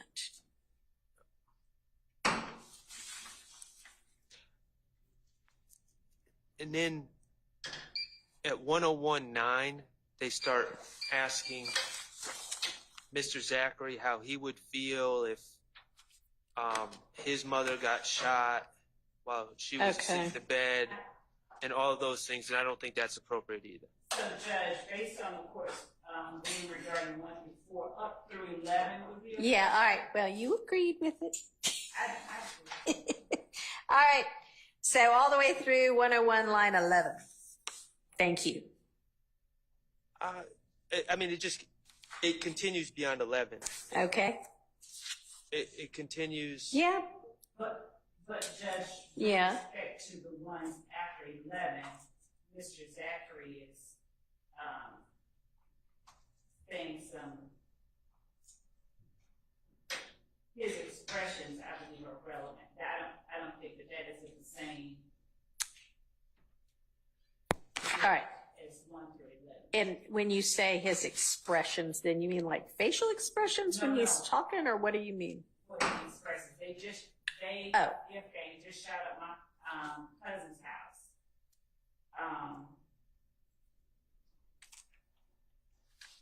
I'm mad, and I don't disagree with respect to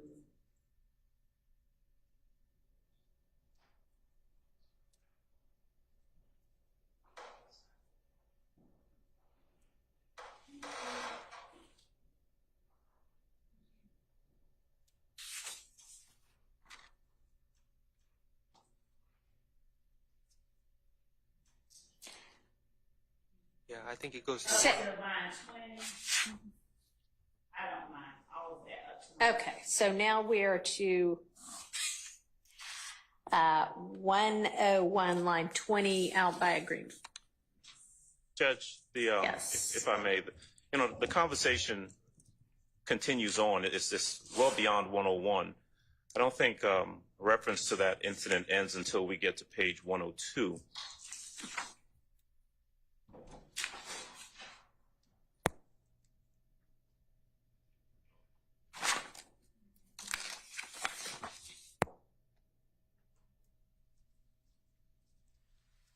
So maybe through line 8 I was thinking 18. or 19. Yes. Okay.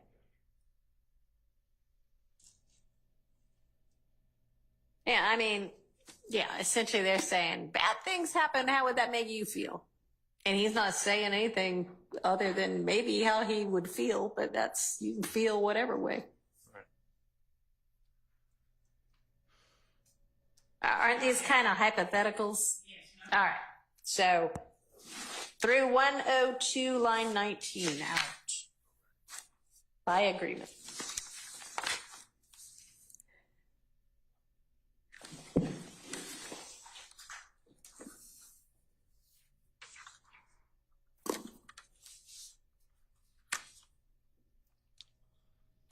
Now, the next section.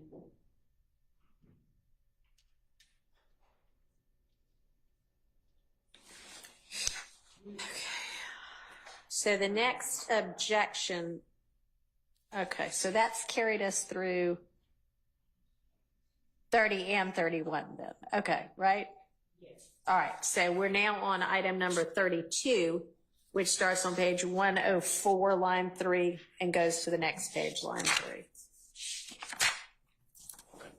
And this is involving the Donovan Thomas case. And Yeah. I will say that in the other statement, Mr. Zachary asserts that Mr. Stillwell and Mr. Kendrick made some sort of statements against their interest. Okay. As to who was in the car. But he never asserts that they told him about these details. And he's never claimed that he was there on Cleveland Avenue when he talks, here he's talking about a gentleman named Kelvin Treadwell, also known as O.G. Bentley, basically taking the guns and taking the car and disposing of those things. He never claims to have been there, and I don't think anyone's claimed he was there. He claims he was at a kid's party, and I think the state has accepted that. And he's never said that he got that information from Mr. Stillwell or Mr. Kendricks, and I don't know where he's claiming he got this information from, but until that is established, I don't believe that it's admissible, even as a prior inconsistent statement, hypothetically. So, Judge, what Mr. Zachary said in his prior statement is that he got that information from two of the defendants on trial now, following the shooting at one point the night of at Mr. Williams' condo, and I believe the next one on the way to Miami. My memory may be a little bit fuzzy on that, but because he corrects one of the detectives when they're saying, so both of them told you at the condo, and he says no. One told me at the condo, the other told me on the way to Miami. Okay. So our argument is that his recitation of what happened would have come from, he wasn't there, we've never said he was, would have come from the same place that he was made privy to the statements that we caught Nuts down at, which was at the condo, on their way to Miami, because they were together. And by they, I mean various members of YSL. They didn't all go in one car together down there, but they traveled to Miami in the days after the murder. So Okay, but this is about Bentley's potential involvement in getting rid of the guns? Is that right? So O.G. Bentley is alleged to have, yes, gotten rid of the guns after the murder. Okay. And our argument would be that Mr. Zachary would not have, he's not the only one that says that. They wouldn't, this collective knowledge wouldn't exist but for his involvement in the gang itself. So this is another spot where I would say, where I would object to it coming out. But of course, I'm going to follow whatever ruling the court makes. All right. And I just want to be clear. I actually agree with Ms. Love's recitation of facts to the extent that he said that he got certain information from those individuals, but it's not this information. Yeah, I mean, it does seem like, I mean, he could legitimately have gotten the information about two other people saying they're involved, and that's one thing, and that's not what this is about. This is about what was O.G. Bentley's involvement, and did he, get and hide guns? And literally, even on 104, like towards the bottom, and they're asking about, they gave him the guns, he's like, that's what I hear. He doesn't even seem to be saying, hey, I know this from one of my in-gang sources. He's just like, oh, I don't know. In the 2015 interview, a little bit more detailed and a little bit more explicit. He references it. So at the very least, I think it. All right. So how about if you can Point me specifically to where in the 2015 thing it shows that he actually has the legit knowledge of this, then I'll reconsider it. Okay. Okay? All right. So I'm just gonna put, okay, contingent on an offer. Yes.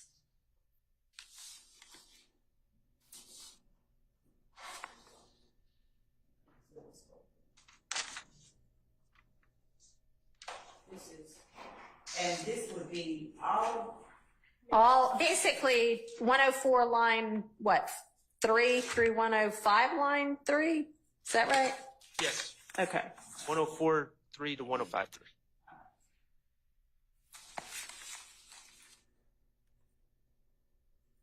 All right.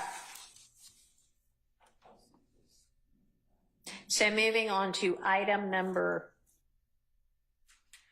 33, which is a little portion of page 105.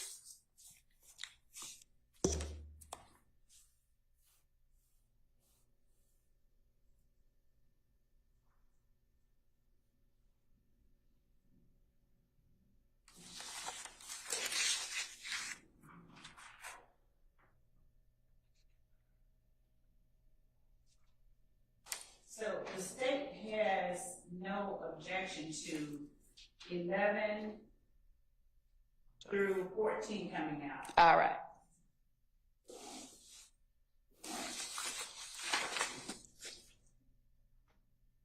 All right.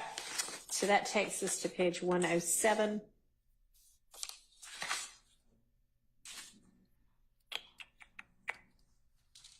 Our first I'm gonna withdraw that one. 34.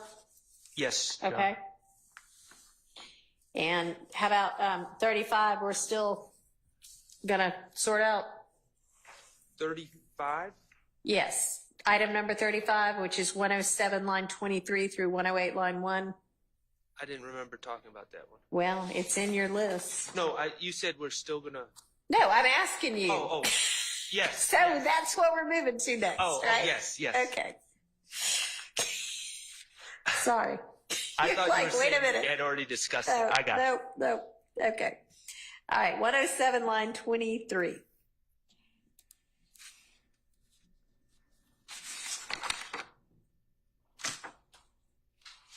Just a random discussion about a fight in a club that Mr. Kendricks allegedly got into with a man named Lil Tony. Okay. Does that have anything to do with this case? Yeah.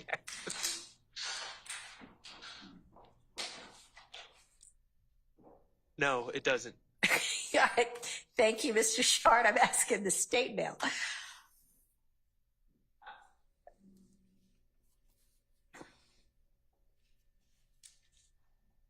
So actually, Judge, going back to 106.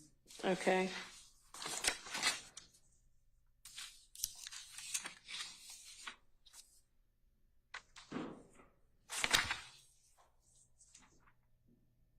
So 106 just gives her context of time frame, but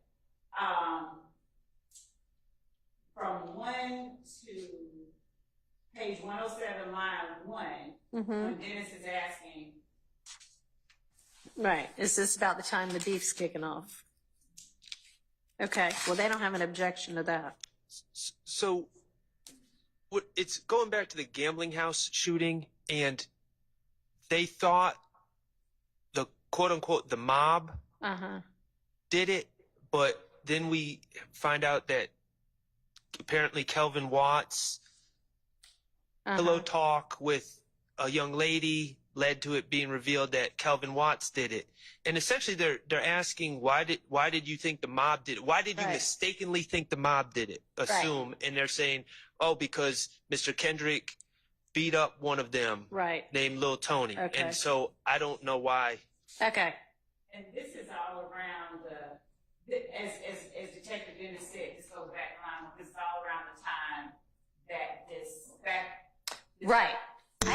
So as I understand the objection, it is to, well, it may be a little further up than Right. Line 23, right? It really starts on 14. Why Yeah. did you think the mob Yeah, was all right. So starting at 107, line 14 through 108, line 1. So when Detective Dennis asks Mr. Zachary, why did you think the shooting was taking place? And Mr. Zachary is telling Detective Dennis, yes, he might be speculating about why they did a rival party did what they did, but he's also stating that Diamante Kendrick had just beat up one of them. But this isn't, I'm sorry, it just for my clarification, this isn't one of the IF people, this is some other group, right? Where it says why y'all thought tomorrow, and then Phonetic or something. Right there on line 14. Right. If you listen to it, it says why y'all thought the mob was shooting, not tomorrow. The mob? The mob. Okay. And that's the gang that they assumed. Okay.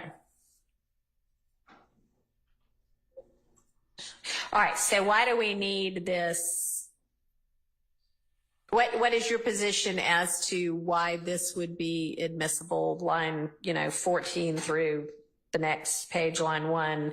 Hey man, I mean, we thought for a while it was this other group because of this other beef that had gone down. So as it relates to 14 through 17, we would stipulate to that. But line 18, where Detective Dennis says, y'all had beef all over the place. Y'all being his acknowledgement as he was telling Mr. Zachary of them as a group. Okay. And Zachary at 21 says, yeah. Yes. Okay. So then 18 through 21 seems like that legitimately could come in. And then that brings us then to 22 through the next page, line 1, about, okay, here are the details on this mistaken beef again. So that out, and then just 18 through 21 in.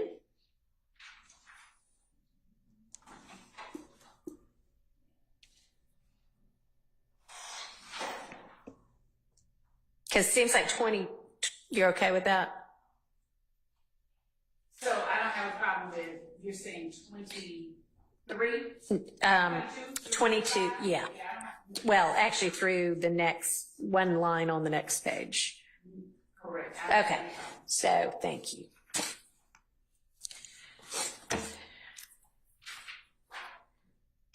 Okay.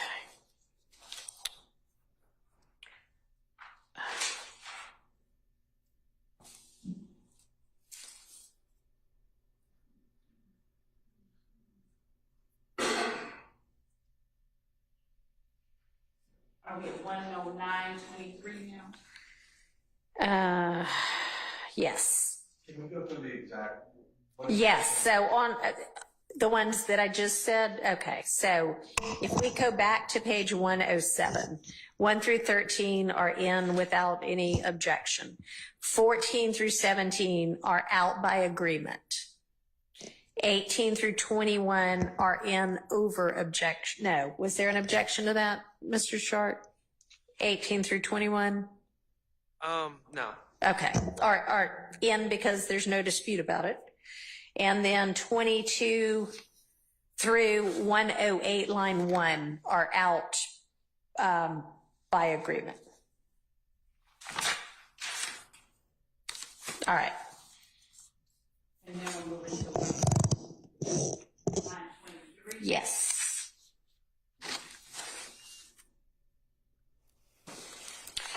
I have no objection to 23.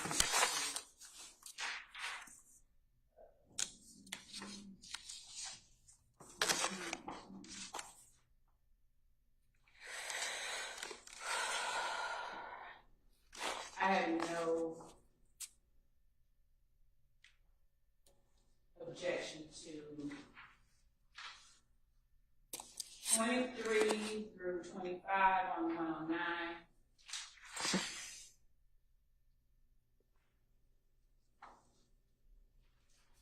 And 1 through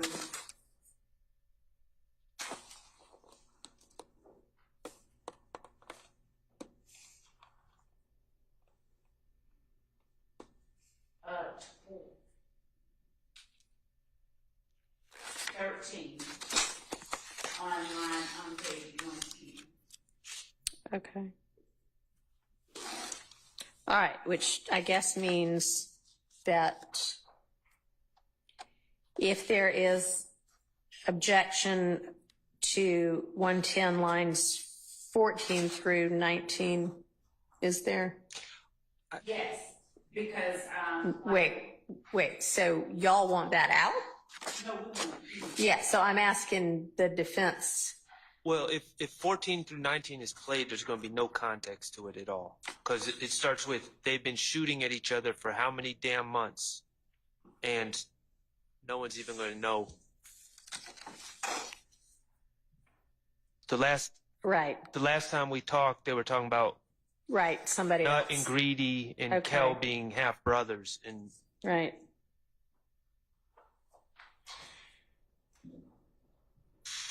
So, I mean, honestly, I'd be okay with.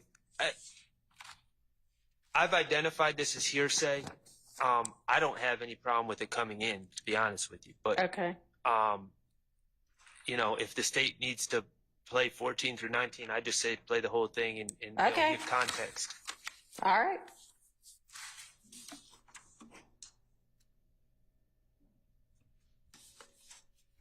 So then that actually starts with 109, line 23, or no? Yes. Okay. All right. So basically, they're withdrawing their objection to that.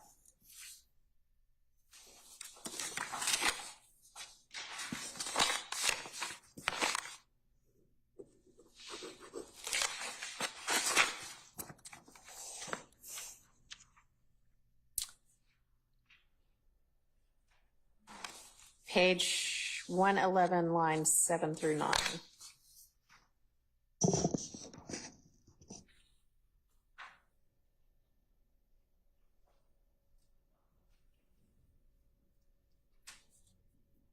Okay.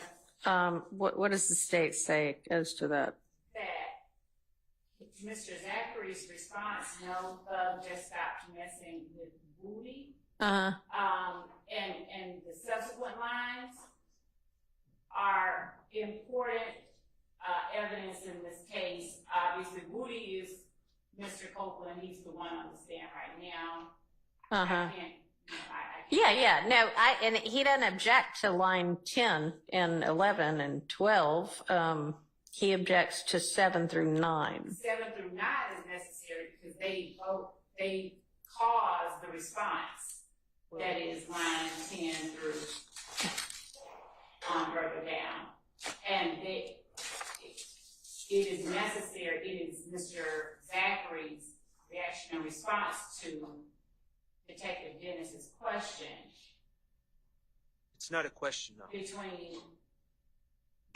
Yeah, it is a question. I mean, it might not have a question mark at the end Well, of it says, I mean, word I got is Shannon started putting in more work than Woody. That is a declarative statement, and it gives the impression that other witnesses have told Investigator Dennis that, and that I've never heard someone tell Investigator Dennis that, and even if they had, that needs to be come from the stand. He starts out with how did Shannon. Yeah. So the how did Shannon part's really not a problem. I mean, could you redact out after the dash? How did Shannon? And I know we then don't have the word Woody in there, but Mr. Zachary provides the word Woody. No, Thug just stopped messing with Woody. Why don't we just start with line 9, just with why Thug start pushing Woody in? That works. Thank you. Thank you. Thank you.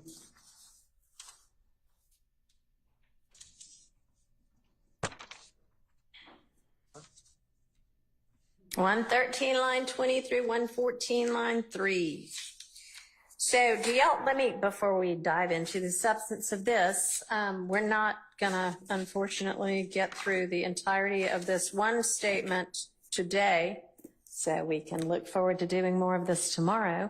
But there are, how many, two other statements? Okay. I can provide all of them to the court. Okay. Here's the thing is, some of this I am having to make rulings on, but a lot of it, it's like, it might be, and I'm not saying it's the first time you're looking at it, but it's the first time you're looking at it for the purpose of trying to think about whether you're okay with redactions. And that's not really the best use of court time, by which I mean time that we are all here between 9 and 5 in court. So can you endeavor, and I know this is a lot, but y'all should have done a whole lot of this before now. So can we sort of maybe by the time we all reconvene tomorrow have a whole lot more of this sorted out so that y'all can hone in on the things that I need to make an evidentiary ruling on? I have no problem with that. I know Thank you. Mr. Sharp was endeavoring to give us another. He's got, this list is great because I just need, okay. I need the responses to winnowed. All right, great. Okay, he gave it to us from one of the other interviews. We need the last one. It's 3 of them. Okay, well, do you have that one ready yet? Mr. Shart is ahead of y'all on these interviews, so maybe while y'all catch up through the rest of these two, he can be finishing the third one, if he doesn't have it yet. I'm trying to remember. I'll talk to the state afterwards. I want to make sure I'm on the same page with them about the 3 different statements. Okay. So I'm sort of thinking I don't want to do any more of this. How about that? Because y'all can maybe do some things to make it all easier. So I will take a look at the beginning of this video. Y'all, the state, are going to go through what you have so far, which is the rest of this statement, potential redactions, and then whatever the second statement, not in time, but you know what I mean, potential redactions, and have it crystallized more for tomorrow. And tomorrow we also, I think, can't remember what I told you to turn in by tomorrow, but what was it? Your Honor, we do the open court exhibit. Yes. And I have a very nerve-wracked and nervous person working on that. They're asking, what if we don't have everything? I'm gonna throw them in jail. I'm kidding. I understand this is a monumental task, which again should have been done before now, but given that it wasn't, we're doing the best we can. If they do the best they can, it's not what we're going to be dealing with, but it's not for me anyway, it's for the defense. So to the extent they have whatever they have tomorrow, turn it over, and then the rest of it by Friday. How about that? That seems reasonable. All right, what else? And also, the court asked us at the beginning of the week to have the next. Yes, the next tranche. Yes. Yes. So. Where are we on that? We count even that tomorrow night is the end of the beginning of the week, but I don't know. So we're in there. You're okay. All right. I'll check in with y'all again on that one. Okay. Mr. Harvey is going to produce a potential 105 limiting instruction within the next couple of days before Friday for me to consider. Will the court give the state an opportunity to? Oh, absolutely. Yeah. I mean, but we got to have something to at least start with.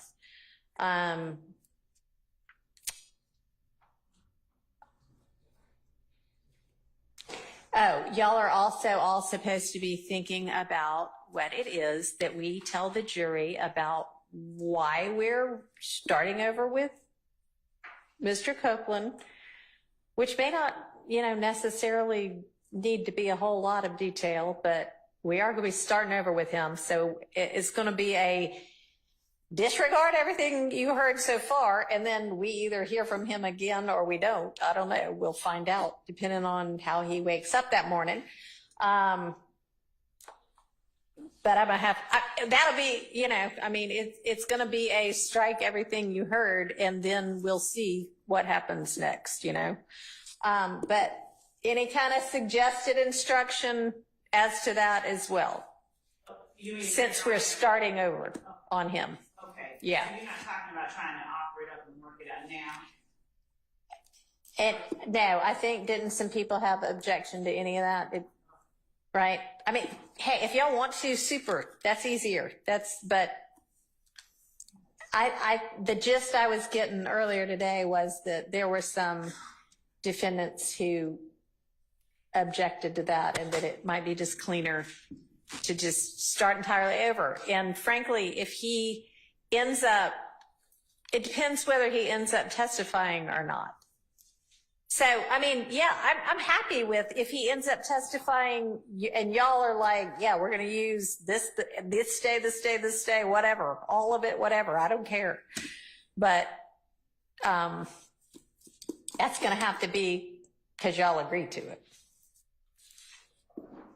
Your Honor? Yes. I thought the people charged here position was, and I think the state's position was just to include the 7th, which really was not anything, and then the 10th, which is Monday, the 12th, which is Tuesday, and part of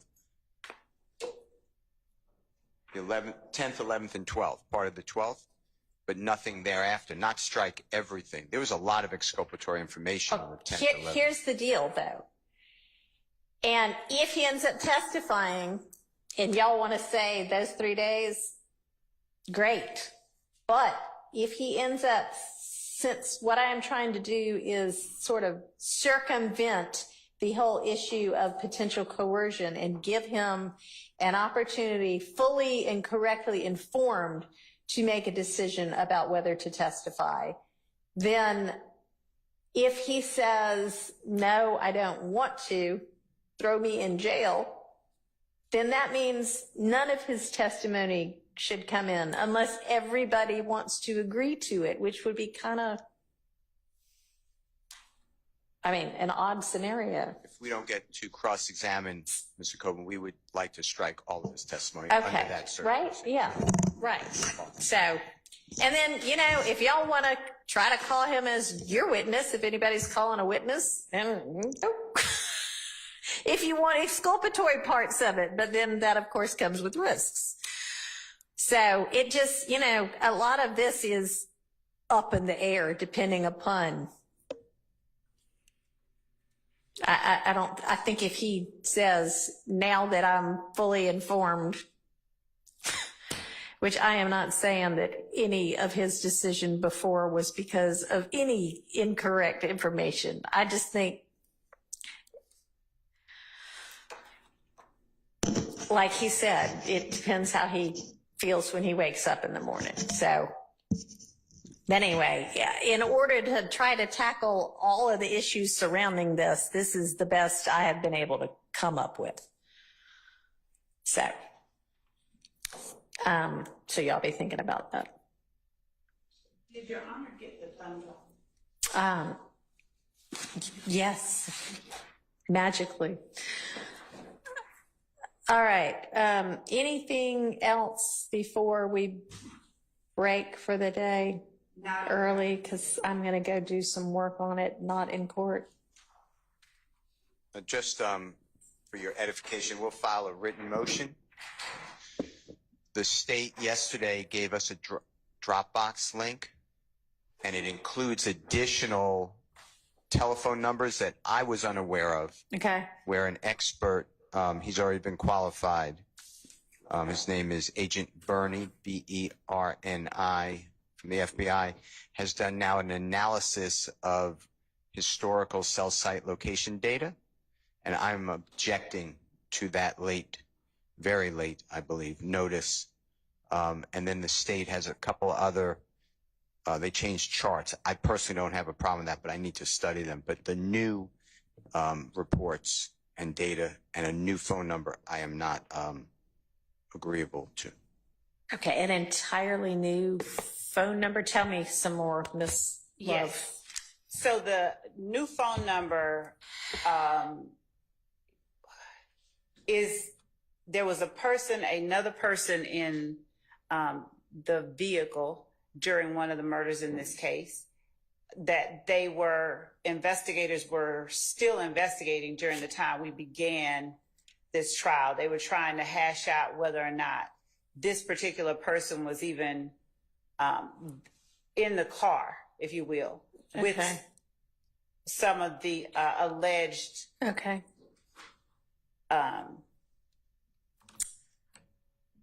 parties to the crime. Okay. Since that time, during the course of this trial, the investigators with the Atlanta Police Department that were doing their deep dives into forensic data determined that this person, I don't think that person has been arrested, but this person was also in the car with the co-conspirators during this particular murder.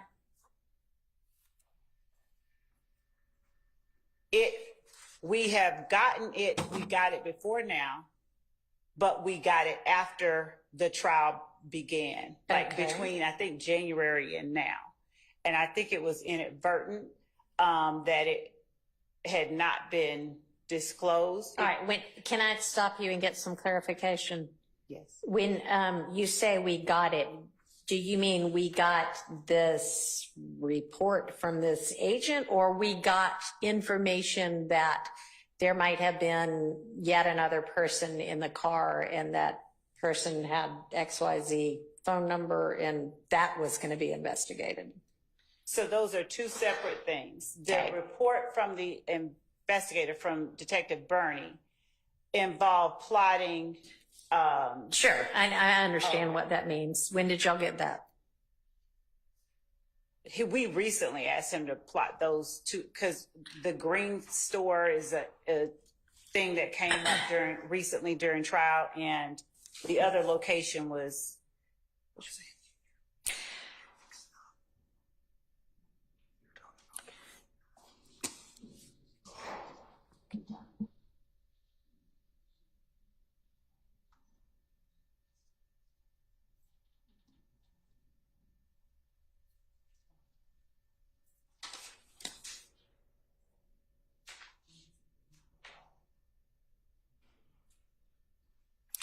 So we have two understandings of what the court is asking. So we're not talking about the plotting of those cell phone numbers. We're just talking about the Boyer cell phone records.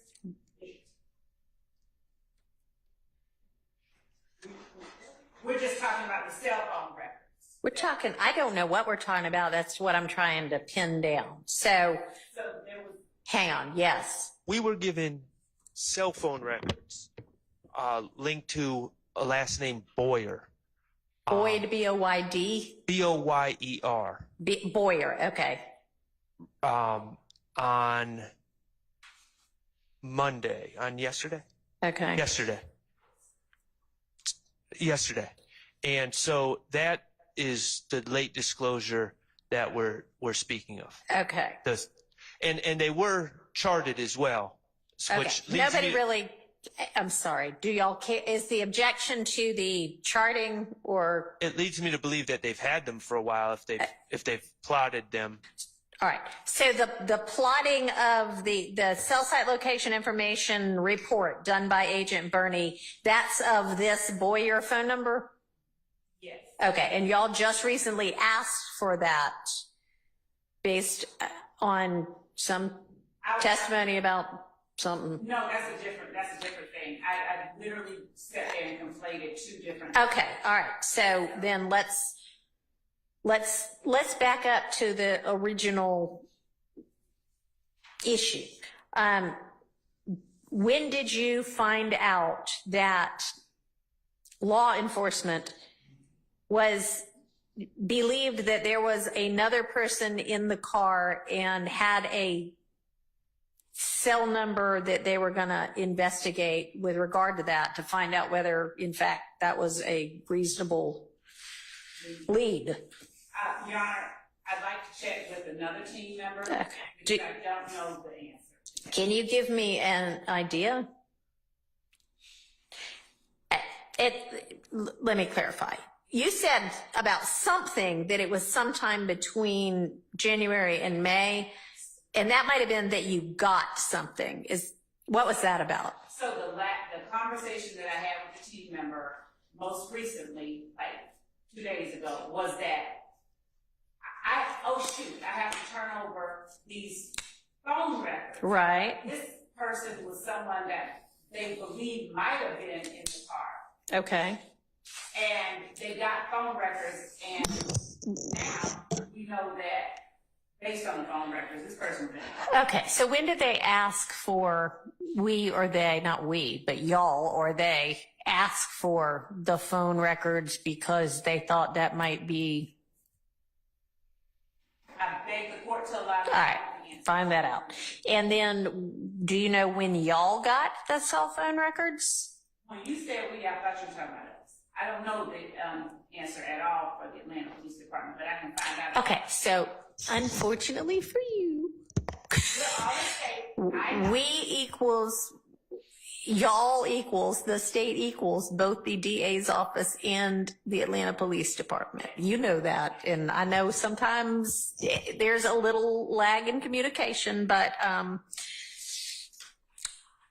I need to know, was it, if they were provided to the defense on Monday, you know, was it last week or was it 4 months ago? Okay, I can find out. Because, okay. And what do these cell phone records reveal? That this person did appear to be also in the car? Yes. And There's 2 cars. okay, do you know which car?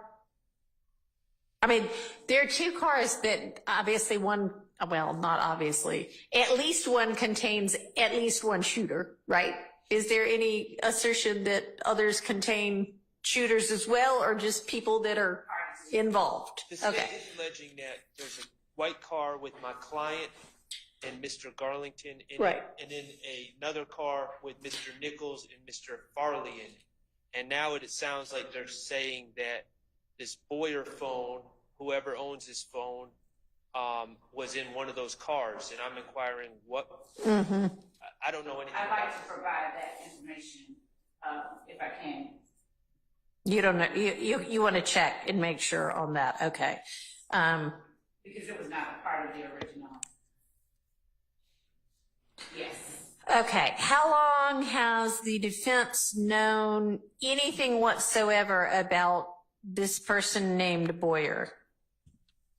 Your Honor. Oh, except for this, I can tell you from my understanding of the discovery, there is zero information on Mr. Boyer except one mention in a jail call. That is it. That from my whole database, I have one mention. That is it. And I have no reports. So the police been investigating and found out that this person allegedly was involved in this killing. I still, to this day, have no reports on it. I've never interviewed him. I didn't open on him. He could be a great defense. I have no idea who this person is. Yeah, I mean, yeah, this is, I mean, you know, potentially significant information for the defense to know about. I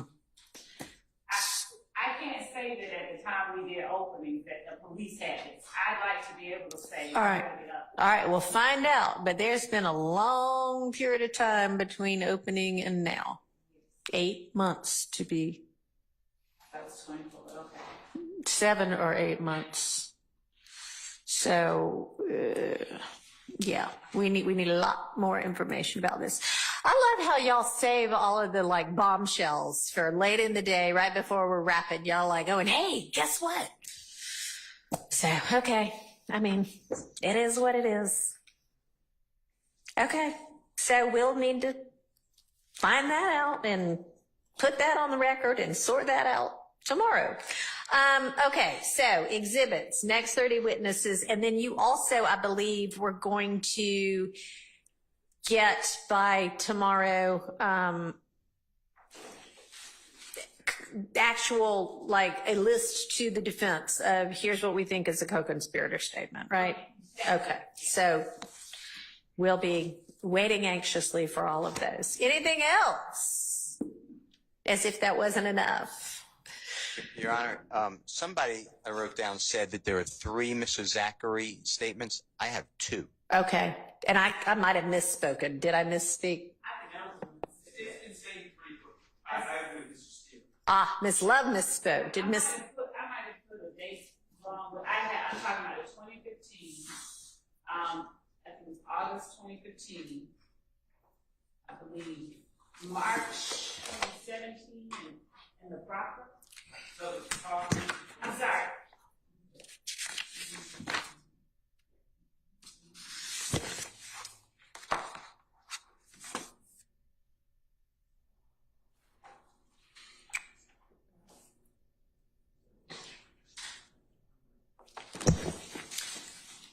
I might have misspoken too. Okay, so you think that maybe there only are 2, but you'll confirm that for us tomorrow? All right, and so if there are only 2, then Mr. Shart, you've done all of the proposed redactions because you've done redactions to 2 full statements, right?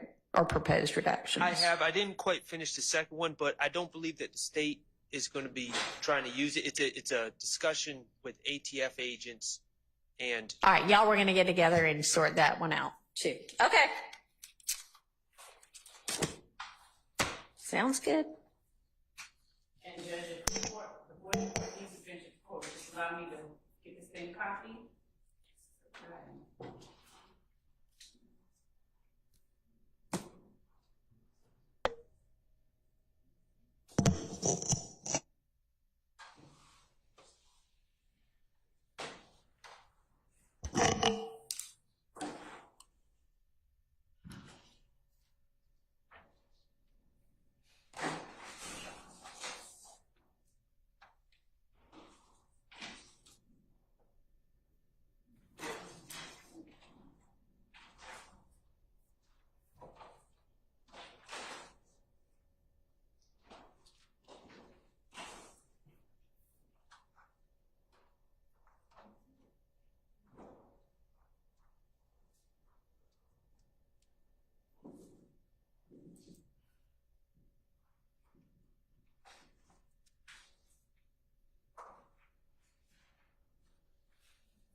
Judge, I'm not going to keep you on the bench, so I will pass the. All right, that's fine. That'll work. Thank you. All right, see y'all at 9 tomorrow. Yes, Your Honor. We'll be 8:45 at it when we have the jury. Okay.